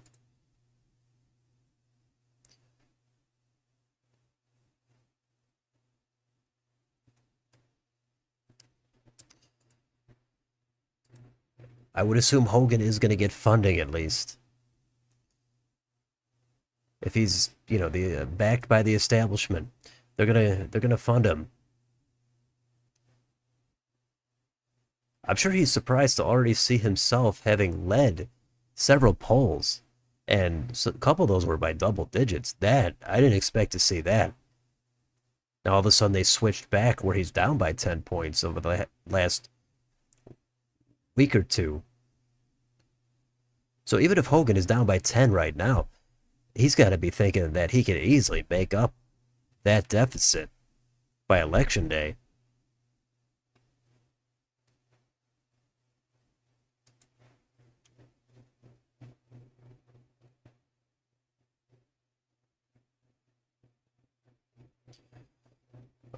whoever's hitting the hearts, maybe it's multiple people. It does it breaks up the silence. At the very least, it does break up the lulls.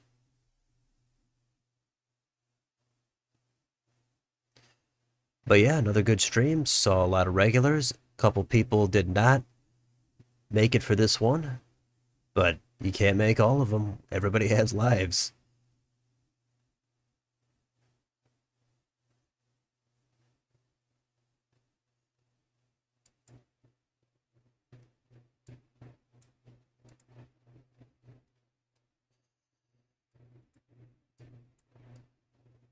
So 3 districts left. West Virginia's first, Maryland's third, and Nebraska's third. All 3 of these should not at all be competitive in the general. But we got to see what happens anyway. Okay, now we've hit the greater than 95%. Patrick Morrissey, he wins by a comfortable margin. It was kind of a two-way race, but all 4 of these guys, 16%. That's respectable. Morrissey and Williams, they're going to face off. And we still got this open as well, I guess. Attorney General Democratic primary.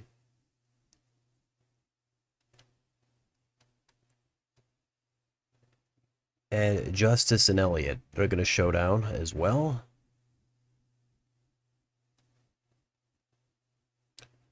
Trump with 88% here in West Virginia. Haley at 9.4. Biden at 70.6. Jason Palmer, whoever that is, although he did win some delegates a few months ago, he's at 11%. 11.4 actually. And Dean Phillips down to 7.4. He's in 4th place.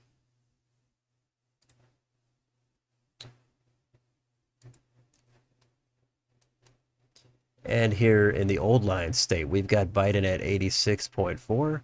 Trump dipped down under 80 again. He's at 79.9.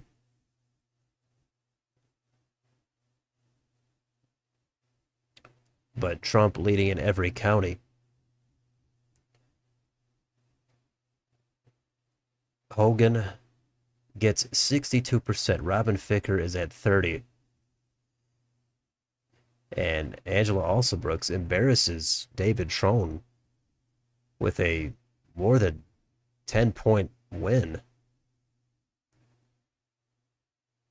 And in the U.S. House, we've got some action. In the second, we've got Kim Klacik. She's going to be the nominee for the GOP. But only one red district here in this state. That's the eastern part of the state. That's it.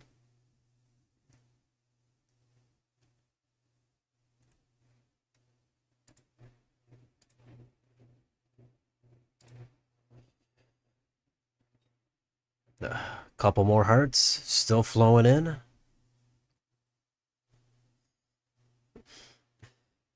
Seems like once you start, it's hard to stop.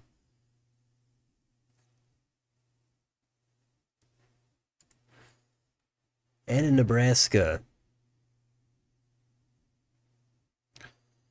there's really not much action here. I guess if you go down ballot, you might get some action here in the state legislature, which Nebraska is unicameral, only one chamber, the only state.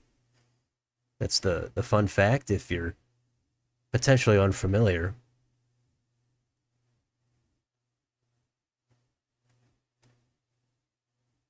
But yeah, I hope everybody enjoyed that spinner battle, that whole series, the recent presidents. Good finish there. Hope the coverage of the polling, the coin flips, the dice battles, the breakdowns of the states, predictions, it's all there. Every day. I haven't missed one day putting up a video for a couple of years. It all takes effort. There's a lot of burnout, and action behind the scenes, but kept it going smoothly for the most part.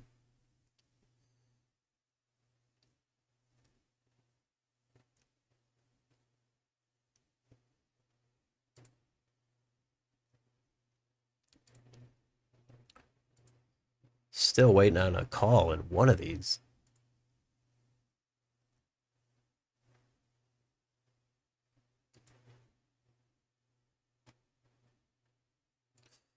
And North Carolina, they did have a runoff. Not a lot of action, but Hal Weatherman is the winner there. 74 to 26. Jim O'Neill did win one county. Hal Weatherman has the endorsement of current Lieutenant Governor Mark Robinson. I'm pretty sure of that.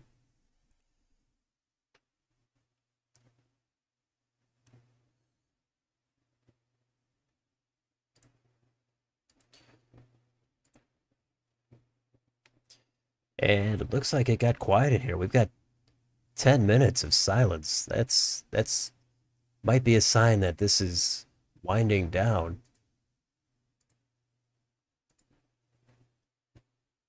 Oh, just like that.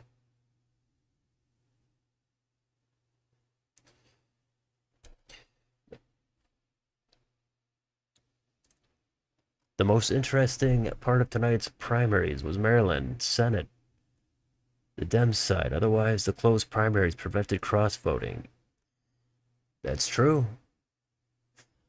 Personally, I'm not a big open primary guy, I'd say. But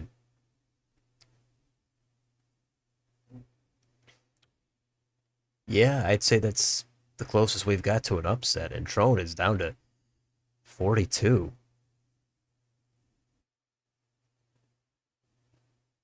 Man, could he get under 40%? That would be really embarrassing. There are a bunch of other candidates here. They're pulling in just a little bit.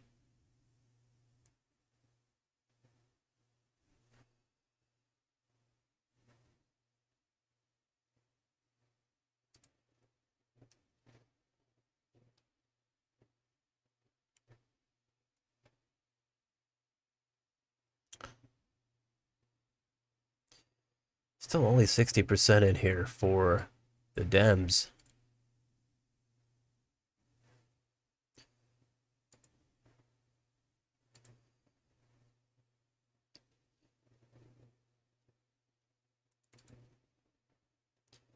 Waiting on a call on one of these races.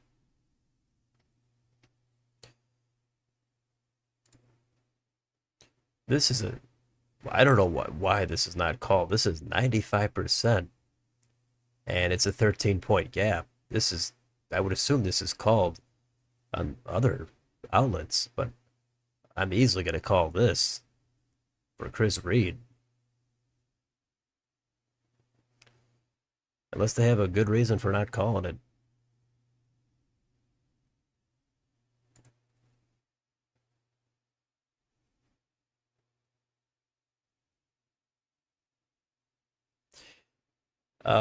The poll, I can't even see the results.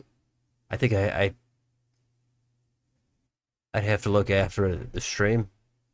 But what is the breakdown? What is it showing right now? And how many votes? And how many of those people voted after it looked like Alsa Brooks was going to lead? I probably should have ended the poll. That would have made some more sense because it probably just is going to be influenced by what actually happened. Because I think that poll is still open.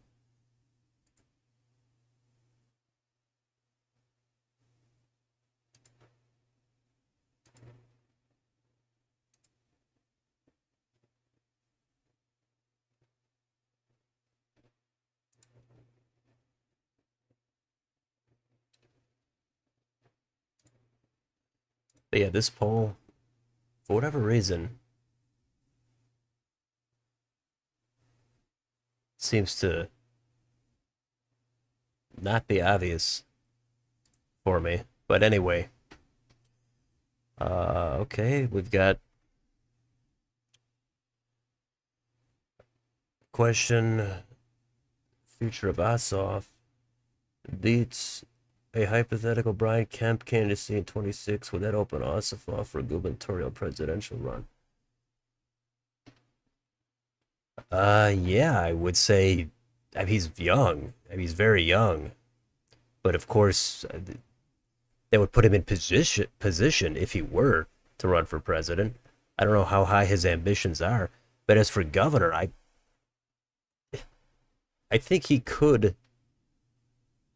make that move, but the Senate I think is more valuable.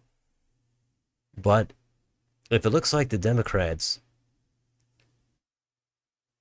um, if they lose the next governor's election, then maybe they might want to try to have Ossoff run for governor if it looks like they're going to hold the Senate, because they don't want to have him get out of the Senate and then they flip his seat red.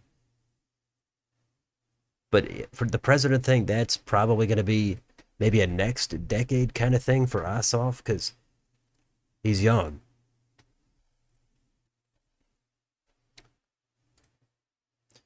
But the showdown between him and Kemp, the hypothetical showdown, that that's going to be great stuff if it happens. Because Kemp proved to be popular more than I thought. I didn't think Kemp was going to be that popular, but he ended up doing it somehow. Now it could change as always, but I would think Kemp could potentially take down Ossoff, but there's no guarantees. That would be a total toss up.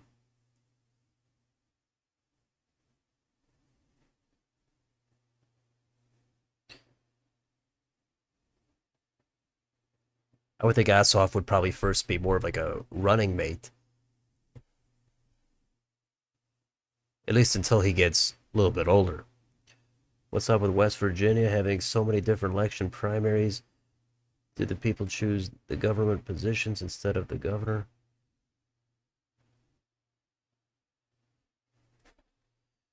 Uh, you mean different races?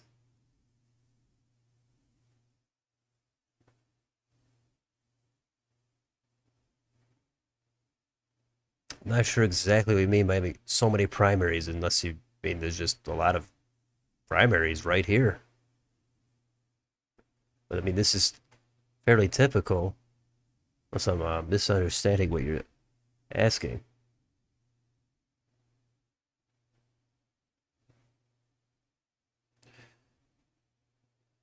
The people choose all the government positions instead of the governor. Okay, that's what you're asking. So appointed positions is what you're asking.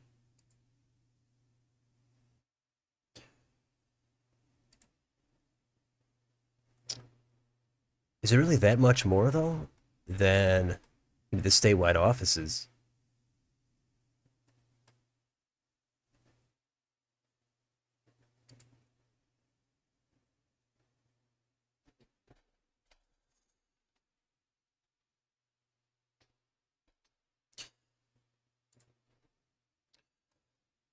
Well, so I don't know how much more there is. Oh, here we go. We've got a call finally again right after I called it. Chris Reed is going to be the nominee for the Democrats in West Virginia's first congressional district. He gets it by almost 13 points.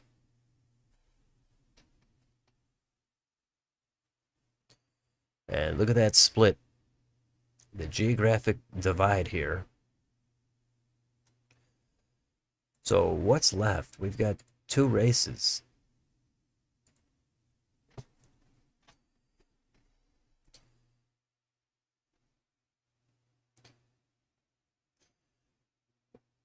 Why is there an election for Secretary of State? Yeah, that's what I was saying. If you're talking about appointed positions, well, I mean, that is frequently an elected position. I know there are some states, I can't recall the exact breakdown, that do appointed. But I'm used to seeing a lot of direct elections as a constitutional officer for Secretary of State.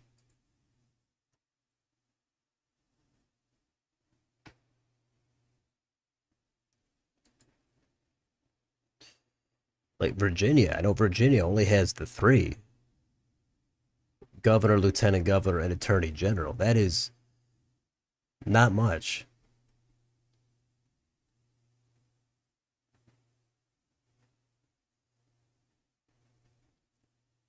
But yeah, it is. States are going to do their thing. They're going to make it complicated, and that's what happens. If anybody can remember what every state does, that's very impressive. Also, Brooks' upset was pretty wild. Not even close. Reminds me of Marino's upset. Yeah, Marino cruised. He totally sailed on that thing.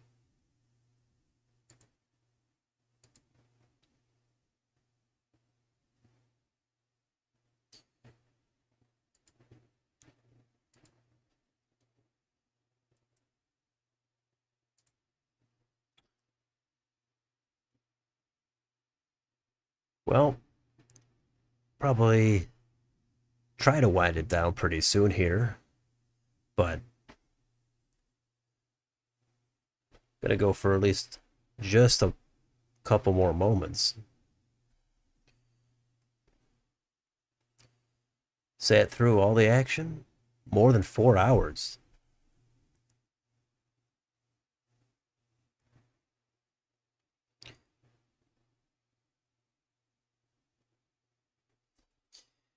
And yeah, this is what we do. We do a full stream.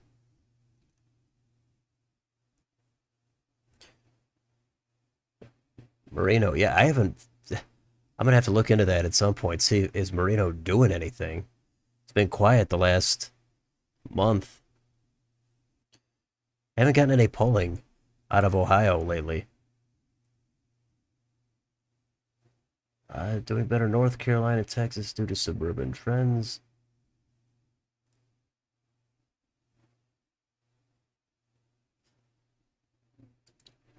We're talking about in this lieutenant governor's race. Uh, yeah, Marino, it did seem much more than expected. Maybe the Trump endorsement, maybe that had a ton of weight. It is Ohio.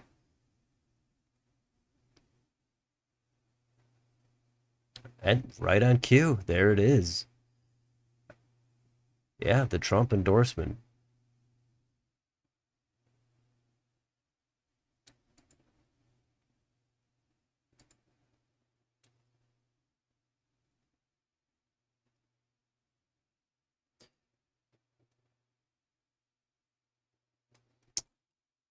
All right.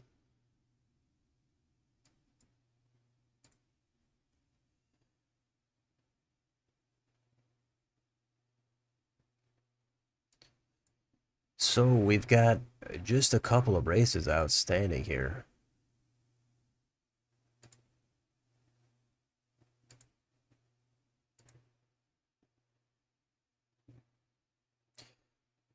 And Baltimore mayor, Democratic primaries called for the incumbent Scott. 67% of the vote in. So one of the headlines might be the amount of vote Haley is pulling in. If she's pulling in 20 in Maryland, and in Nebraska, if she's pulling in just under 20, that's probably going to get more discussion. After Indiana last week, people were talking about it. How much does it matter, though?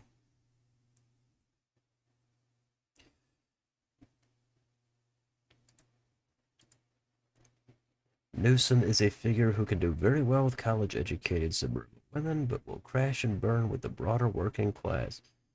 Yeah, I think I can't say that that's inaccurate. I don't know if it's totally accurate, but I think there's that possibility. Three-way split will bump most candidates over the edge. That would be the Trump endorsement for the Ohio Senate race. It did it for J.D. Vance 2 years ago without any runoffs. You get the job done with only in the 30s sometimes.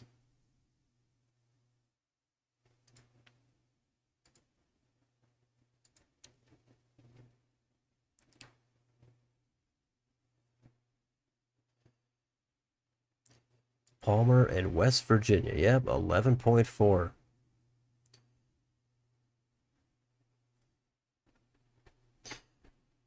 Is that going to get much attention from the media?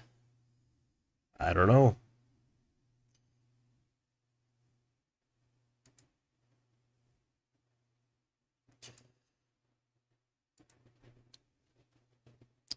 I don't know if these last two races are going to get called. This is kind of opening up here a little bit now. Not that this is really consequential at all.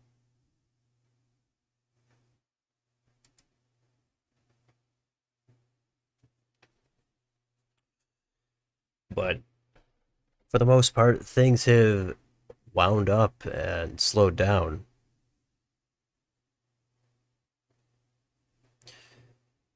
And now we're back over 30 viewers. That's a little bit unexpected.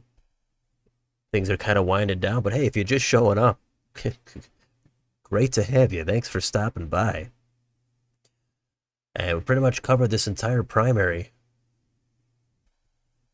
Almost everything is called. The biggest notable race, U.S. Senate, Maryland, Democratic side, Angela Alsobrooks. Significant lead here over David Trone. It's at 12 points.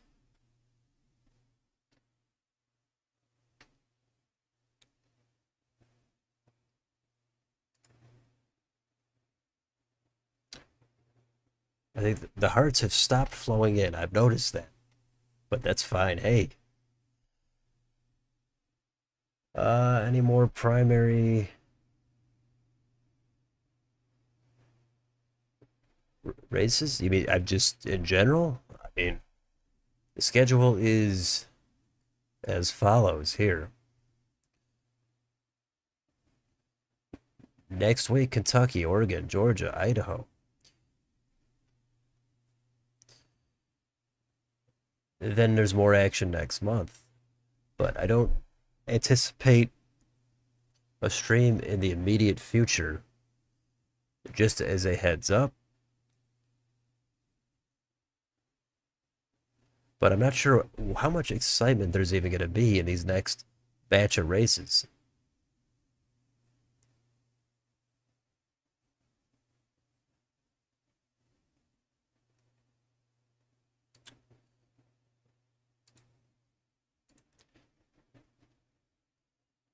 Yeah, there we go. Just covered that. But as far as excitement goes, there's probably a couple of House races that might have some primary action, but there's no governor, no Senate.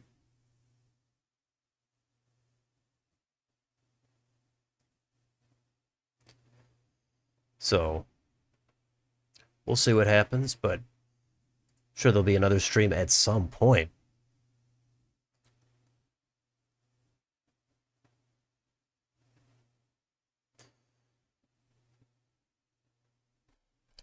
Well, yeah, New Jersey, it almost was interesting where before Tammy Murphy dropped out, but now it looks like it's just going to be Andy Kim all the way, and then whatever Bob Menendez attempts to even do as an independent,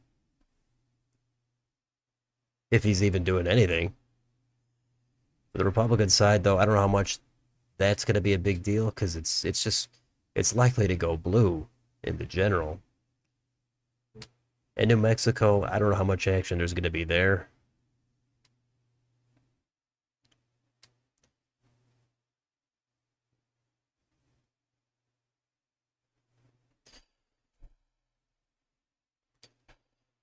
Okay, so for president, all right, I got it.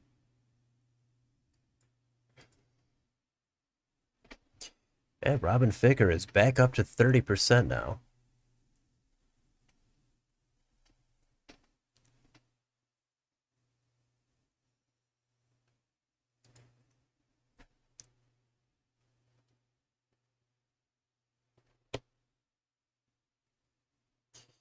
Harry Johnson pulled in 1.9 here.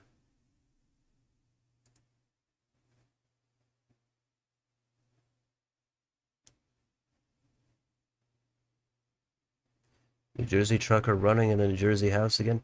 We're talking about Ed Durr, who was in the Senate, who knocked off Stephen Sweeney. Is that he was the trucker? Maybe there's another trucker, but that's what comes to mind when I hear about that.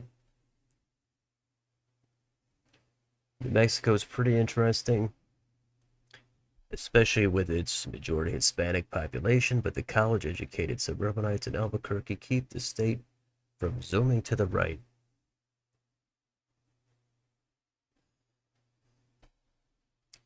Yeah, people do talk about the Hispanic trends. Are they going to make that state more competitive? Seems like a little maybe, but nothing dramatic yet.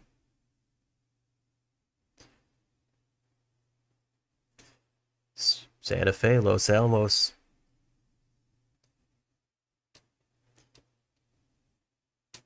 I will be taking a look at that state in the future. So be on the lookout for that.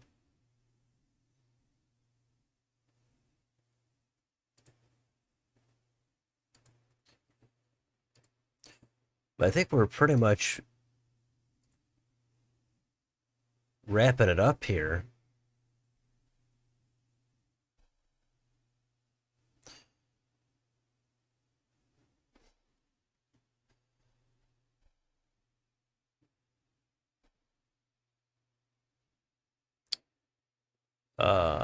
He's running for governor. Are we talking about New Jersey? Is that Edward Durr? Is that the guy we're talking about? The guy who was in the state senate for one term.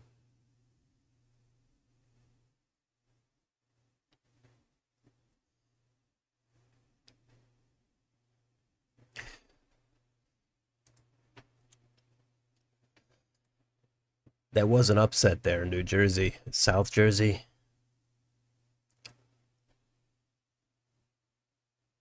Yeah, Ed Durr, that's it. He knocks off Senate President Stephen Sweeney. That was wild stuff. But then he went on to lose the next election. So he's going to try to go up against Jack Ciattarelli in the GOP primary. It's hard to imagine Ciattarelli losing, given he got close last time, way closer than expected. I would assume he's just going to win it, and that's it.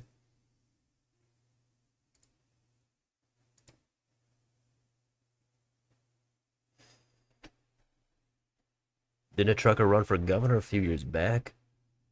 Uh, Somebody might have ran, but did they win the nomination? Unless Jack Ciattarelli used to be a truck driver, or Phil Murphy, you'd have to go back.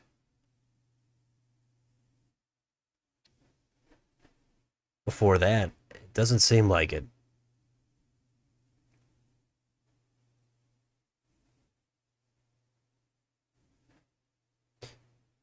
But maybe somebody slipped under the radar. It's a possibility.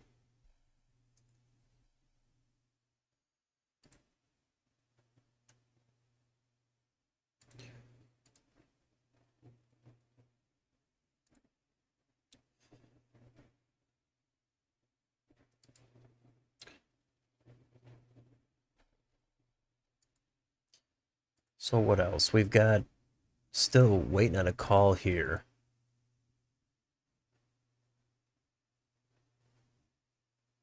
In two of these races, they're inconsequential, but Otherwise, the final margins are trickling in here. I'm from Wisconsin. Well, the only thing I always say is the Midwest is not an inaccurate description. I've been asked if I'm from a variety of states. I've heard Louisiana, I've heard New York. I, I'm sure there's more. Those two always jump out.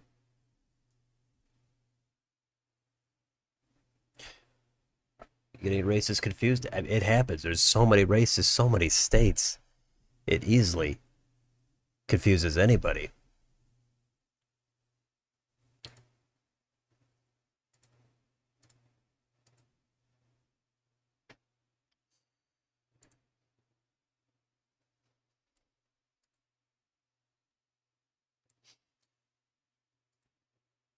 So I think we're gonna wind it down here pretty soon because everything's pretty much called. A couple of races, but they don't really matter.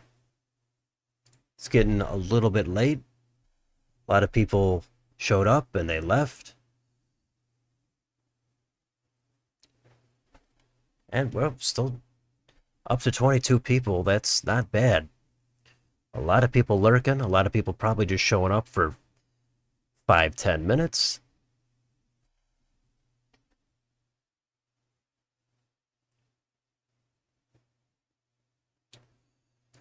But hopefully we all enjoyed the stream well enough.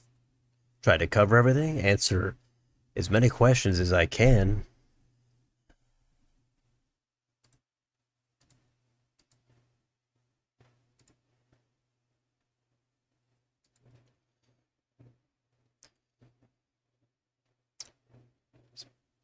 Still only 61% in that Maryland Senate race. Yeah, that is weak.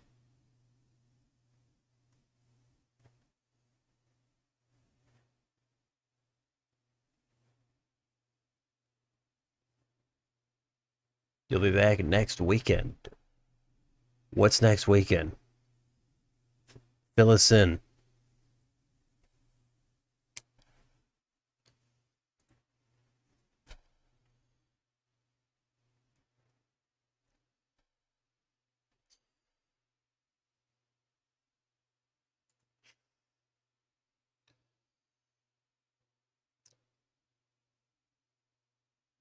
I'm sure some of these state legislator races are pretty much. I'm sure there's some notable ones here if you really look into it. There's just way too much here. I don't think anybody could really look into all this stuff. But if you're from that state, of course, you're going to care about some incumbents going down. Here in Nebraska, the unicameral chamber, we've got at least one incumbent that is potentially going to lose here.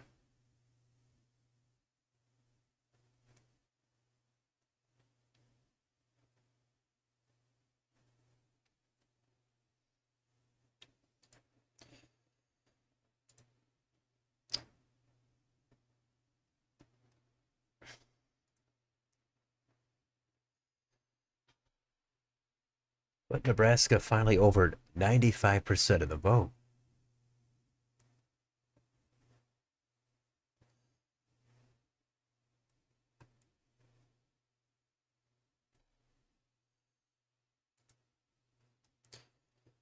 I do wonder what Trone is going to finish with. I don't know how long it's going to take to get all this vote in, but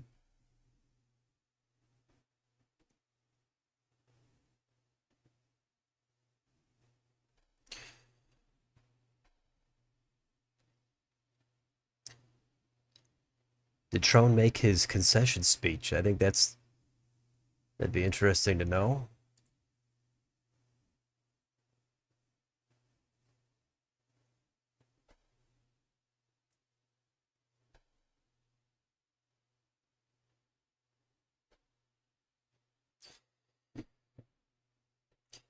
But it's great to have everybody still in here for the stream. Now it's getting a little later, and hopefully everybody has liked and subscribed, potentially shared, potentially joined the channel to become a member.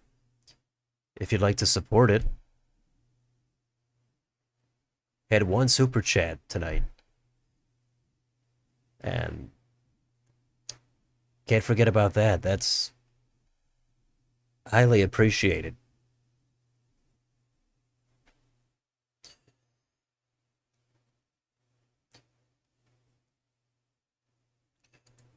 But it has gotten a little quiet. People are probably getting on with their days. They've got plenty going on in their own lives. I'm sure this stream is not at the top of your list of priorities.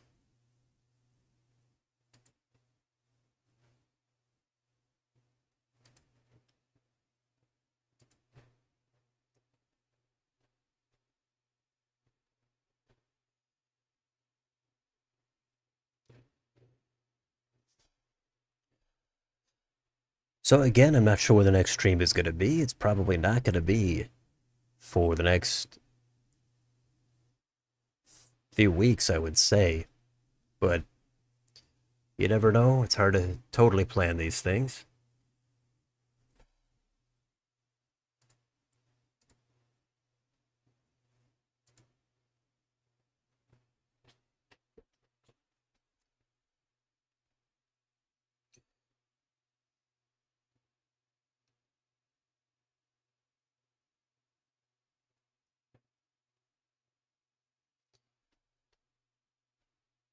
So anybody with any last minute questions or thoughts or anything before we decide to wrap this stream up and call it a night?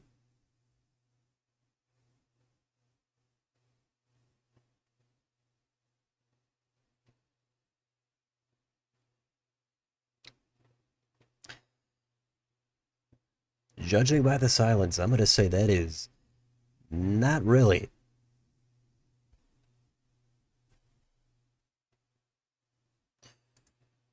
So we made it through almost every single race.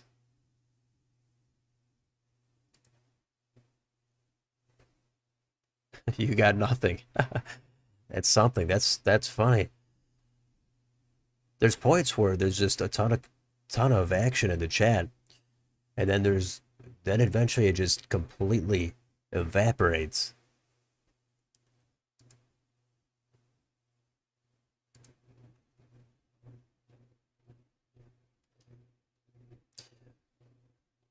So I'm not sure. The only thing that's notable is Trone totally getting pretty much pummeled, all things considered. Other than that, it's kind of what we expected for governor here in West Virginia. It did seem like Morrissey was the slight favorite, and I guess that panned out.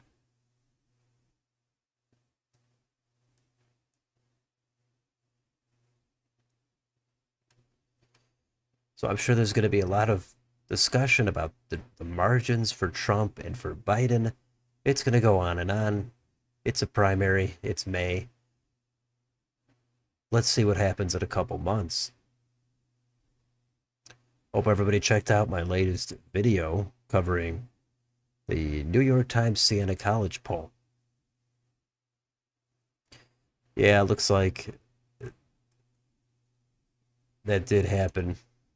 Baltimore mayor, 51-41.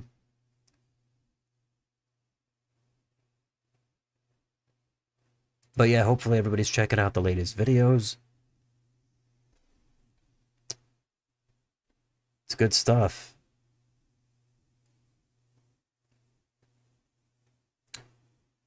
Putting out a video every single day. Hopefully I don't miss a day. Maybe something comes up.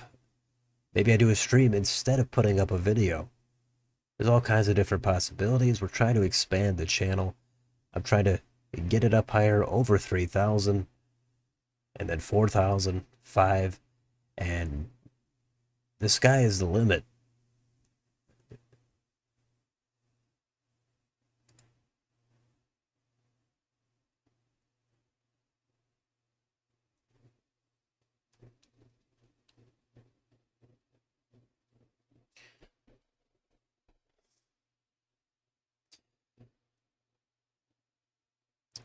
But yeah, It's always great to do a stream. Yeah, this one's going to be pretty much done in a few minutes here.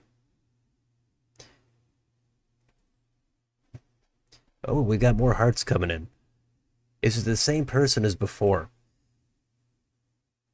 Just give me a signal.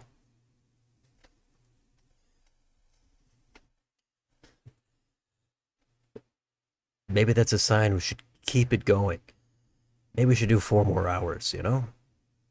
You could end a stream or you could just keep it going another 4 hours, right?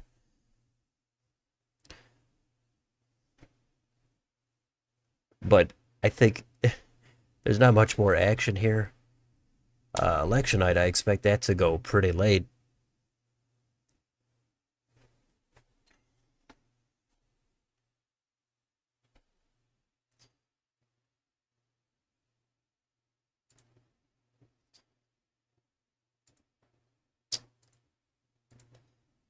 And I don't know, that's kind of all I've got.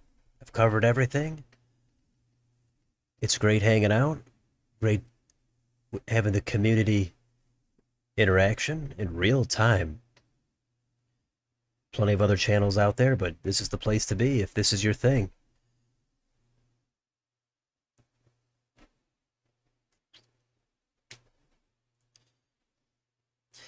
Plenty of lurkers, and I get it. Lurking, that's a totally common thing. I think usually most people lurk.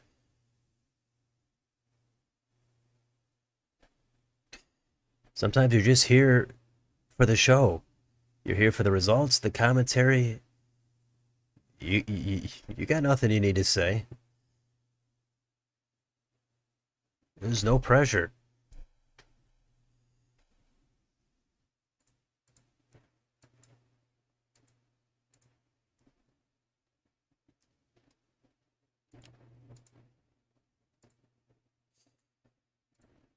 But anyway, I don't see much else happening. It's pretty much it. Starting to get some primaries out of the way. We're getting a little bit more into election season. It's going to start heating up. Probably post Memorial Day. It's kind of maybe the unofficial kickoff, but and then after the 4th of July, that's going to be the time for conventions. It's going to be huge. So assuming I'm still making videos in 2 or 3 months, should be interesting to follow it. Hopefully everybody enjoys the content. Huge variety of content. You don't have to like every video as long as you like maybe just 1 or 2 of the videos even. That's good enough for me.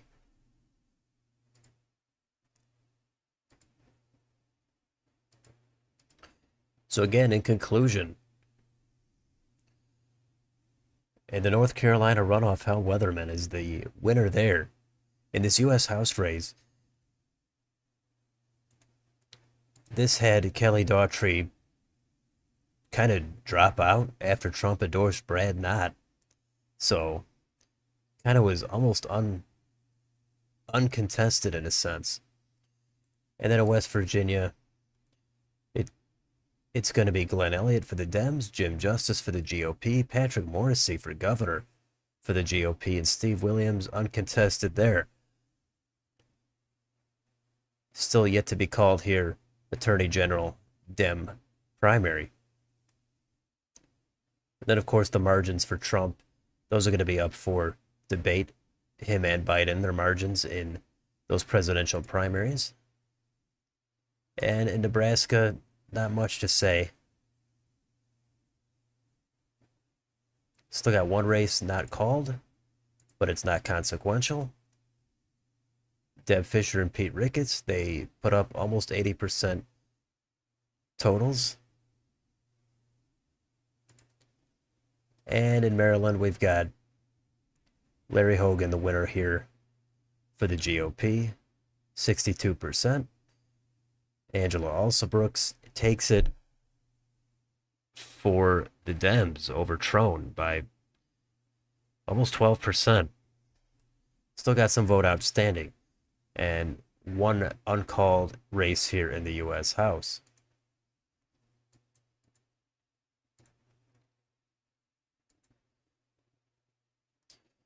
So that pretty much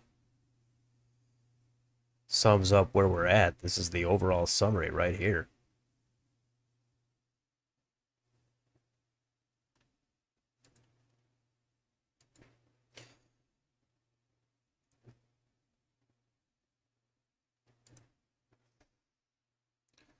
So I think we might be winding it down here then. I think this is it. It got really quiet. It's understandable. Everything is over.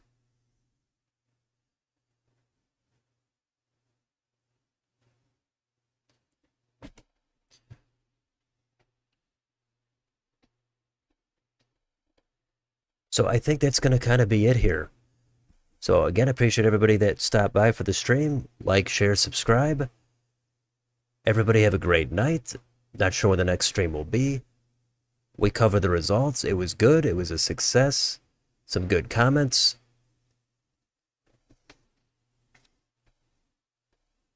But that's going to be it. Thank you. Definitely enjoyable stream. Have a good night. See you next time as well.